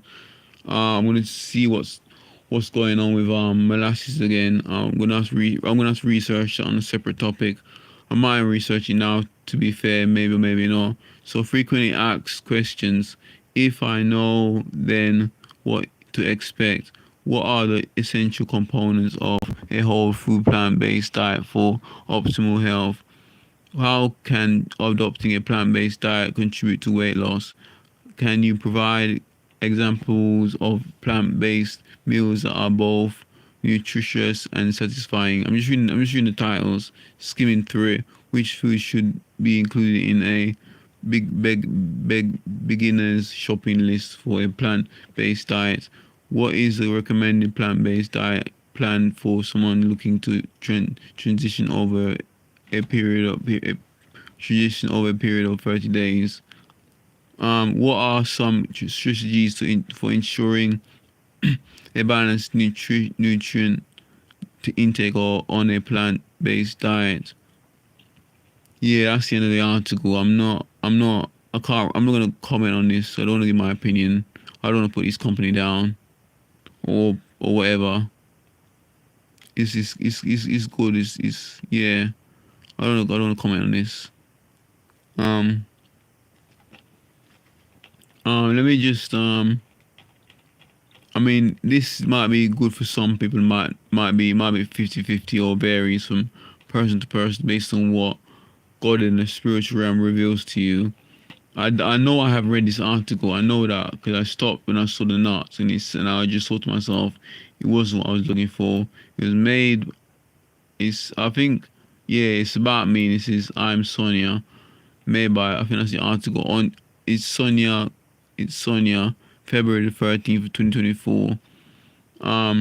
Yeah, my nutrition foods home. I'm gonna move on now. It says list of plant-based foods that God alone approves of. Search. I didn't save this one. I didn't save that one. I didn't save this one. So not that one. Not that one. And where are we at now without that one? Okay, we got after the lady Sonia Grant, or on after Lady Sonia Grant, I've got 1, 2, 3, 4 left. I think right, we should be done soon before 11, hopefully 11 a.m. So list of plant-based foods that God alone approves of. This simple one. The concept of a biblical diet varies, but here are some insights. Genesis diet in the Garden of Eden. Adam and Eve likely consumed garden foods, including fruits from trees. However, after their exclusion, God allowed meat consummation. Genesis 9 verse 3, Leviticus 11. I won't read the second because it's blurred out. And this lady's back again for the third time. 150. What is a Bible diet? Sorry, 150. What is a biblical diet? The Christian nutritionist. I think the search says in being list of plant-based foods that God alone approves of. I wonder which one it was because it hasn't been any I found yet. Does Genesis 21 leave any room for existence? It might be the 151 I saw the lady wrote on the top. 7 foods of the promised land, the biblical nutritionist. I think, yeah. 7 foods of the promised land, the biblical nutritionist. I think she's here as well.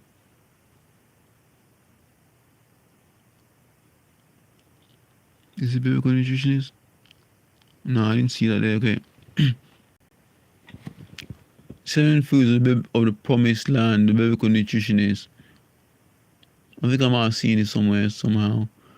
Wait in the Bible, but I would feed wheat in the Bible, but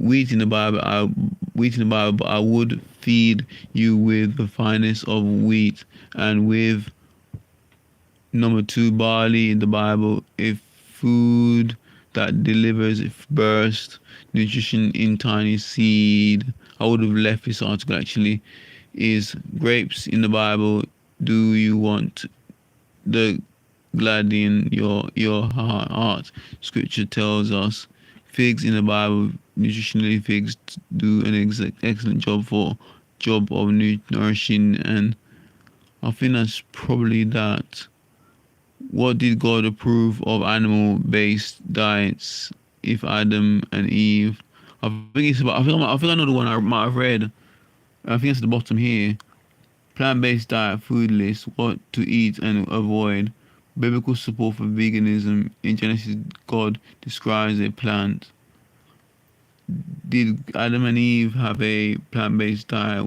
What can you eat on a plant-based diet? Okay, complete plant-based food list. Eating well. Plant-based food list, your guide to everyday vegan eats. I tried eating 30 different plant foods in a week. Here's how I did it. Fully plant-based food list, what to eat on a vegan. Wow, I think it might be the lady then. I thought there is one person missing, there's a biblical one or a Christian one, but I'm still talking about all inclusives here.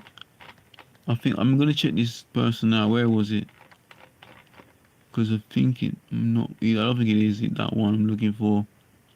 Based on that search, I don't think it's this one. Foods of the Promised Land. It's not this one. Yeah, it's definitely not this one. Yeah, it's not this one. I should have looked and seen if... Okay. I think it's the lady of the 150 what is a biblical diet the Christian nutritionists I've saved. Well, not saved, but like not got rid of. Then I've actually lost one article, to be fair. Yeah, I've lost one article and I would have liked to have had that one. It's a shame. I'm gonna try and look for it if I can. Because I looked at it and I got time, but let me just skim through the rest and see if I can find it. It says here, deforestation and forest lost. It says which countries are gaining and which are losing forests. It's got a diagram here of what's going and staying, and it talks about and it describes it as in data on net forest change afforestation and deforestation is sourced from the UN Food and Agriculture Organization. Forest resources assessment since year-to-year changes in forest cover can be volatile.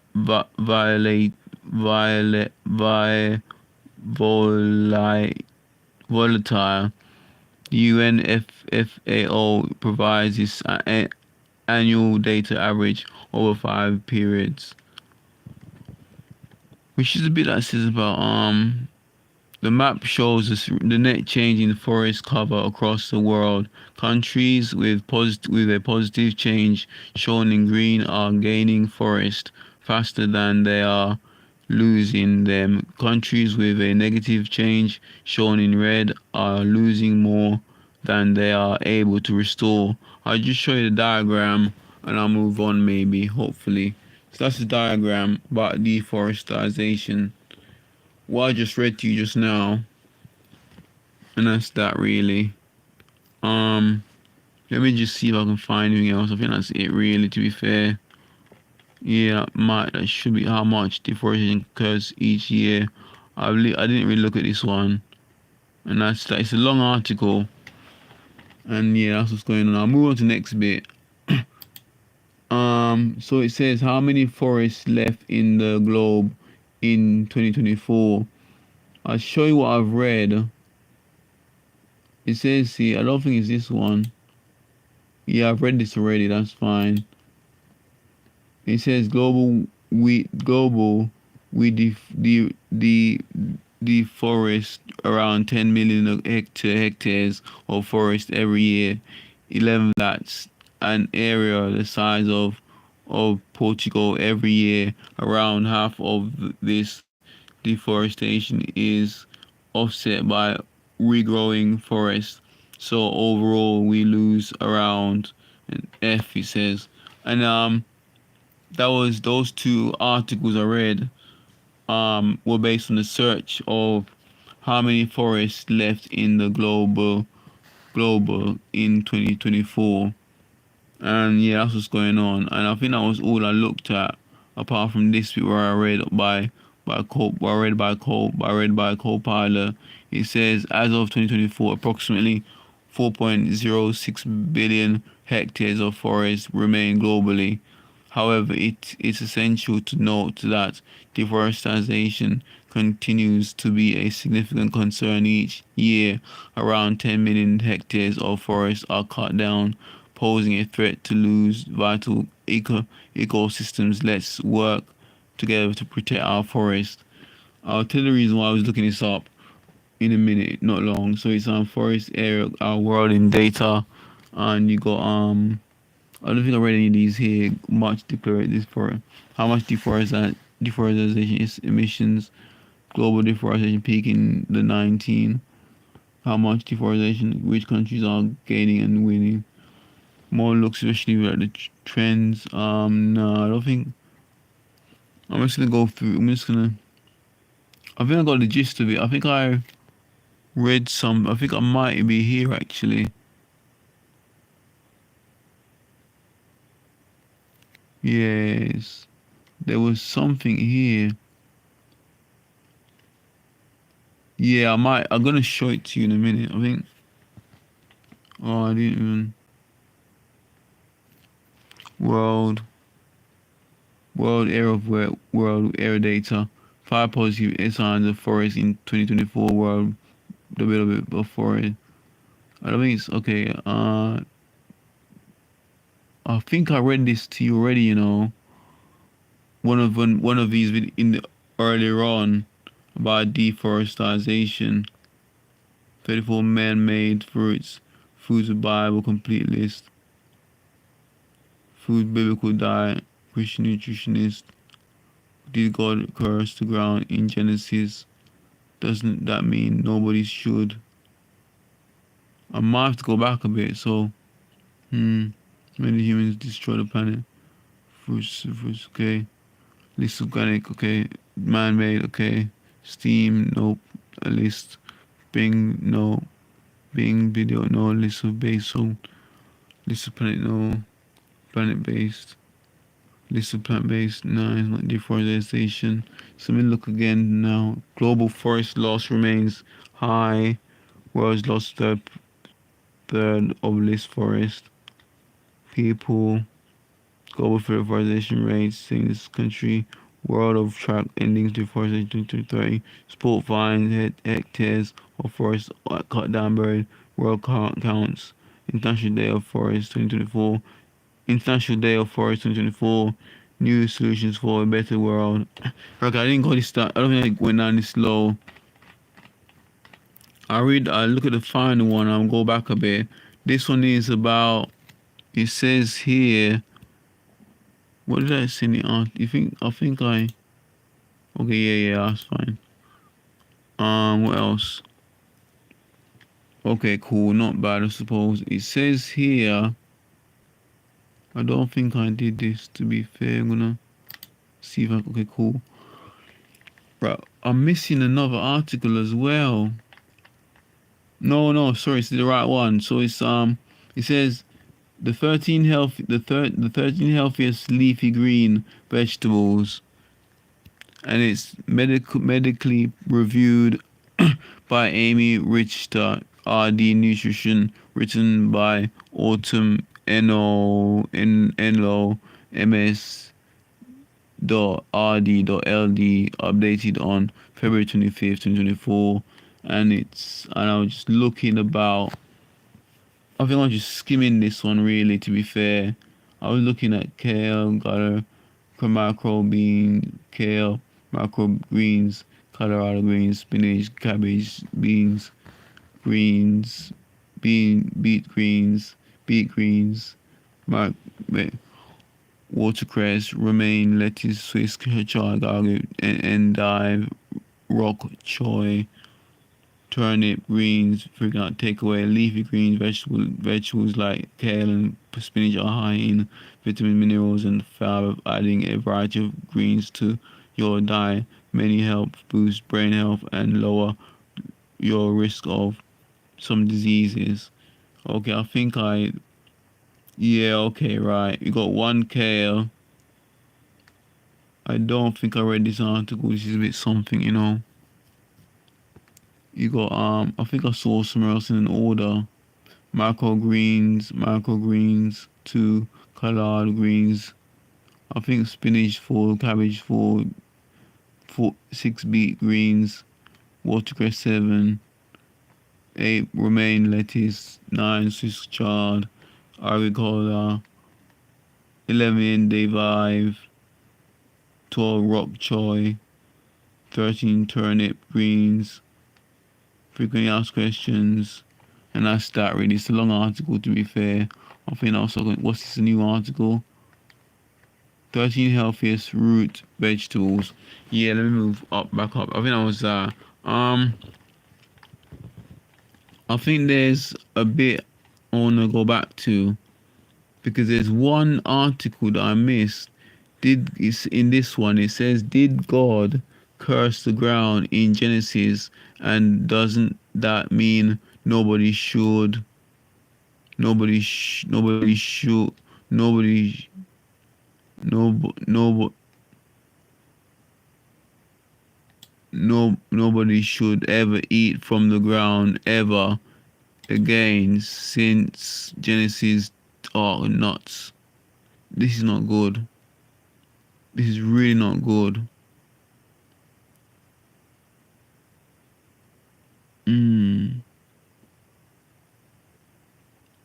Nobody should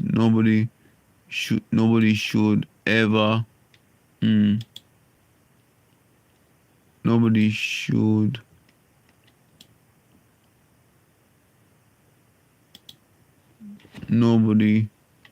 nobody should ever eat from the ground never again since Genesis till and beyond.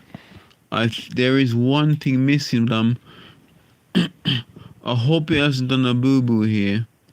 Why did God say he would never again curse the ground? Genesis. But since soon some such as Canaan were to be cursed, a bit by Noah, not by God. It seems God respected the curse. This makes it particularly clear that God. This is interesting because I think I read this. I read Copilot. I think I did the book of Genesis after Adam and Eve ate from the. This is what Copilot saying.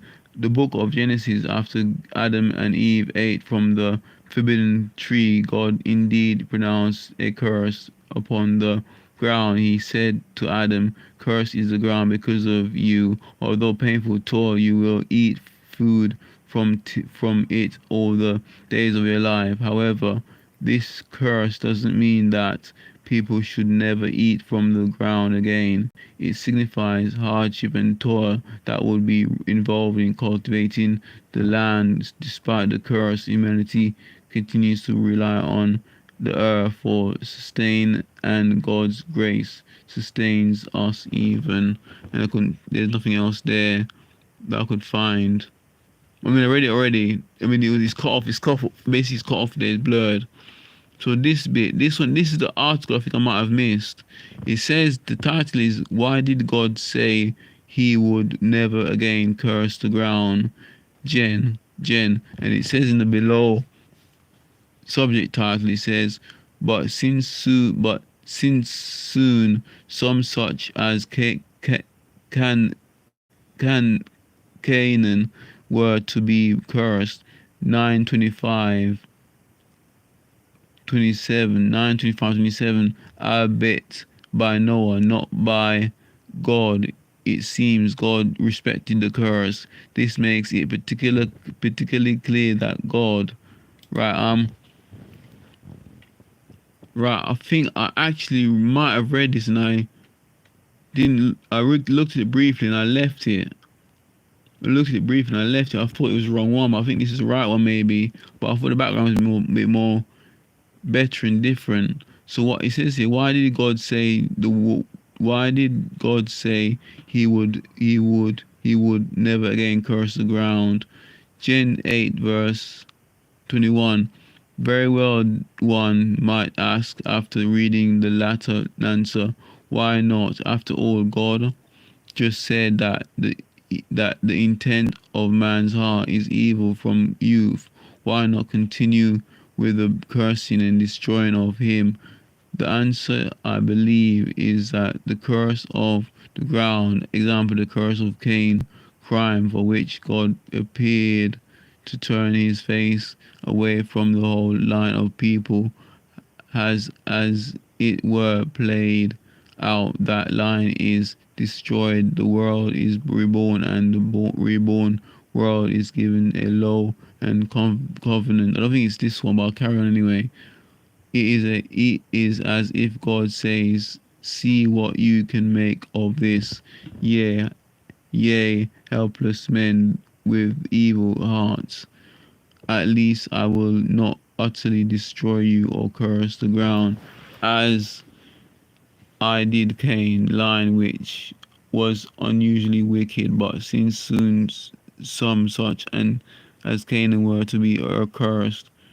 9:25-27 albeit by Noah, not by God. It seems God respected the curse. This makes it particularly clear that God means that all of humanity would not be cursed, at least not as long as the earth remains in this. It is insignificant that God, in the end, will intend destroy the earth again, as he utterly curses and destroys his enemies forever. See Revelation 21 verse 1 and its context. The time of clemency that began with Noah will not be forever. This is not the one. This is actually not the wrong. It's the wrong one. It's not the one I'm looking for. Let me look at it. Memorize it now in the name. Deep dive Bible. Yeah, I don't think it's that one. I remember the name, but it's not that one. It's a particular article and it's a bit longish. Why did God curse? I think it might be this one, creation moment. Why did God curse the ground and not Adam? Creation moment.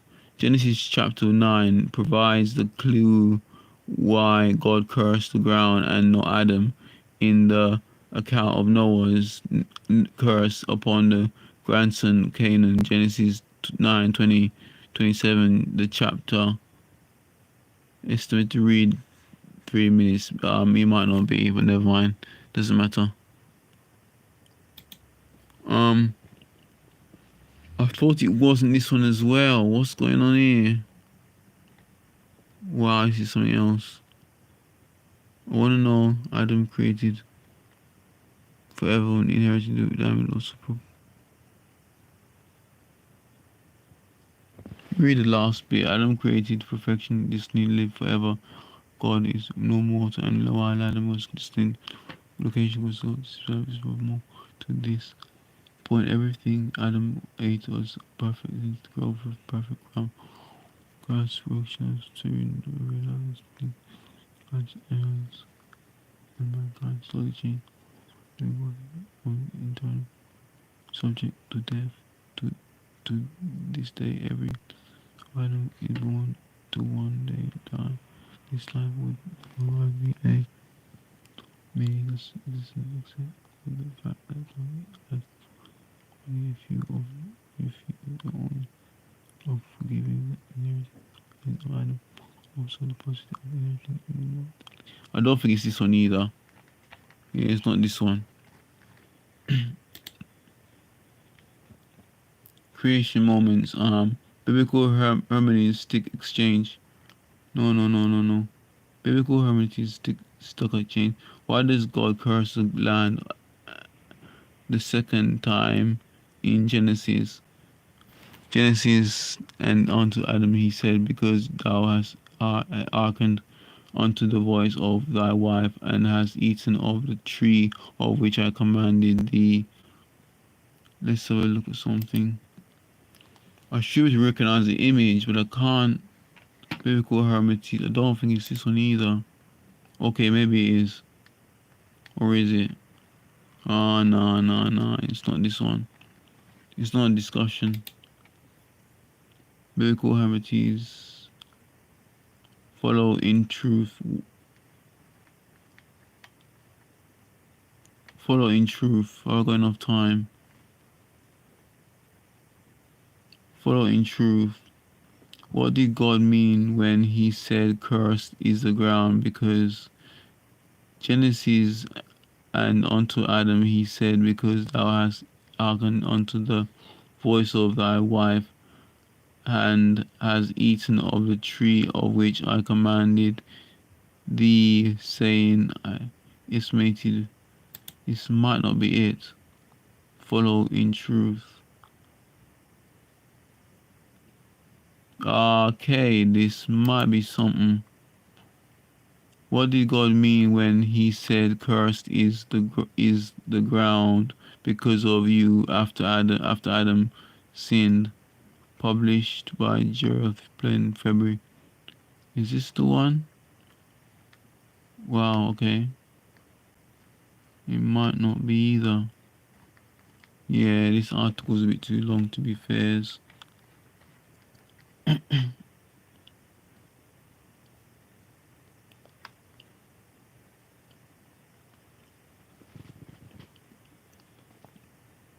No, it's not this one. Follow in truth. Follow in truth. What does Genesis mean? Gotta try and find this last article that I missed reading. Follow in truth. Did God mean? Okay, follow in truth. Follow in truth. Follow in truth. In truth.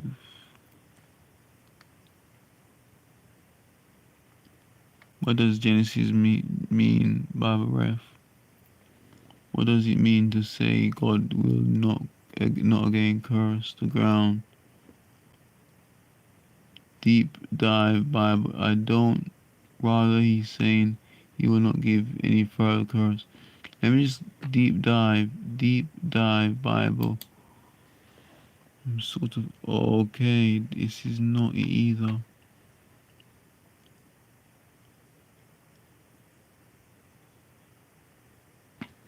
But we continue to live on the Adam's curse of the ground which yields fruits on the earth.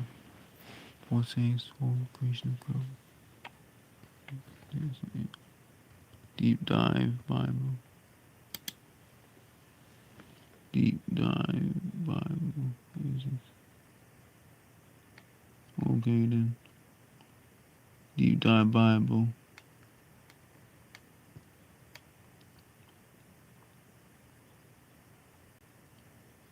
Deep dive Bible. Okay, it has to be here, man. I'm sure it's here. Bible Hub. Why does it look familiar? Maybe Genesis 4 verse 11. Now you are cursed and banished from the ground. Different explanations have been. Genesis 4 verse 11. Now you are cursed and banished from the ground. Different explanations have been offered of the clause from the earth or ground ad Hama, which different explanations have been offered of the clause from the earth or ground ad Hama, which however cannot mean more than the ground which already had been. I think this seems familiar, except all that. Oh, this is not probably good.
Sorry about that, girlfriend, sisters, all boss, all inclusive guys.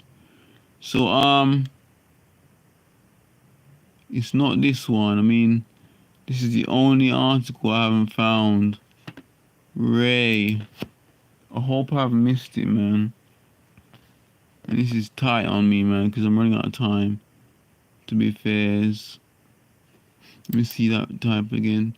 Bible Hub. Bible Hub.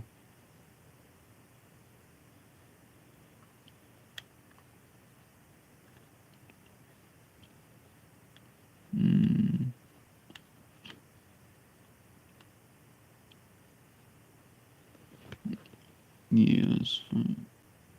Bible Hub. This is not good. I know it was the bottom as well. This guy, or the person that did it. Comments. I think Bible Hub again. Genesis commentaries. Genesis commentaries. How you are cursed from the things. Okay, I don't think this is not good. Wow, this is bad. Is there anything else? Where is it? I swear down I saw it, man. Short video.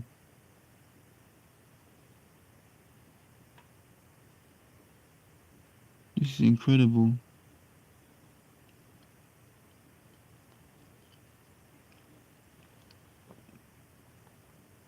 This is incredibly bad.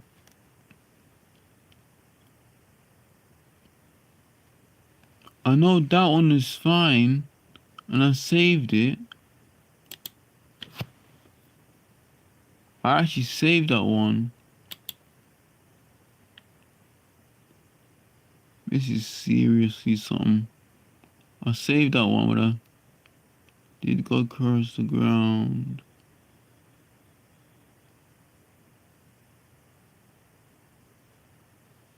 Ray, why did humans destroy the... Wow, that's something else, man.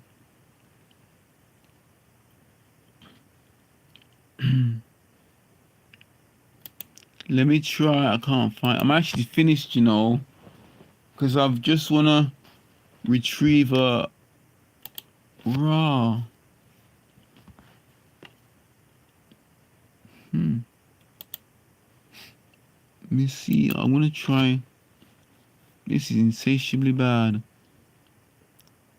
What is it called again? Did God curse the ground in Genesis? And doesn't that mean nobody? Did God curse the ground? Did God curse the ground? Did God curse the ground? Did God curse the ground? That's the only one, mate. And I can go. Did God curse the ground?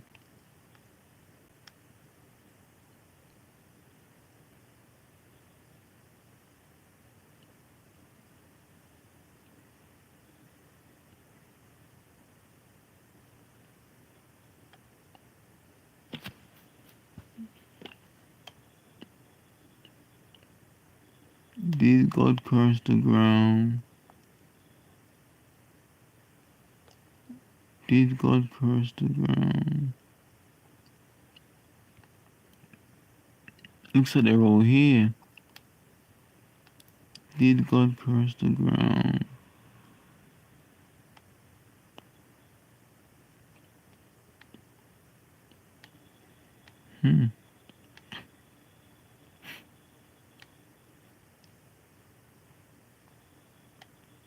Did God curse the ground? Does anyone mean?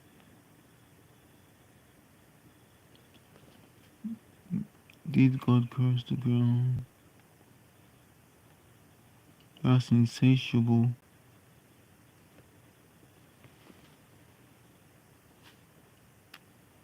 Face. Did God curse the ground?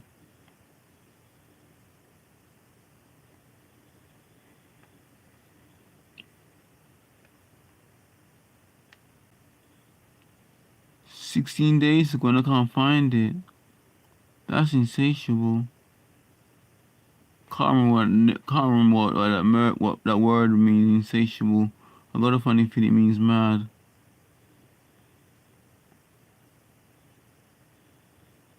No, it's not here, man. I mean, I gotta look up search.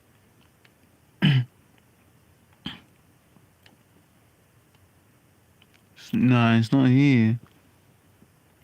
Wait, search history. Did God curse? Did God curse? 4 minutes ago. 4 days ago. Did God curse the ground? Why did God curse the ground? Why did God say he would never? Is the ground still cursed today? WhyI'llTellYah.blog. This might be something, maybe. This is 4 days ago. I'm hoping it is. Wow, bang, it is. Yo! Yay, we finally found it. Yo! Is the ground still cursed today? Yeah, this has to be it. I recognize it. Legend blood. I think it's kind of short article. Join Keith mailing list. Sorry, not at the moment. I think this has to be it, man. What did he say at the bottom? It's a long article as well, but I'm not sure if I read it all. Be not everyone agrees with this interpretation, so let's examine this more deeply in part 2. Yeah, this is the one. This has to be the one. Not just has to be, I know it is. 100%. 100%. Right. Prepare for a long read, maybe. I'll see what's happening here and I'll try and sort something out. Right, what is this now? Right. When did we just try to... Let me put it next to it, the actual search. Did God curse the ground in Genesis? And does that mean nobody? Right, I'll read the thing again, yeah. I'll try and be as quick as I can. So the search is called, because it's not in any of this here. Did God curse? Is the ground? What did it say? What did the article say? Is the ground still cursed today? Is the ground cursed today? Is the ground cursed today? I doubt it's in here, man. Is the ground cursed today? Is the ground cursed today? Is the ground cursed today? It's not even in here. It's not even in here, mate. I got a funny feeling I might have missed it in some ways, so never mind, eh? It's called, well, I'll put it in everything that I've sent anyway. It says, is the ground cursed? Is the ground still cursed today? I'm gonna try to rush through this reading, bruv, because I only got 10 minutes to be fair. I was hoping to maybe finish before 11, so yeah, I'll try and rush through this reading, so please read it for yourself and I'll send it to you to make sense. So it's a thorn. It says, when Adam and Eve disobeyed God and ate from the tree of knowledge and good and evil, God dealt punish to them, did the punishment God gave Adam and Eve and the snake have everlasting effects? Did they all continue even to the day? Specifically, and as is the focus of her here, is the ground still cursed today? In addition to being origin story, the story of Adam and Eve, as much of Genesis 1 verse 11 is what is called a prequel story, intelligible later. In other words, it is a narrative that explains why things are as they are today, such as why don't snakes have legs, why is childbirth painful, why do we die. For example, Genesis 3. says that when God cursed the snake, he somehow transformed its physical means of movement, because you have done this. Cursed are the above all livestock and above all beasts of the field. On your belly you shall go, and dust you shall eat all the days of your life. Genesis 3 verse 14 to 15. The reader is assume that God removed whatever form of legs or wings the snake may have had, so that is why today we still see snakes that go on their bellies. God punished Eve for multiplying whatever pain and suffering she already would have had in childbirth. I surely multiply your pain in childbirth. In pain you shall bring forth children. Genesis 3 verse 16. The reader is seduced that such hard, painful labor in childbirth is God's punishment of Eve. This punishment has carried forward through today. Concerning Adam, his punishment is twofold. First, God gave him an initial command with penalty of physical death and of disobedience. The way surely ate of every tree of garden, but of the tree of knowledge of good and evil you shall eat not, for in the day that you eat of it you shall surely die. Genesis 2 verse 16 to 17. Second, when Adam ate from the tree, God cursed the ground as a form of punishment for him, because you have listened to the voice of your wife, and have eaten of the tree of which I commanded you. You shall not eat of it. Cursed is the ground because of you. In pain you shall eat of it all the days of your life. 18 hot thorns and thistles it shall bring forth for you, and you shall eat the plants of the field. 19. By the sweat of your face you shall eat bread till you return to the ground, for out of it you were taken, for you are dust, and to dust you shall return. Genesis 3 verse 19. Not only the penalty of physical death is in play, but God also cursed the ground because of Adam, which meant hard, painful labor for him in working the fields for food.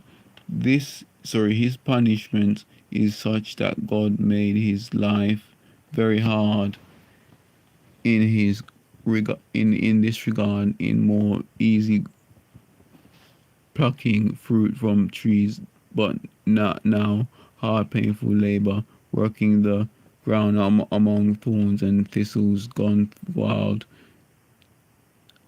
It must be noted that the actual death sentence has to do with God burying Adam and Eve from access to the tree of life. Behold, the man has become like one of us, knowing good and evil. Now lest he reach out his hand, take also of the tree of life and eat and live forever. 23. Therefore the Lord God sent him out from the Garden of Eden to work round the farm which he was taken. Genesis 3 verse 22 to 23. God cuts Adam and Eve off from what would allow them to live forever.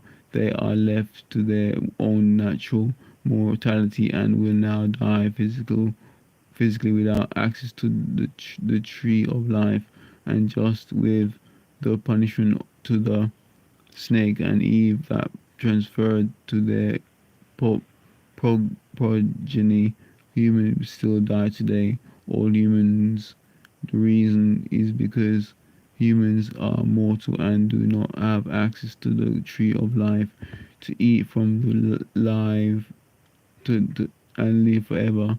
As we have seen, the punishment concerning the physical bodies of snake, Eve, and Adam carried forward to the physical bodies of their progeny. Snakes on their bellies,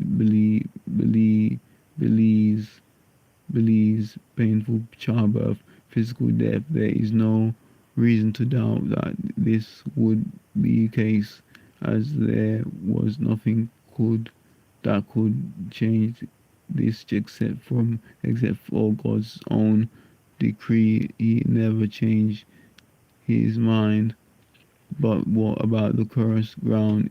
Is it still cursed today, or did God left the curse? The cursed ground is the only punishment that did not have a direct consequence to the state of the physical body. The cursed ground, therefore, is not something that possesses through human descendancy. God must uphold the curse on the ground. We should take a moment and note the nature of the cursed ground and its consequence for man. Cursed ground continually produced thorns and thistles, prickly plants, presumably everywhere, and specifically where food was grown. These are painful if grabbed or touched. Adam is now to plant and reap where the thorns and thistles grow together with the edible plants. Imagine your own lettuce garden overgrown with thorns and thistles. The idea thorns and thistles are heavily scattered among the plants. He is to cultivate instead of reaching up to grab first of a tree in the Garden of Eden. He now must bend over and tend the ground among the thorns and thistles. After centuries, about 1,000 years per Genesis 5, of people working the cursed ground in this hard, painful labor, a light of mercy and hope appears. When Lamech had lived 182 years, he fathered a son 29 and called his name Noah, saying, out of the ground that the Lord has cursed, this one shall bring us relief from our work and from the painful toil of our hands. 30. Lamech lived after the fathered Noah 595 years and had other sons and daughters. 31. Thus all the days of Lamech were 777 years, and he died. Genesis 5:25, verse 28 to 31. Lamech knows this painful toil of working cursed ground. He gives a birth prophecy about Noah, that Noah will bring us relief from our work and from the painful toil our hands. It should be noted that this is in direct reference to the cursed ground in Genesis 3. How is Noah to do this? Noah birth and Lamech's prophecy are highlight and culmination of the chapter 5 genealogy. The author is setting up the story of Noah and the flood and its implication for the cursed ground. The author has foreshadowed relief from the curse on the ground, and somehow in the story of Noah, the author intends to show exactly what it means and how it comes to pass. Reader now can only expect to see this unfold, and indeed this is what we see. I will not recap the details of the famous flood story, which you can read Genesis 6 verse 1 to 8 to 19. However, the flood waters cleanse the earth of corruption and evil, wiping away all living things that have the breath of life. When the flood is over and Noah and all in the ark come out, Noah worships God with an animal sacrifice, and it is and it is precisely here that we see the birth prophecy of Noah fulfilled, and what the narrator intended to say about relief from the cursed ground. Um, then Noah built an altar to the Lord and took some of every clean animal and some of every clean bird and offered burnt offerings on the altar. 21. And when the Lord smelled the pleasing aroma, the Lord said in his heart, I will never again curse the ground because of man, for the intention of man's heart is evil from his youth. Neither will I ever again strike down every living creature as I have done. 22. While the earth remains, seed time and harvest, cold and heat, summer and winter, day and night shall not cease. Genesis 20 verse 20. Genesis 8 verse 20-22. God vows never again to curse the ground because of man, despite the fact that the intention of the human heart is evil from youth. This is commentary on human nature before Adam disobeyed, as well as on humanity. Humanity at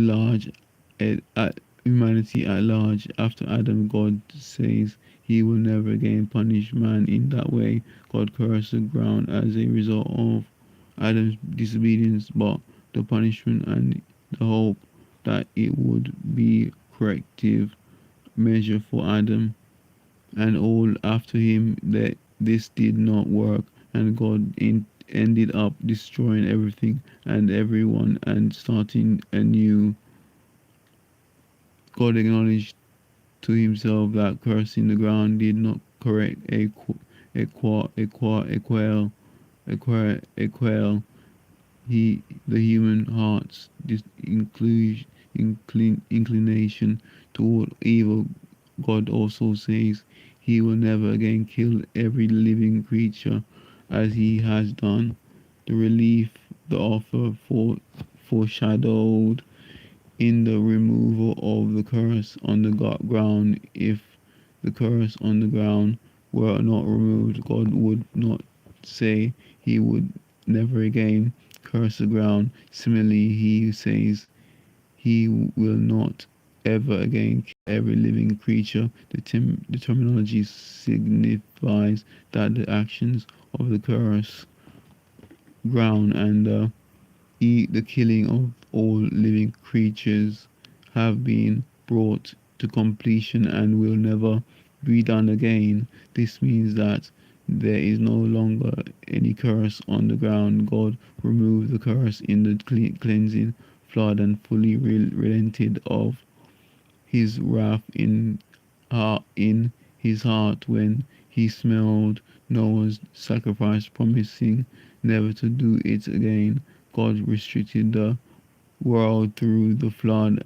The earth was cleansed and the cursed ground was restored. God fulfilled Lamech's birth prophecy of Noah. It was Noah's righteous sacrifice that brought relief, but not everyone agrees with this interpretation. So let's examine this more deeply in part 2. I will set out some agreement.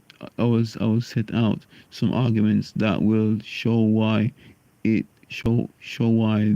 is most pro, pro, probable interpretation as the author's intended meaning. Go to part 2. So yeah, you got previous post, is the ground still cursed today, part 2. Next post, is the ground still cursed today, part 3. So that's that. So glad I found it. So glad. Thanks. I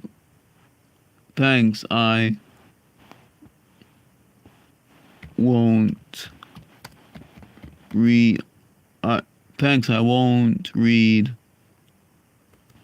on, but it helped me. Yeah, that's brilliant. Okay, yeah, so that's cool.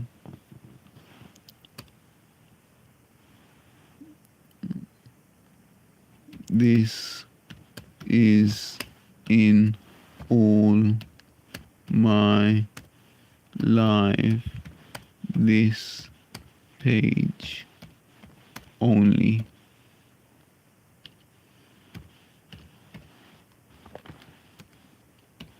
Thanks again.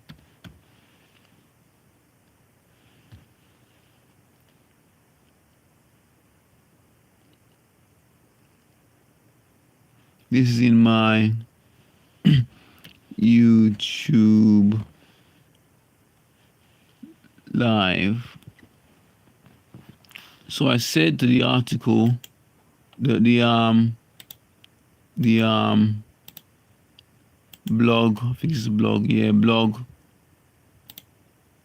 I said I said this in the blog. Thanks, I won't read. Thanks, I won't read on, but it helped me. This is in all my YouTube. This is in all my you. This is in my. This is in. This is in all my YouTube live. This page only. Thanks again. Thanks again. Today, all. Thanks again today. All. Today. Now. And that's that. So let me just delete that bit there. And that's that. Okay, it's gonna. My back is kicking it, mate. Save my name, email, and website in the browser for next time I comment. Let's do this. Ultimate email. I'll give you that one. Website, don't worry about that. Post. Post. Cool. Ultimate. Your comment is waiting. Moderation. I'm gonna go back and just go up. I think that's that. That's that for now. I've got like 2 hours. I mean, we're outed. There's gonna be a problem here. I'll try and find the molasses. I'm gonna try and research the molasses, and I'll give you my conclusions about all foods. And my opinion and comment as well. 3 things, if anything. Let's do this now. Is molasses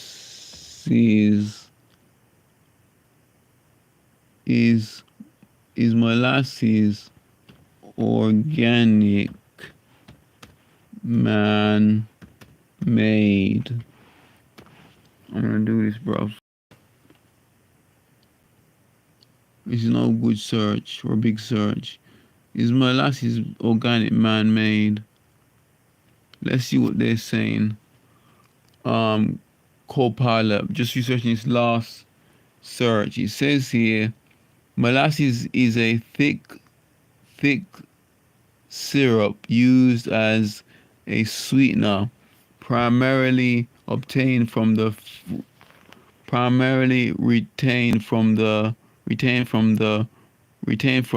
refining of sugarcane or sugar beet juice into sugar. It's a byproduct of the sugar making process. Here are some key points about molasses. Why are you doing that now? Here are some key points about molasses.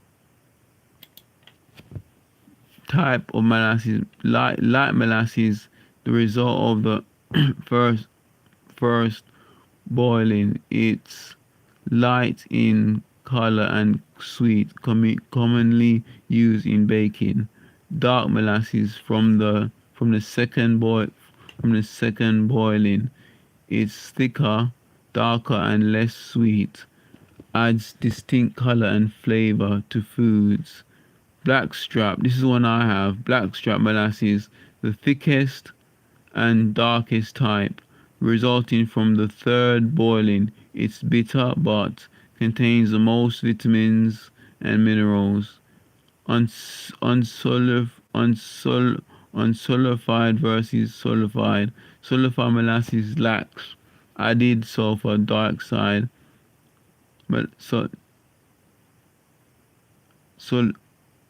solidified versus unsullified versus sullified. Unsullified molasses lacks added sulfur dioxide used as a preservative, while sulfide molasses contains it contains it. While sulfide molasses contains it and is less sweet. Nutrition: 1 tablespoon, 20 grams of molasses provides magnesium, daily value magnesium, copper, vitamin, potassium, iron, calcium, about 58 calories, all from carbs, mostly sugar. Health considerations.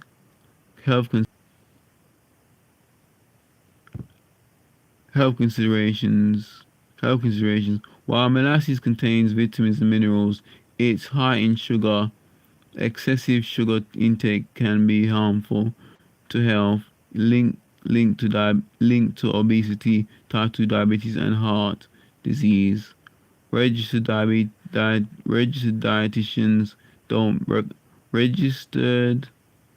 dietitians don't recommend relying on molasses for nutrients due to its sugar content. In summary, molasses is a natural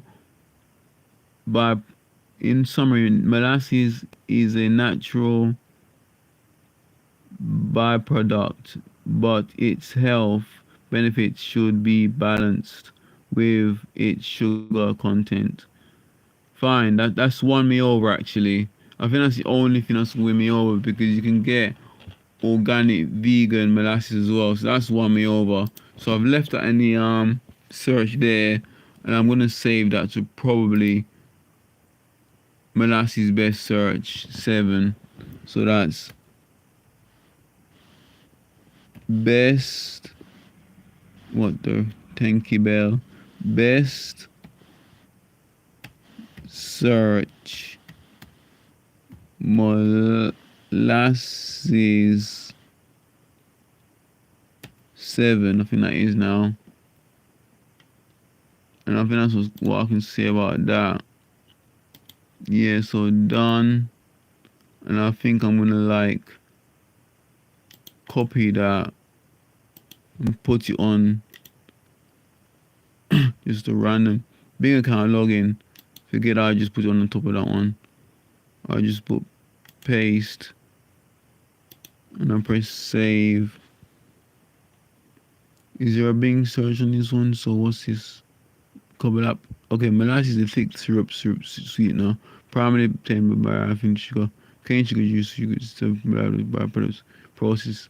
Are key points about molasses type. Okay, that's fine. I'll save this as well. No, not apps, not jobs, temporary, others, mobiles. Okay then. Let me put it somewhere. Where can I put it? Fixed. I'll put it down as health. health.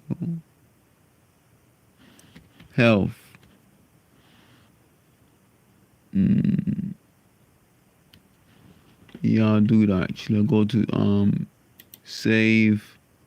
I need to do something where I save. I need to change the best search molasses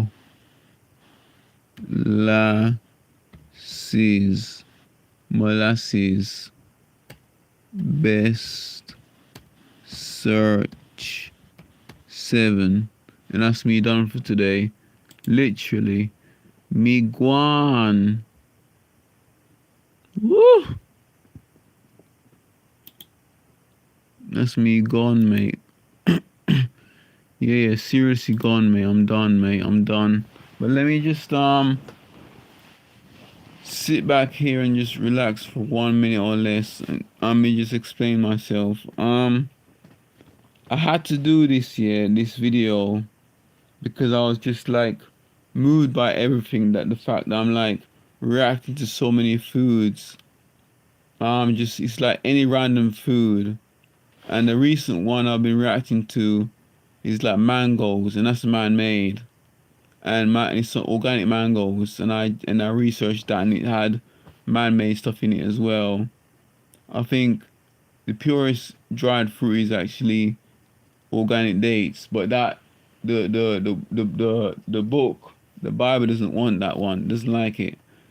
It's like I read to you earlier today. Yeah. So to summarize everything, you really gotta just like really. The main thing is just flow with the spiritual realms. Just flow with the spiritual realms. Flow with Godhead. Flow with whatever you believe in the spiritual realms. Whatever's talking to you or communicating with you. Just flow with it. Don't take all your opinions on man or woman. Don't take all your opinions on man. Let God be your final say. Let your the spirit realm be your final say and answer. And just have fun with it, because I'm having a lot of fun with my diet. I'm having a lot of fun with my diet and eating, because I'm eating less, and on top of that, me preparing food and dinner is not so demanding. I'm literally just eating I think it's 2 to 3, maximum 5 spoons in my mouth, with 2 mouthfuls, and that's it, and that's me done. And I'm doing that every 2 hours, and I make sure that I do it every 2 hours, and once I get to 3 of them, as in 3 twos in my mouth, 2 mouthfuls of 3 in my mouth, that's me done for the day. Because I was reacting when I was having 4 of those a day, like yesterday, and that was it. That's my rule at the moment. And that will be probably my permanent rule, because I heard earlier on in the article that you shouldn't eat or binge eat or eat when you're full or make yourself full. And yeah, that's what's going on with me. And that's all I can say in this this long log. I hope you enjoyed it. Everything Iries, and yeah, it's your boy here, your man here, your D's here, your doctors here, wannabe doctor, your ultimate Doctor Chief, Junior Nightwalker Night. But yeah, because you're a doctor doesn't mean you're perfect. And we shouldn't always seek your advice if you're doctors. But I don't trust the doctors anymore, or the health service. So take care, sisters, one and all inclusive. Get the correct advice as well, wherever it is you get it from, and just be wise. Make sure you know what's going on. Take care. Peace out. NightWalker, and that's NightWalker, and I thought I was 3 hours or 4 or 5. So I'll say again, NightWalker, and